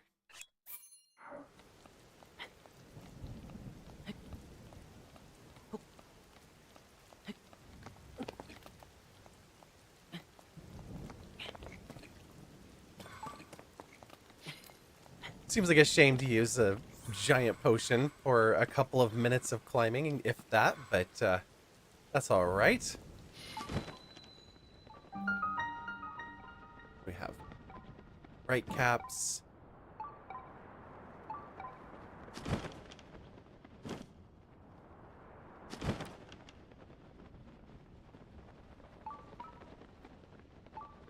Nearby and now up above. All right.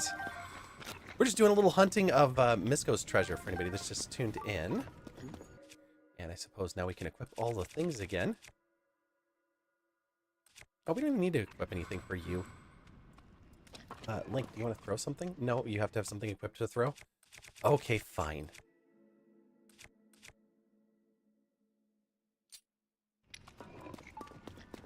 I love that my entire group, five spirits, are just like letting him walk right past him, like no big deal, waiting for him to hit me instead. Thanks, team.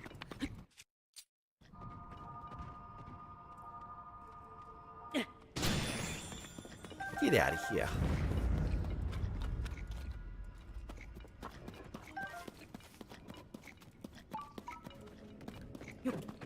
Oops, not what I meant to do. You don't have your cannon. I guess I could use your steel ball to smash things, but...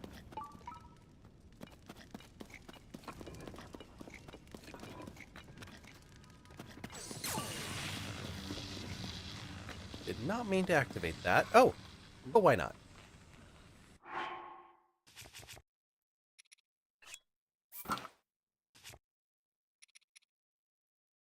Is everything new?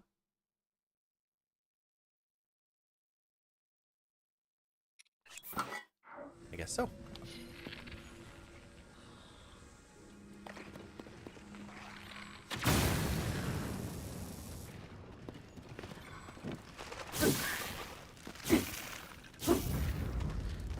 Did you hit the skull? There you go.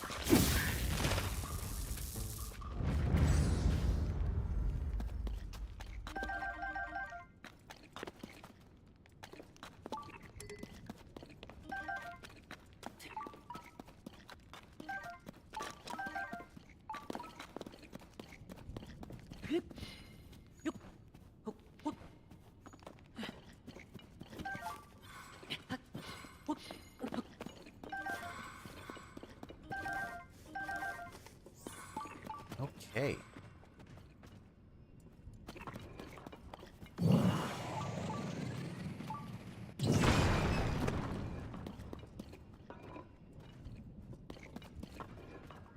We can wait for you. It's fine.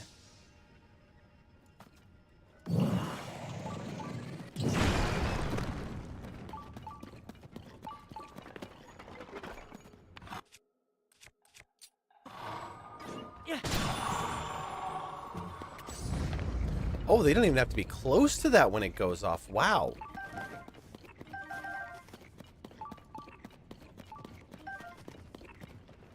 Very, very cool. A moblin horn. Something big is around us. Oh! Does Dazzle Fruit Trick work on you? Sort of.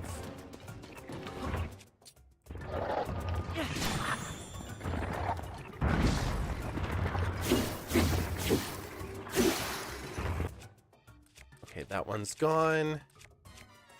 Let's grab this one.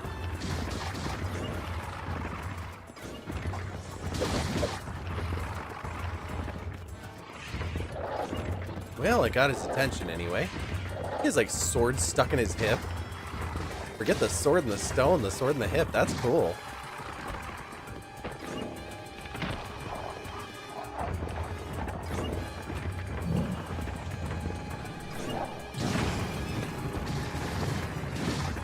Did bones just fall off? No, no, reshoot. Ouch. That kind of hurt. Just a little bit. Oh, you're almost dead.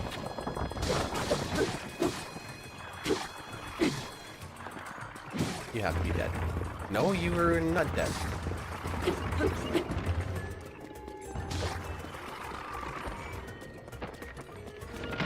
You throw a rib at us?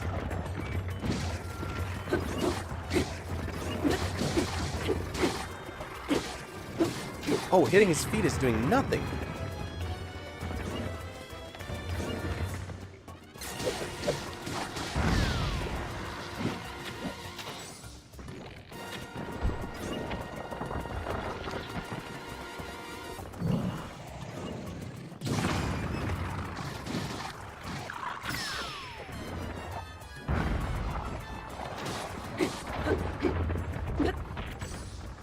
His eyeball falls out too? This is quite the little battle here.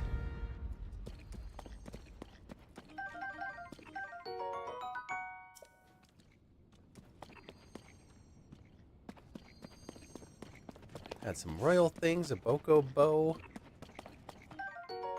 A moblin arm fell earlier. Oh, we had enough to pick it up. Okay, well, we're going to drop that.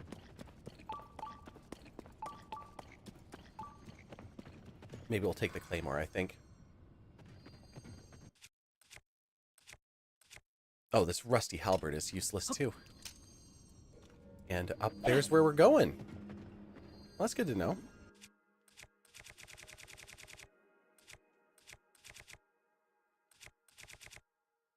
Moblin arm is 28? Wow.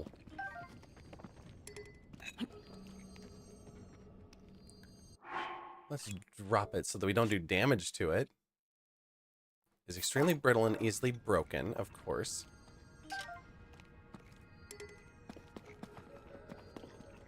Let's do the broadsword.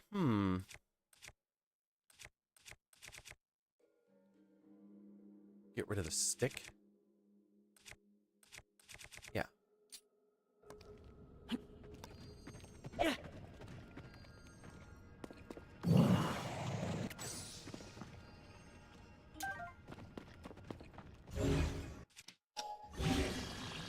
Not rock. Moblin arm. There we go.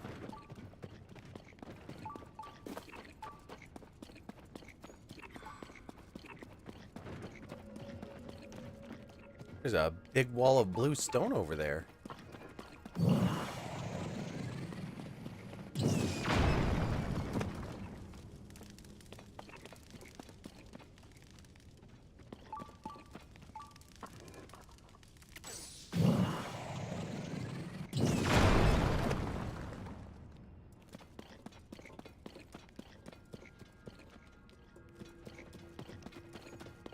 That's it? Just a bright cap?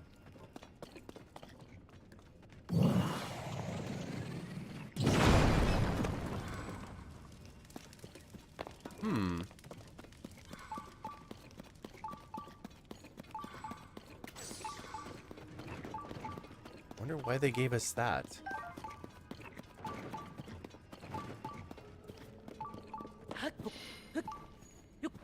Maybe to get us to waste resources trying to come up here.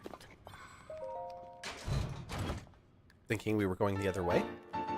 Fierce deity mask, attack up. Legends say this mask was once worn by a hero from a world in which the moon threatened to fall. Looks scary, but wearing it offers a fierce, godlike power. Okay, one down. We also have the twins manuscript. In West Necluda stand twins. Oh yes, the mountains. We knew that one.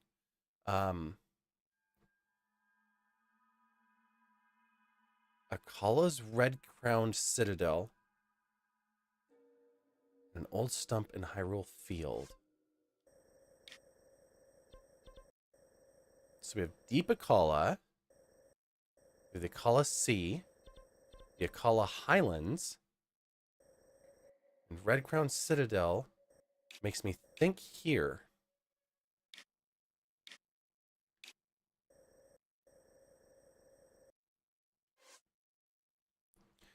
Beneath the bedchamber of Akala's red-crowned citadel.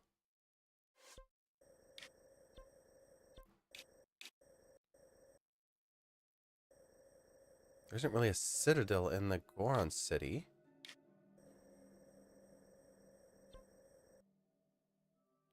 I'm being thrown off by the term bedchamber. That looks like something significant. The ancient tech lab.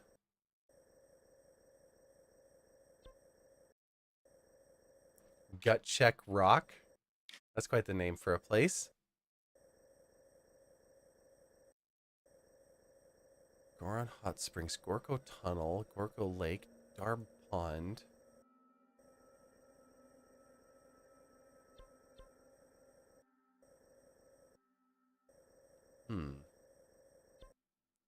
Red Crowned.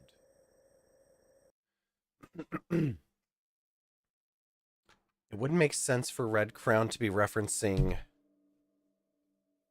I'm probably reading too much into this. I'm like, it wouldn't make sense for Red Crown to be referencing the chasms. But Death Mountain would have been Red Crown before. But in thinking about that, bedchamber...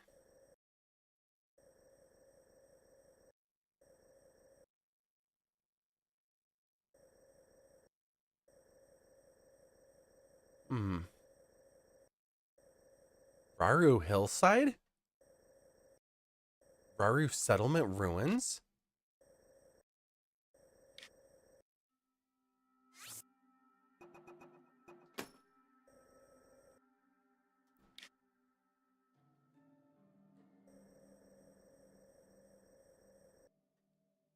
Citadel Bedchamber.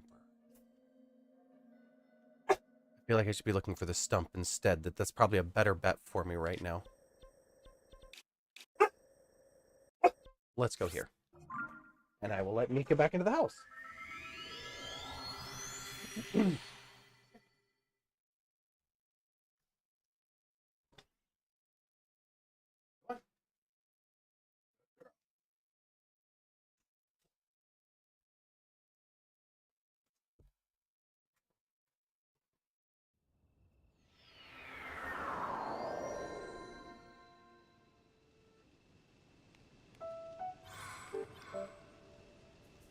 I'm like, it's plugged in. Where did I set the controller? There aren't that many places. Okay. An old stump. Makes me think this one's relatively easy to find, but... a chasm here.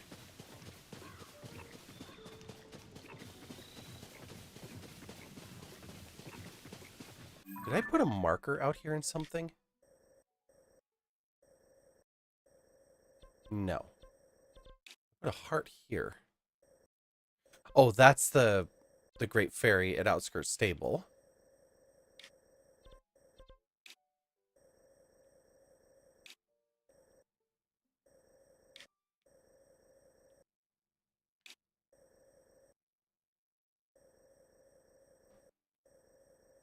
big old stump.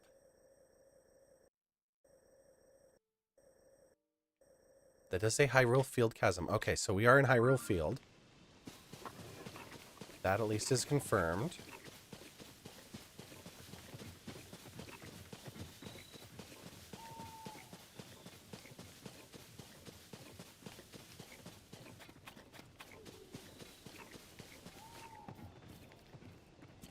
Stumps, though.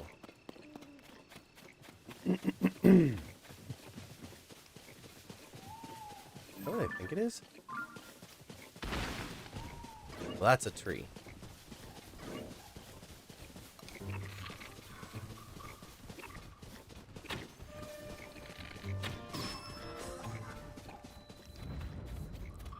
Sorry, it wasn't personal. I just really, really need the... Oh, you've got a silver friend. I needed the fire fruit. Tree!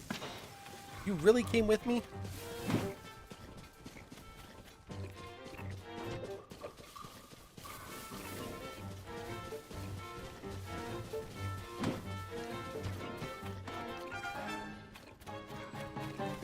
Friends, I'm questioning your tree cutting abilities here. Oh, am I own? Shit.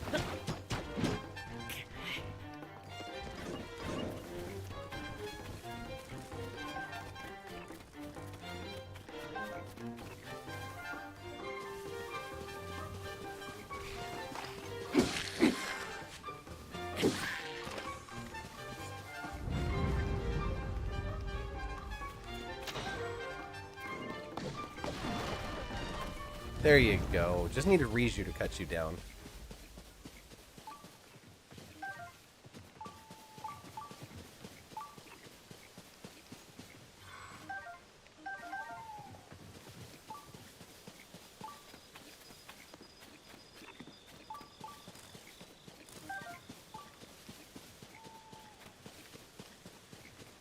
Old stump. There's a well here.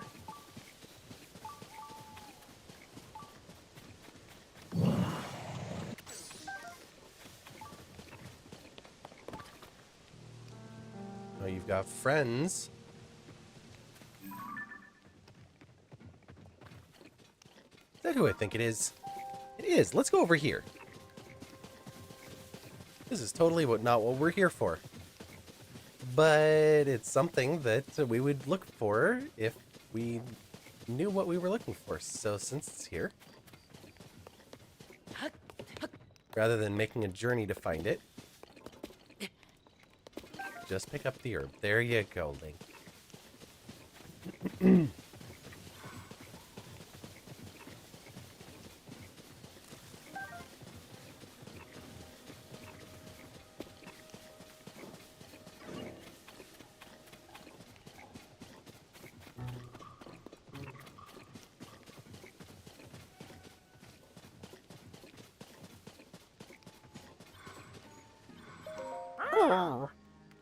Oh, greetings and good meetings. I trade treasure for bubble gems.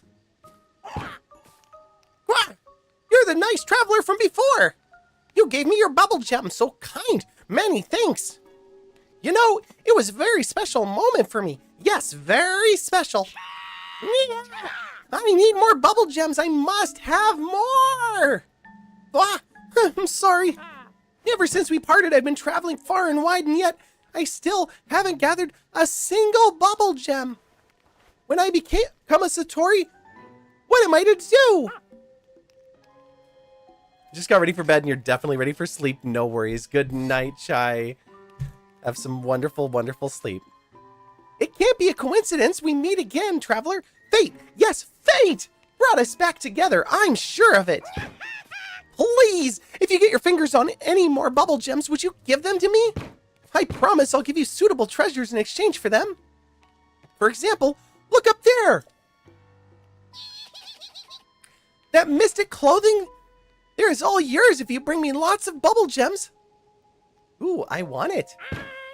Yes, then yes. If you get your fingers on any bubble gems, please bring them to me. I'll be traveling far and wide in search of those gems myself. So if you spot my stall at night, don't be shy. Do come by. Oh yes, I forgot to mention something important. When it comes to bubble gems, I believe gobbling down many at once is the key to turning into a Satori. So in the future, please bring me the quantity I ask for all together.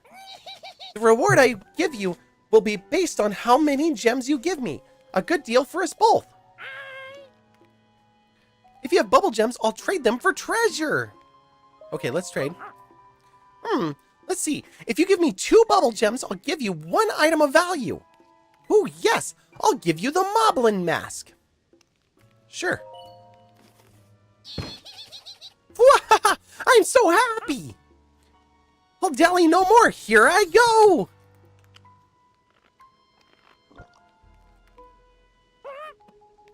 Ooh, my body is filling with mysterious power. I need more bubble gems. I must have more. I'm sorry. Now that I'm myself once more, please, here's the treasure I promised you.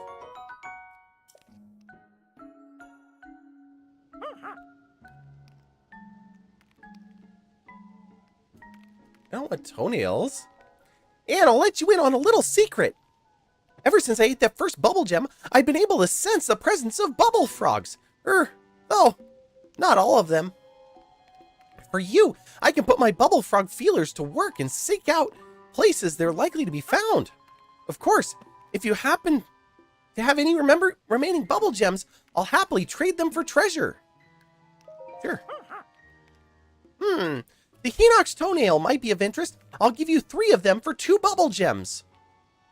Is that it? Is that it? Oh, not to worry. These are marvelous monster parts. They have many, many unique and unknown uses beyond mere boiling to make elixirs. These nails come from a terrifying one-eyed giant Hinox, a beast it's best not to get too close to. It must be said, monster fangs and nails don't have much destructive power when attached to weapons. But what do you think happens when they're used as arrowheads? Why, I'll tell you, their sinister shape increases the arrow's destructive power quite tremendously. Of course, I toiled tirelessly to build up my collection, so I would never use these specimens in such a way. Exciting, yes? How about that trade? I ask for only 2 bubble gems. Fine. Wahaha! I'm so happy!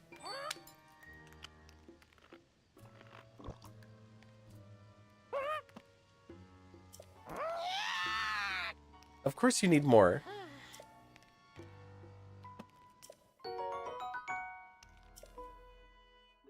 Okay, what's next? Oh good, 1 piece of the mystic armor. Oh yes! I'll give you the mystic robe! Okay, here you go. Enjoy your snack of gems. Of course, like, bubble gems are becoming more and more rare by every moment since this guy just keeps eating them up. Although, I guess maybe not? I don't know. Because the frogs turns into rabbits? And the rabbits just continue to hop away? Rupee padding. A robe acquired in exchange for bubble gems woven with prayers to spirits. It protects the wearer, allowing them to lose rupees instead of health when hit. Oh! I both hate that idea and love it. Okay, fine. I really, really don't need this, but here.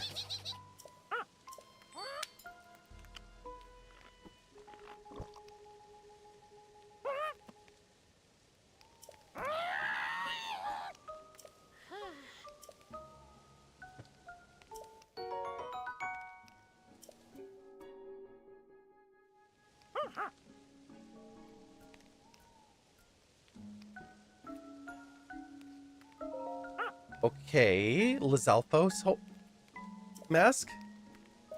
Absolutely, yes.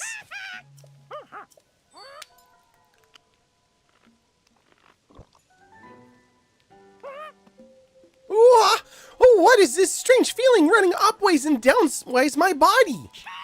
Yeah, it's still not enough. Not enough bubble gems.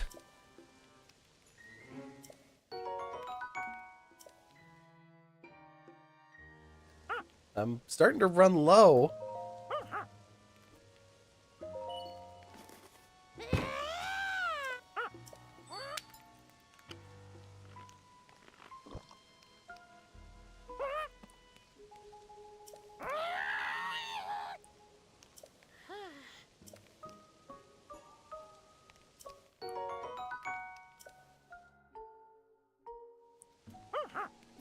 Okay, another piece of the mystic armor. Do we have enough?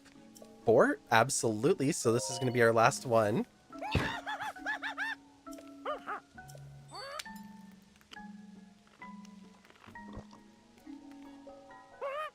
Oh, it's the same thing.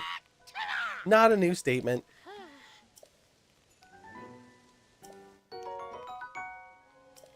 All right.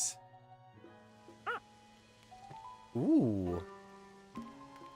The Skyrim claw. Nope, I don't have 4. I'm sorry.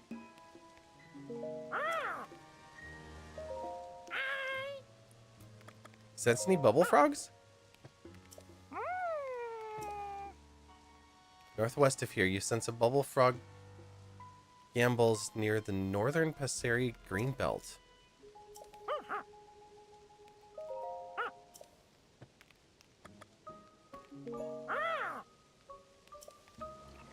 Okay. Well, that was cool. Now, we need an old stump. The golden apple here. Old stump in Hyrule Field.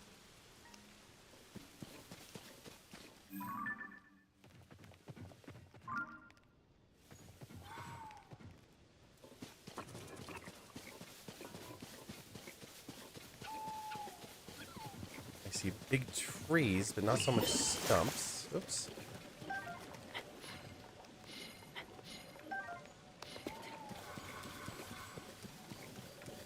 We got a Korok here already earlier.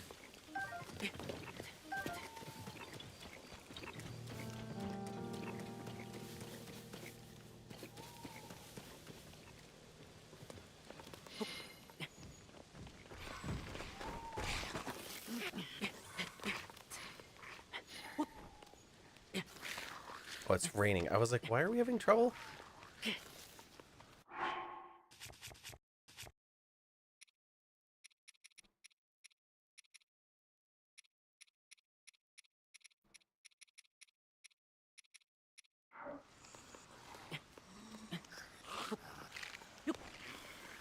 Oh, not quite.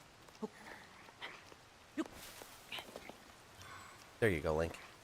Now, where is this darn stump?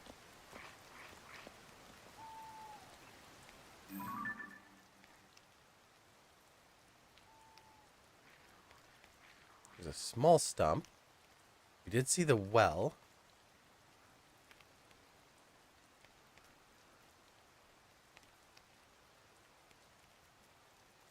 We could try flying down, but I don't know if that'll help us.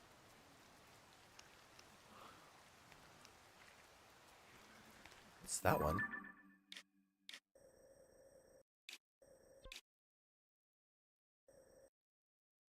Hmm.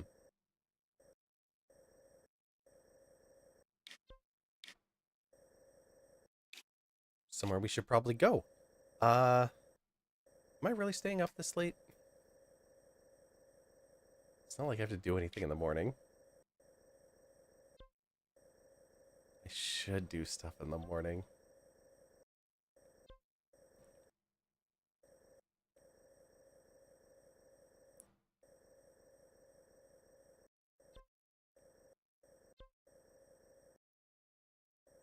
Hmm.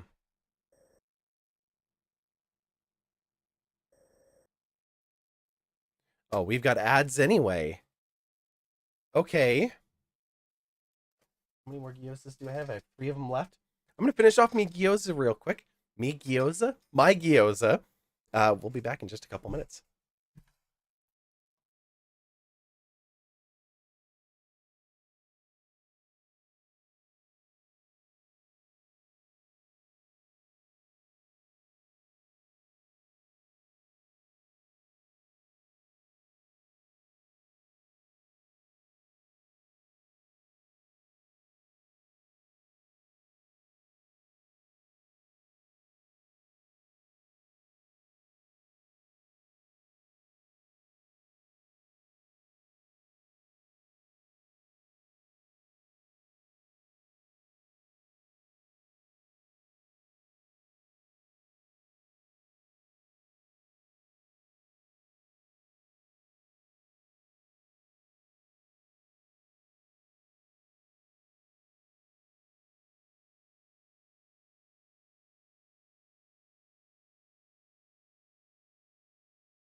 All right, welcome back. We were just looking for a stump out here in Hyrule Field. Our only clue is an old stump in Hyrule Field. That does not look like a stump, but maybe. We also know that there's the blue light. There's a yellow light over there, but we just put that there. We have this blue light over here, which is another shrine we have not visited before. So we can visit it and get a mark on our board here.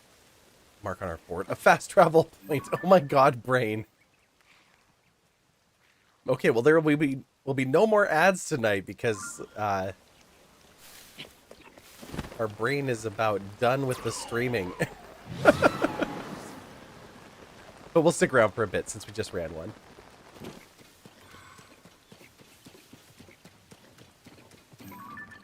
There is another shrine up there.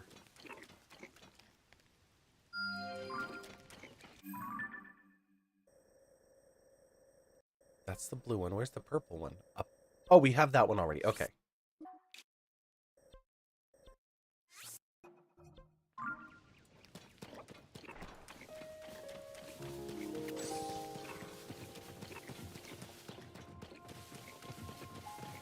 I don't think our horse is close enough to call it. Maybe.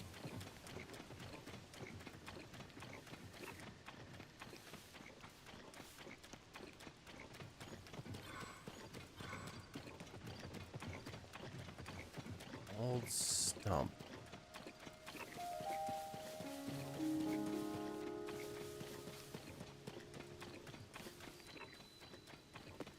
Oh, a village ruins.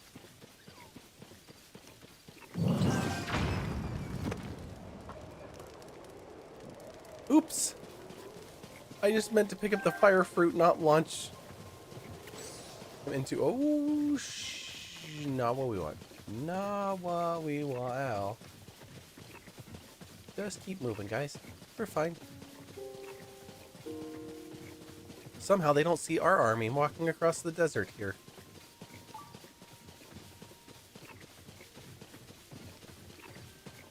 Where are you?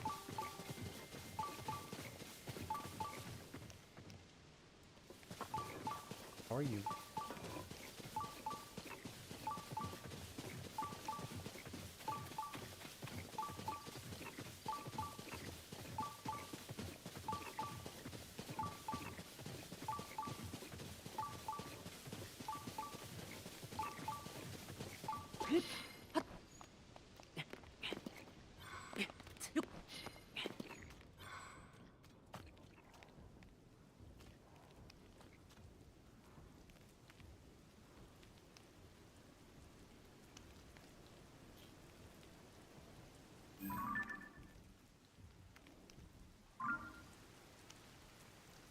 Also, if we have an old stump, we should have some markers from Misco too, not just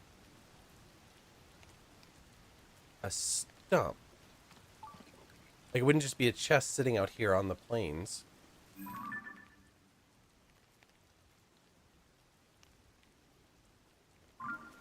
Like, that well is the actual answer.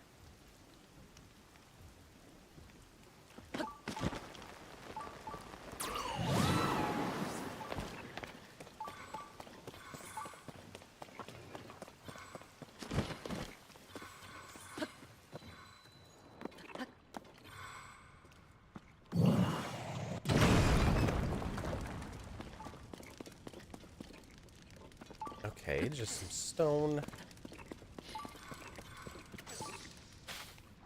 Wait, that's actually it? Oh, no.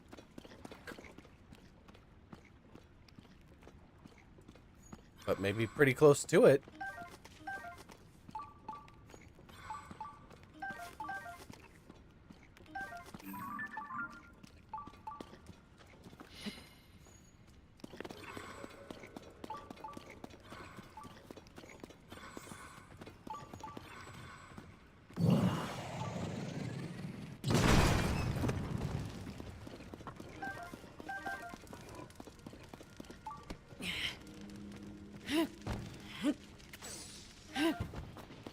Oh, I got the lizard too.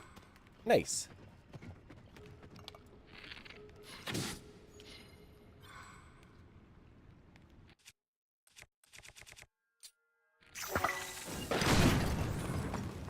Oh. I thought that was higher up.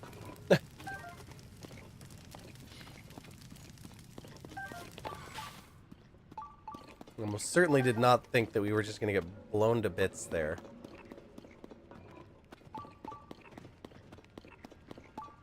Okay, well, team, I think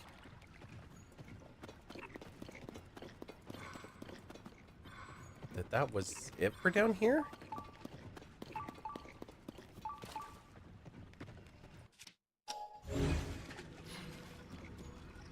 No other secrets.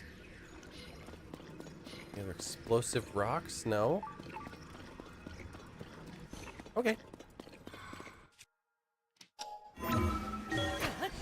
Going back up.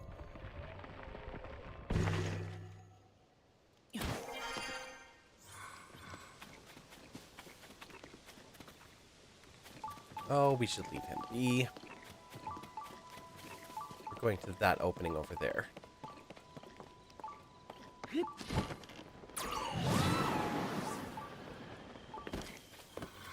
Like everybody else around us, just pretend that you didn't hear the big screeching sound when that gale happened.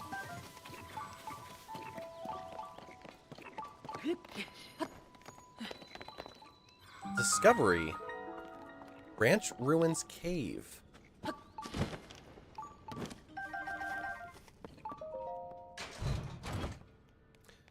And a royal broadsword, but we do not need it. Oh, but I kind of want it just so that I don't have to deal with this here. We've got a Horiblin. What do we have for weapons we can drop? I mean, we have the lovely one that we're carrying right now. We could drop this magic staff.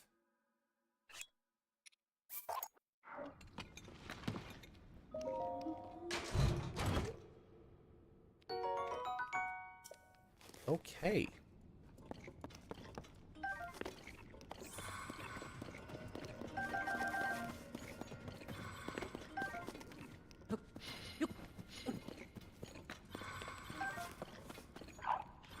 Oh.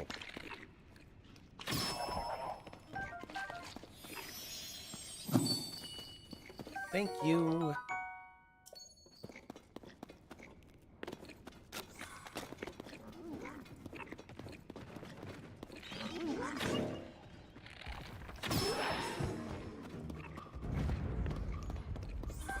Wow. I didn't even have to add anything to it, just pop and done.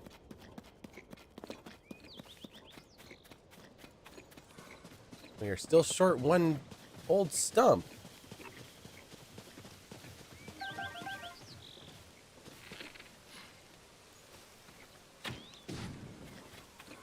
Oops. Sorry, did not mean to burn up all your fire flowers.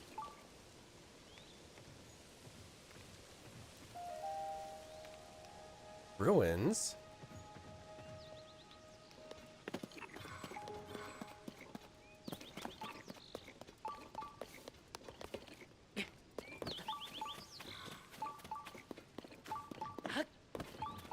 There's a chest right here in this little barn. Hello, Keith. How are you doing? I am doing well. Just running around trying to find Misko's treasures. We've got the Bokoblin mask, although I've been killing all the Bokoblins, so we haven't really taken advantage of it. We're trying to find a stump that's somewhere out here. That was our clue, was a stump.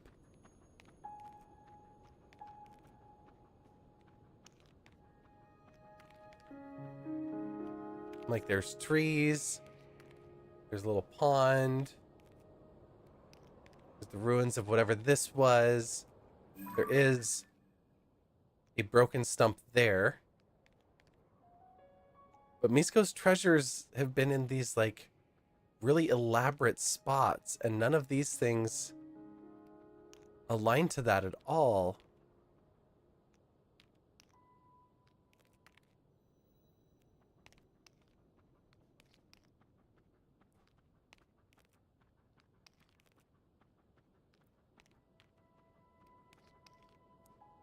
We also have these shrines that we can see. That one we already found. But there's another one over there. So Singway would get it just to check it off the list.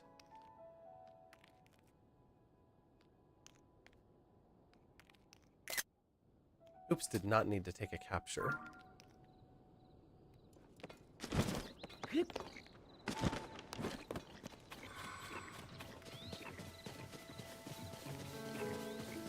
Don't mind me just running through with my army.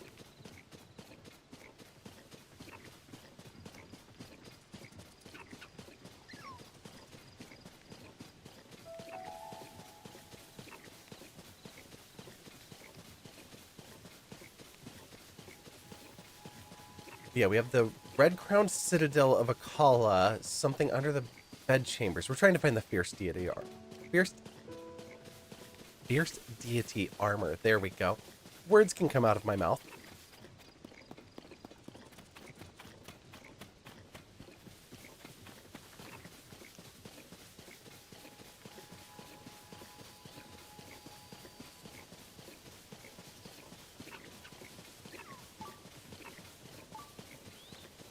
We have a chest nearby. That's good.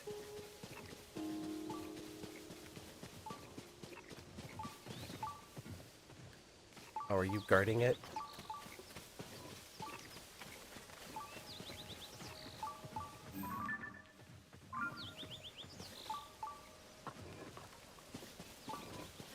Oh yeah, right in front of him. There it is. Oh, I can't zoom in on it.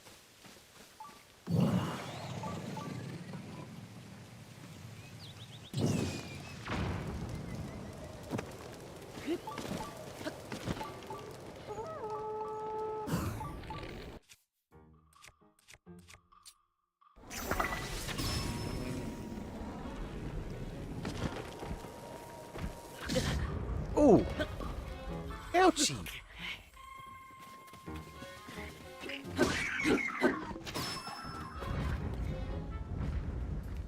Thanks, team.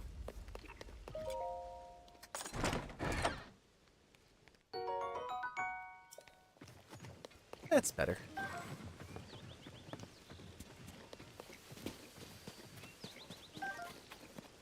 Boko horn, long stick, rock hammer. I need to remember to take pictures. We took a picture for Colton, who is over in Terrytown.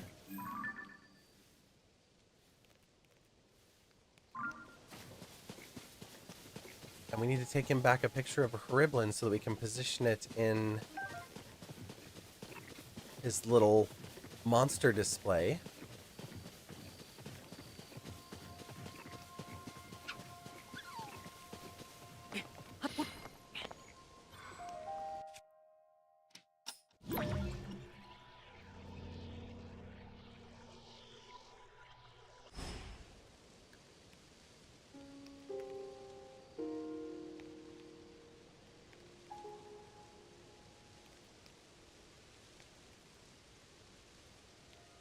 Is that the one we're looking for? Oh, I bet it is. Yep. And a stable we don't have yet either. Okay. We're definitely going over there.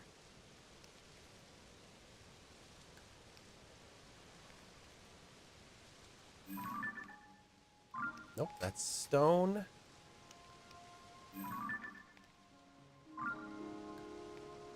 Hmm.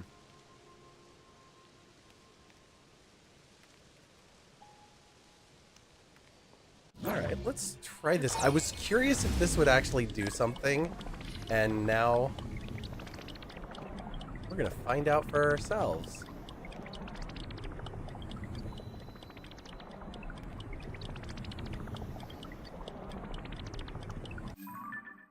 We've been... Oh, this is the Temple of Time.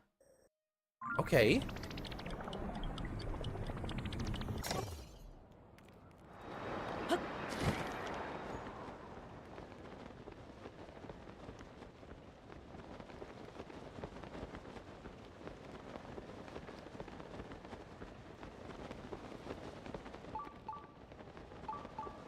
Yes, we're gonna land on this one. Just looking to see if maybe I can see anything from up here.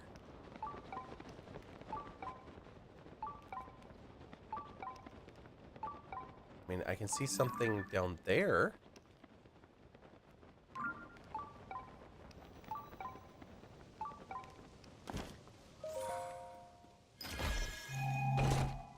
Map? No, large zone I charge. Okay.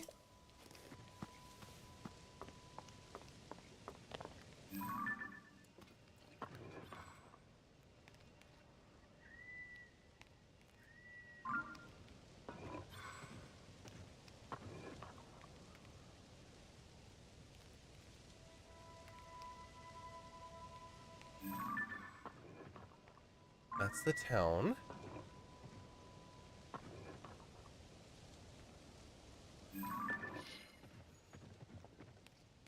That's the ruins we were in.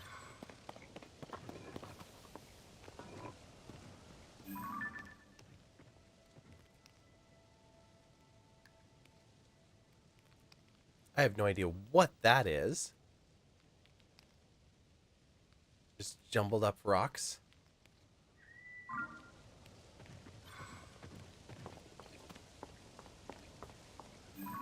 Whoa.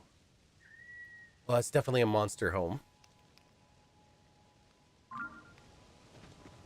And are you the blue one? You sure are. Let's go down there.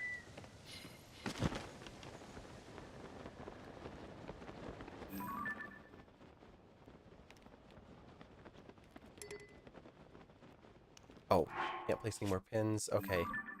Let's pull one. We can pull the purple one again.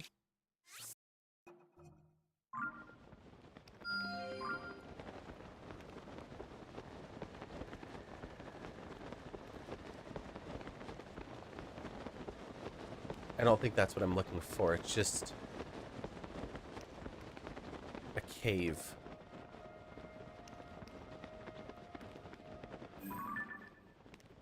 That's a skull.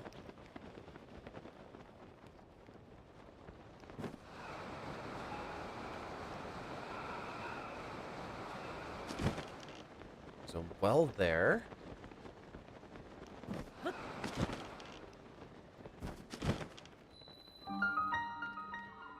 Tukurok.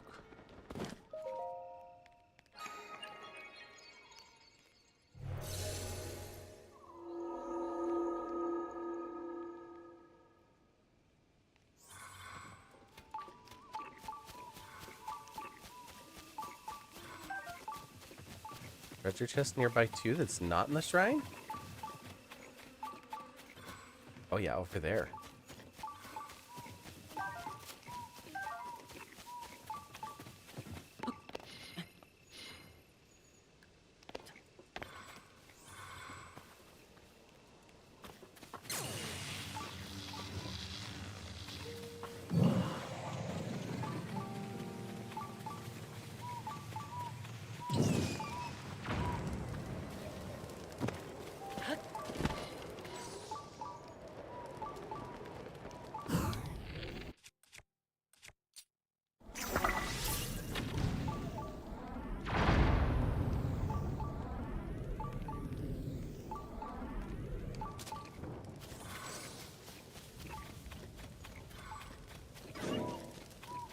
Well, that made a little mess.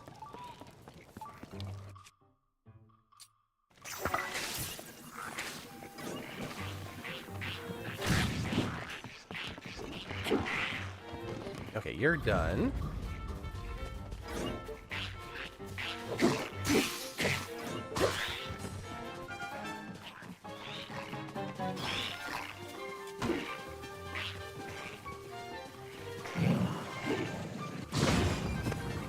Give me some space, please.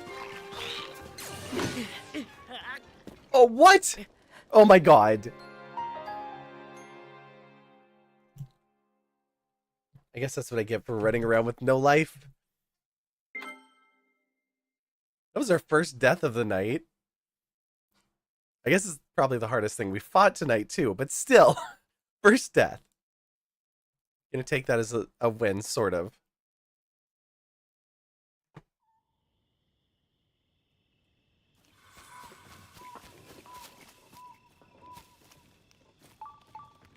Did it load it with some of them already defeated?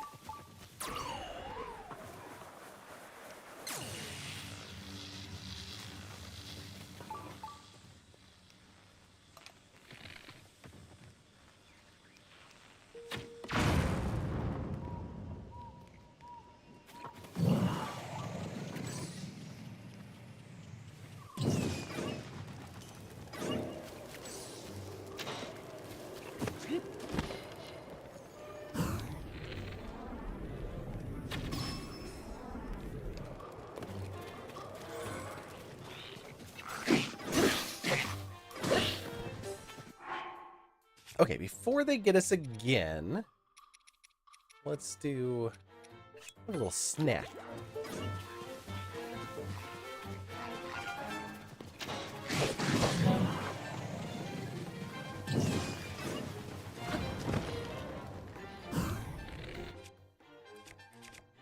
Okay, they want us to use a Hinox toenail. Let's see, where is it?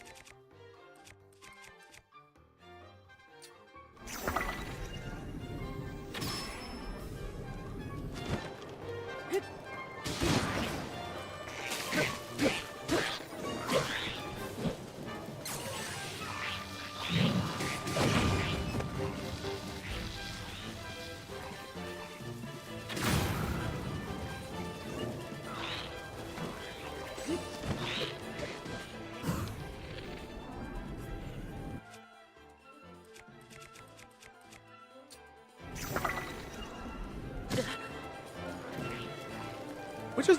Oh my god. No, get away.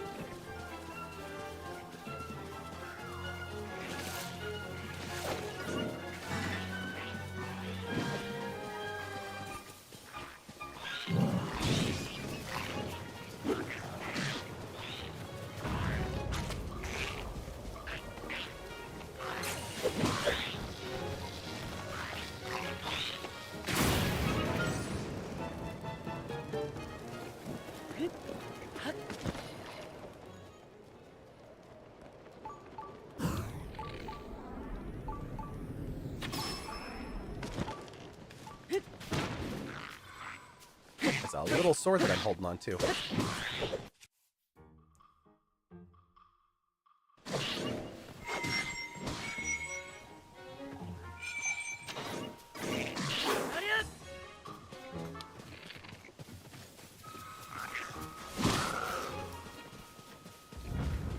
Yay, thank you, team. Silver Lizalfos tail. There we go. Words. Even made up words.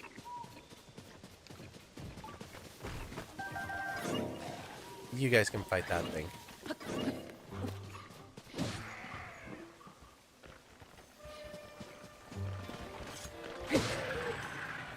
I'll help you because you won't finish it off for me.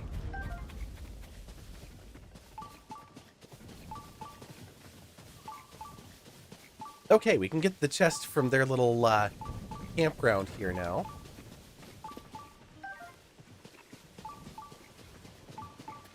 And some spicy peppers.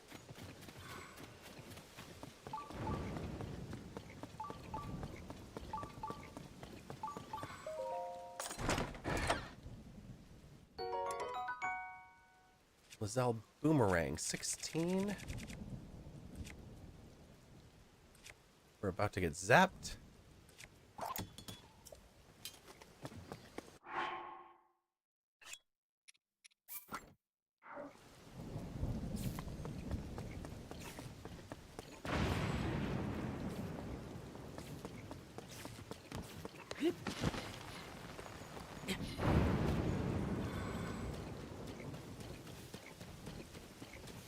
Okay, we got the shrine. We didn't get the stable, so let's do that.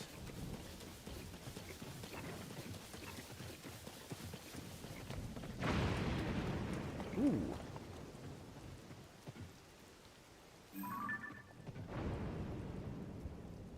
Gerudo standing down there. Oh, we still have a metal shield on.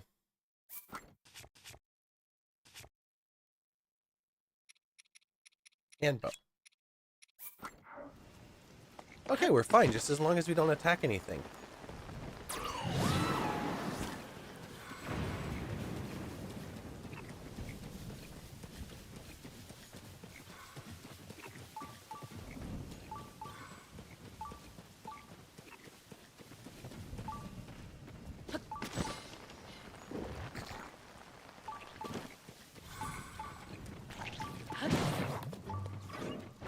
Oh, we've got a well here, too. Saba Saba. Saba. Mm-hmm. Hey, kid. Wanted a shelter from the rain? That makes two of us. Might as well have a chat while we wring ourselves dry, eh? Hey. The sound of rain reminds me of a vo I once met. He was coming out of a cave. He looked drenched. When I asked why, he said it was pouring in there. It turns out some caves have rain falling inside. You believe that? Here I thought caves were where you went to get dry on rainy days, not to get wet on clear ones. Yeah. Oh. I thought she was asking me about my mask.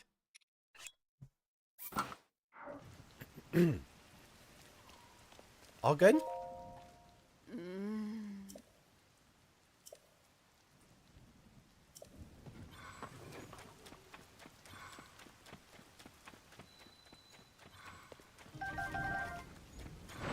Yeah, I don't know that I'd call it raining per se, but yes, I've been in plenty of caves where it more or less rained inside. Who are you? Just take his arrows out of his attack dummy. Uh-huh. Did you know if you put your ear to a well, you can hear the wailing of the dead? Or so they say, anyway. Oh, I've heard. Oh, wow. Heroes really do know a little bit about everything. And guess what? You'll be joining those wailing dead very soon. Join Master Koga in defeat. No, I defeated Master Koga. That's the way this works. You don't understand. I know you think you do. I know you want to, but there's just no way.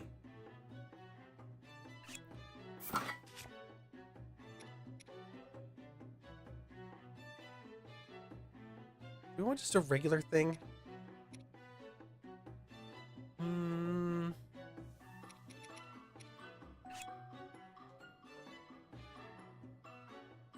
Oh, right, that's the one that... Yeah.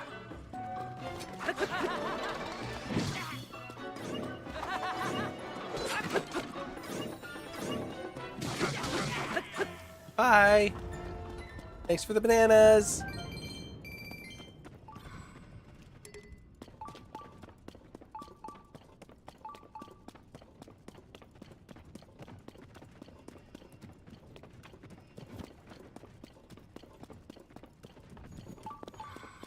Where is your chest? It must be up above somewhere, and this dead end of a well is just kind of here.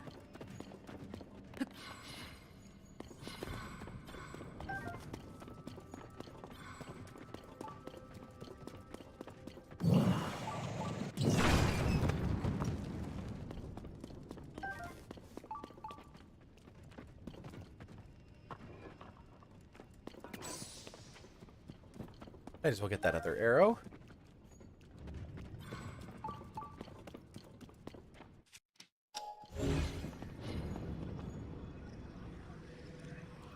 No other secrets down here, I don't think.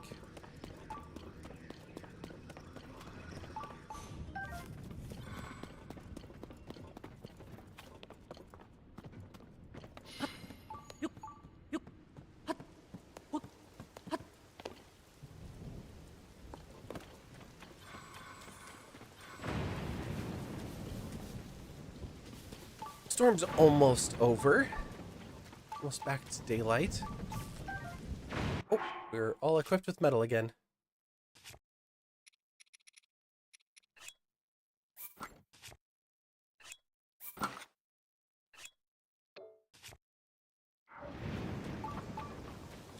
There we go. No more zapping.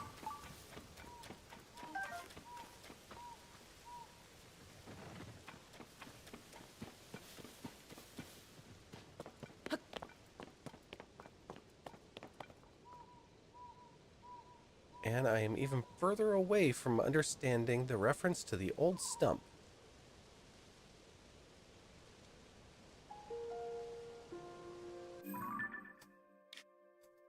And way off course. Of course. Let's travel over here. We traveled to the middle of Hyrule Field and then ventured out from there, but we'll go a little farther in.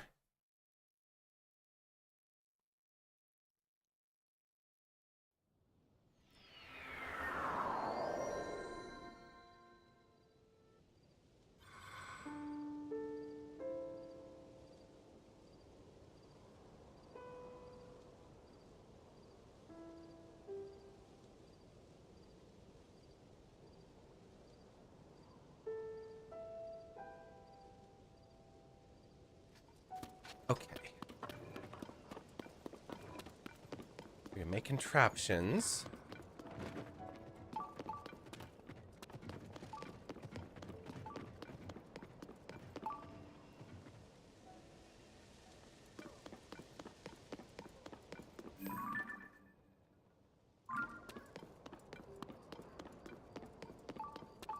No idea.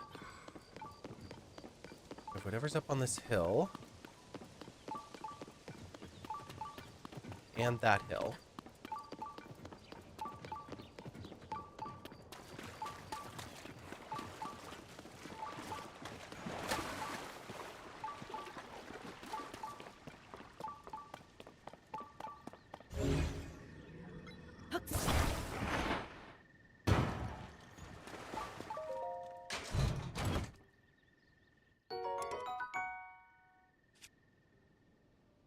Flurry rush during a enables a powerful flurry rush during a perfect dodge.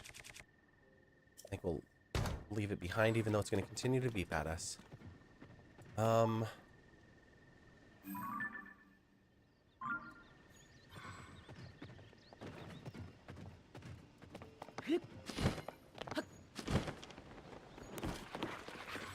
Well,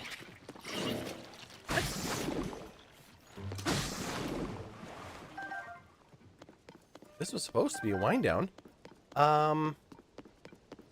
We go back to our house in Terrytown. Get a nap there.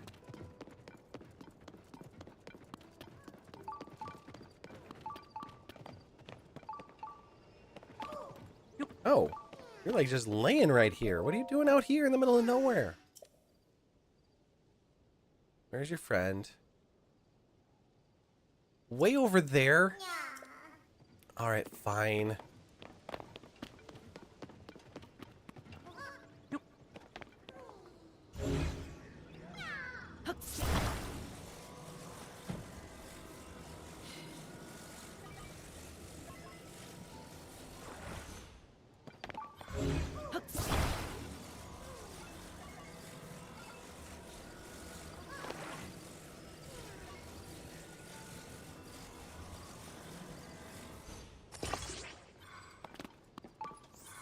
Wait, is that what I want to do?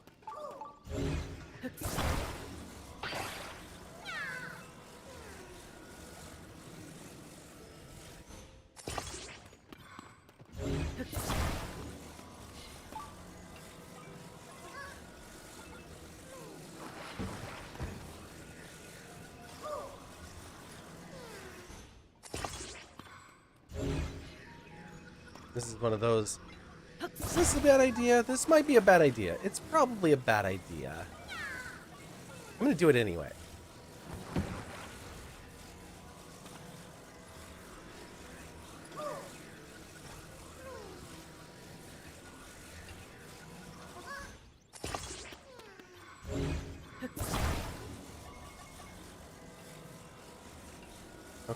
Friends over there.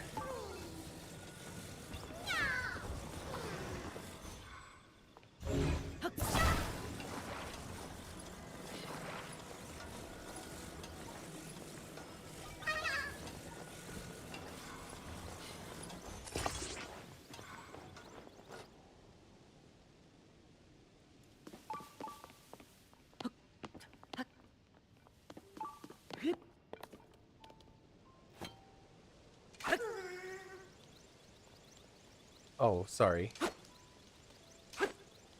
Like, what are you doing? He's like, I will not attack the Korok. I'm like, but you need to turn on this contraption.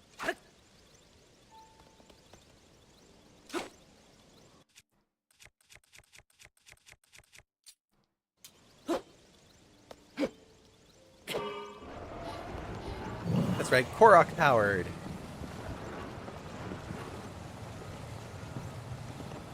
Oops.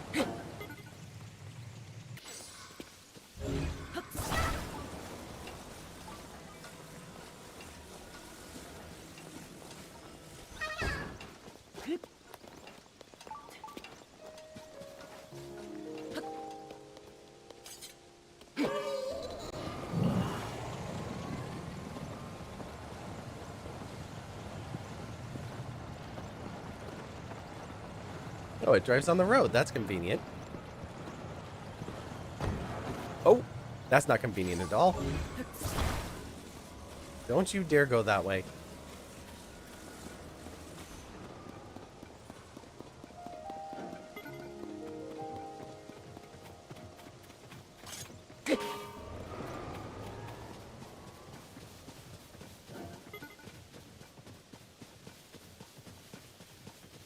I wish they remained powered when you took them out of your range. Maybe if you had a battery, it would be a little more efficient there.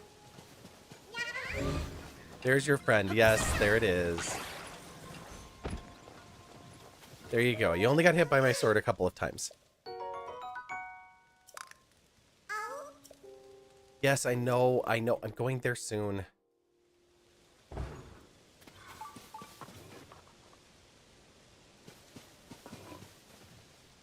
I kind of want to drive this thing around more. But with one of these.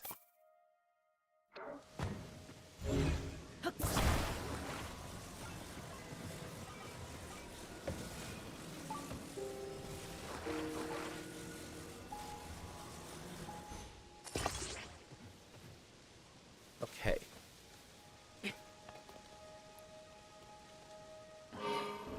No idea where we're going, but we are going.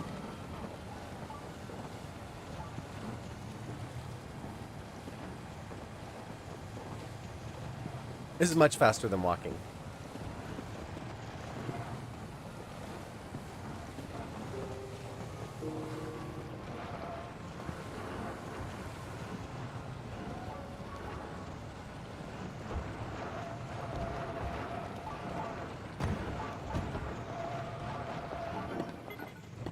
Oops. Just wait there a moment.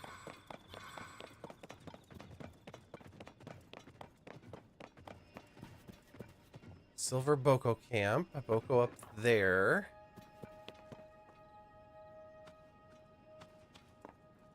Some ruins.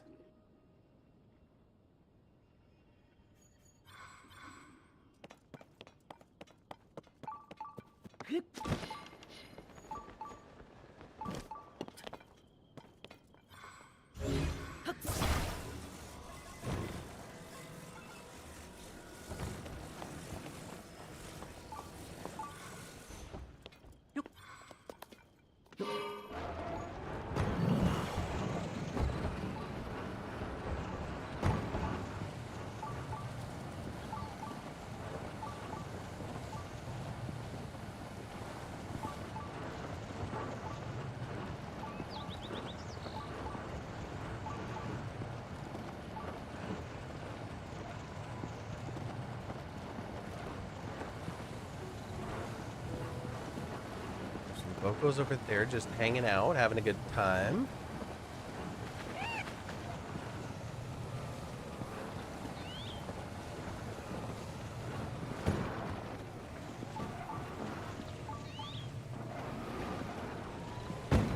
Oops. Wait. Oh, that's a Korok. Dang it. Find an old stump, get all excited, it's a Korok.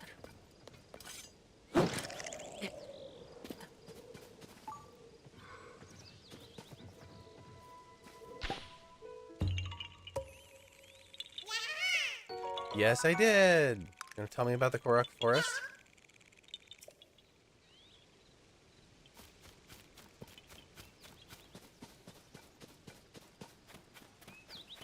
I got all excited for a stump, and it wasn't the right stump.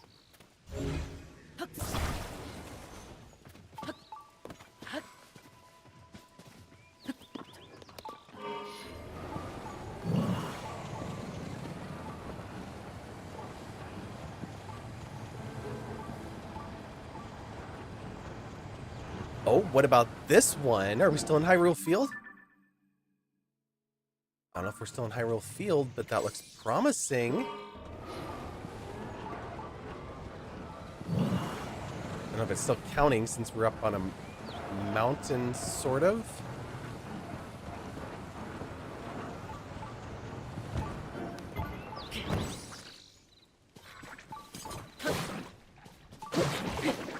Don't judge me for how I parked my car. It's fine, it's just in the garage.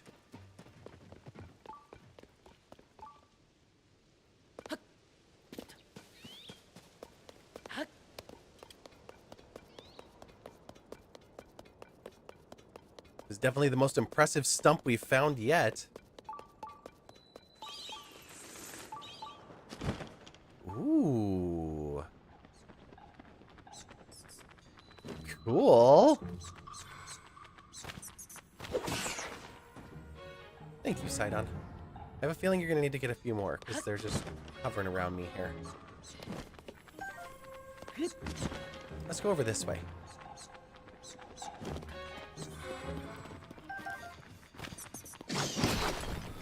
Oh, hey, thanks for the rock salt. And the wind.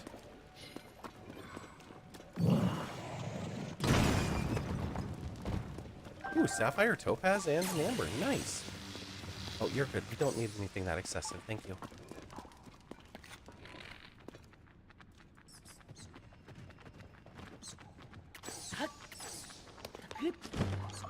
Please don't be another callus.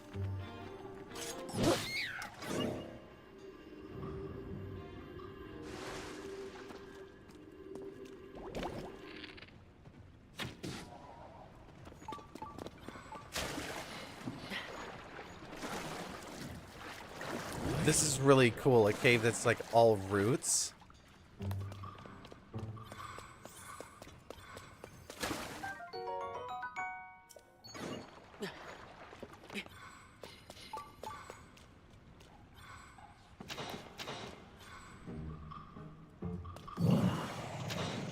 You need to go there, open up that door for us. Now if you want to go fight the like you can do it.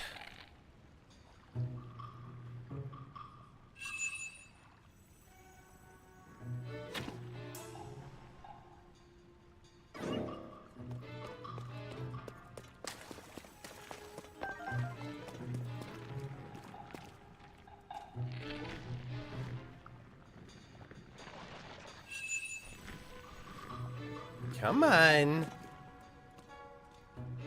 I'm right here.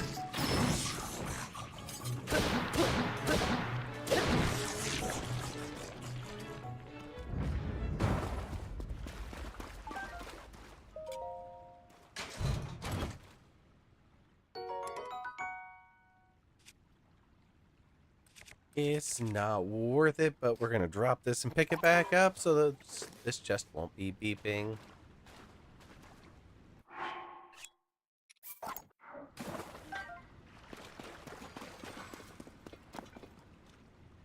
And I'm not hearing any more beeps. Oh no, there we go. Okay. Oh, we are on the right track because that is one of Misko's markers right there. All right.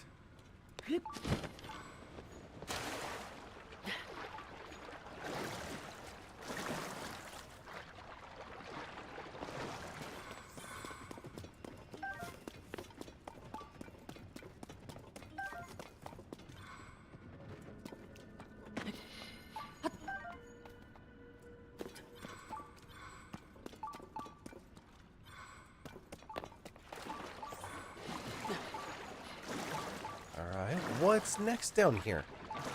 We know there's something.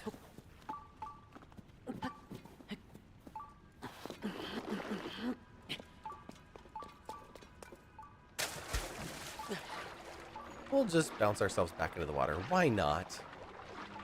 Oh, this looks promising.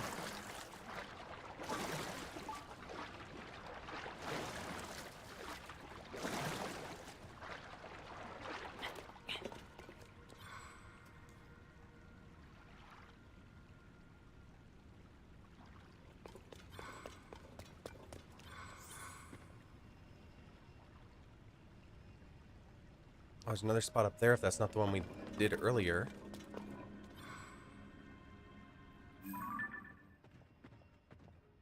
Looks empty. What? Minoru! I had no intention of landing in you. Guess I can dismiss her for a minute.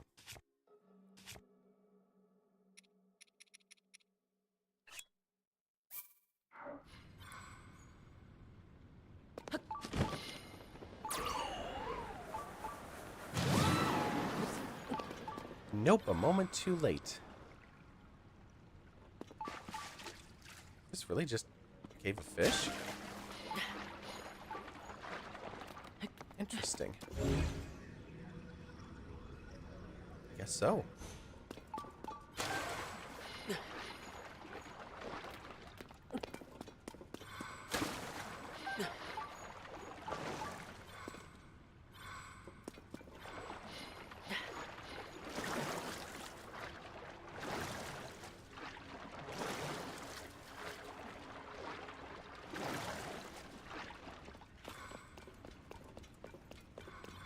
Okay. Where is...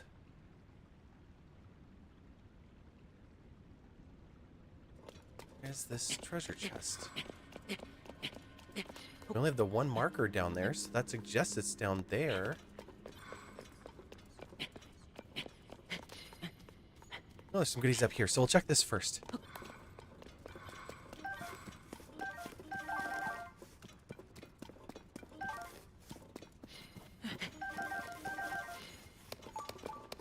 I thought we already went in the room with the marker on it, but we're going to go back down there if I don't see anything obvious here.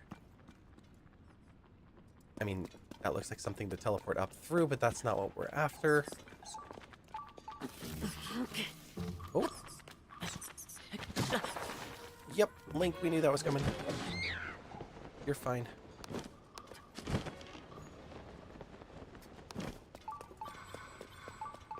Where'd it go? I lost sight of it. There it is.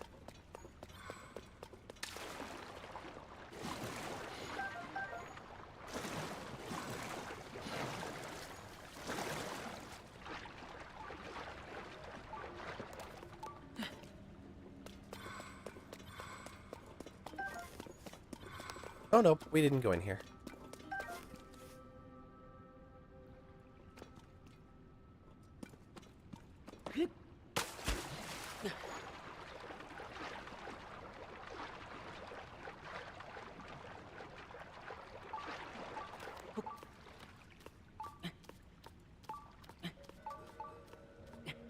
We luckily do have the climbing armor, at least. The climbing shirt, anyway.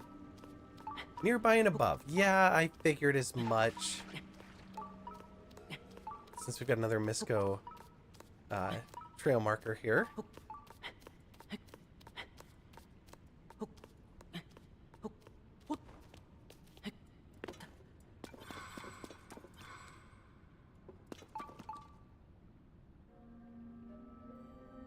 Heading up? Oh, we sure are.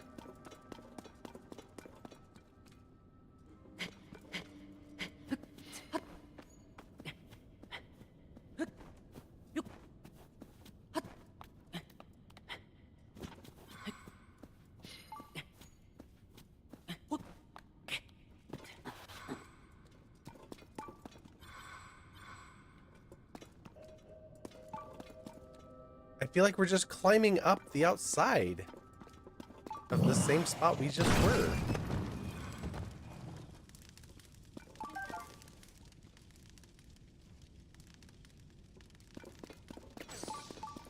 right, up we go.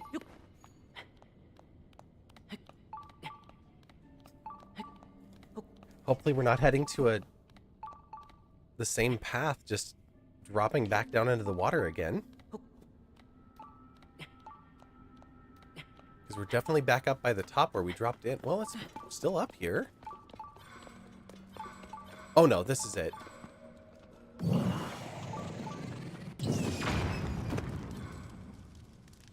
Here we go. Fierce Deity piece number 2.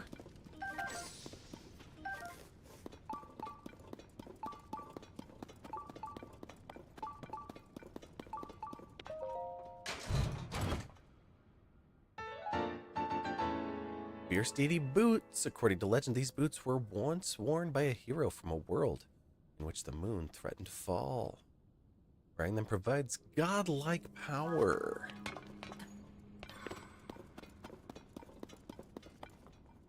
Okay, so the third one we have to find is in Akala, and we're not going to do that tonight. It says under the... What was the quest again? One beneath the bedchamber of Akala's red-crowned citadel. Which keeps making me think Death Mountain. But Death Mountain's bedchamber? That, I don't know. And Citadel. That I'm not sure. So, I'm going to take a little bit of time. I'm going to cook in the game. Let's see what is going on out there in the world of the Twitches tonight. Who is doing what? Koru in the Thistle. Oh,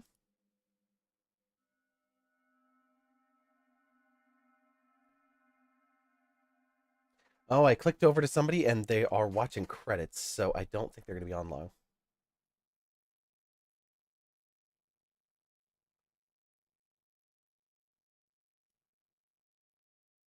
Oh, hang on. Maybe.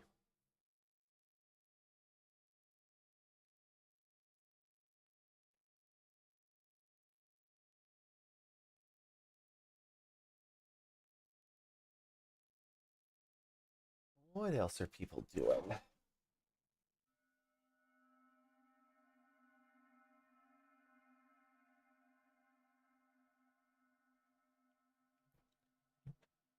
Oh my gosh.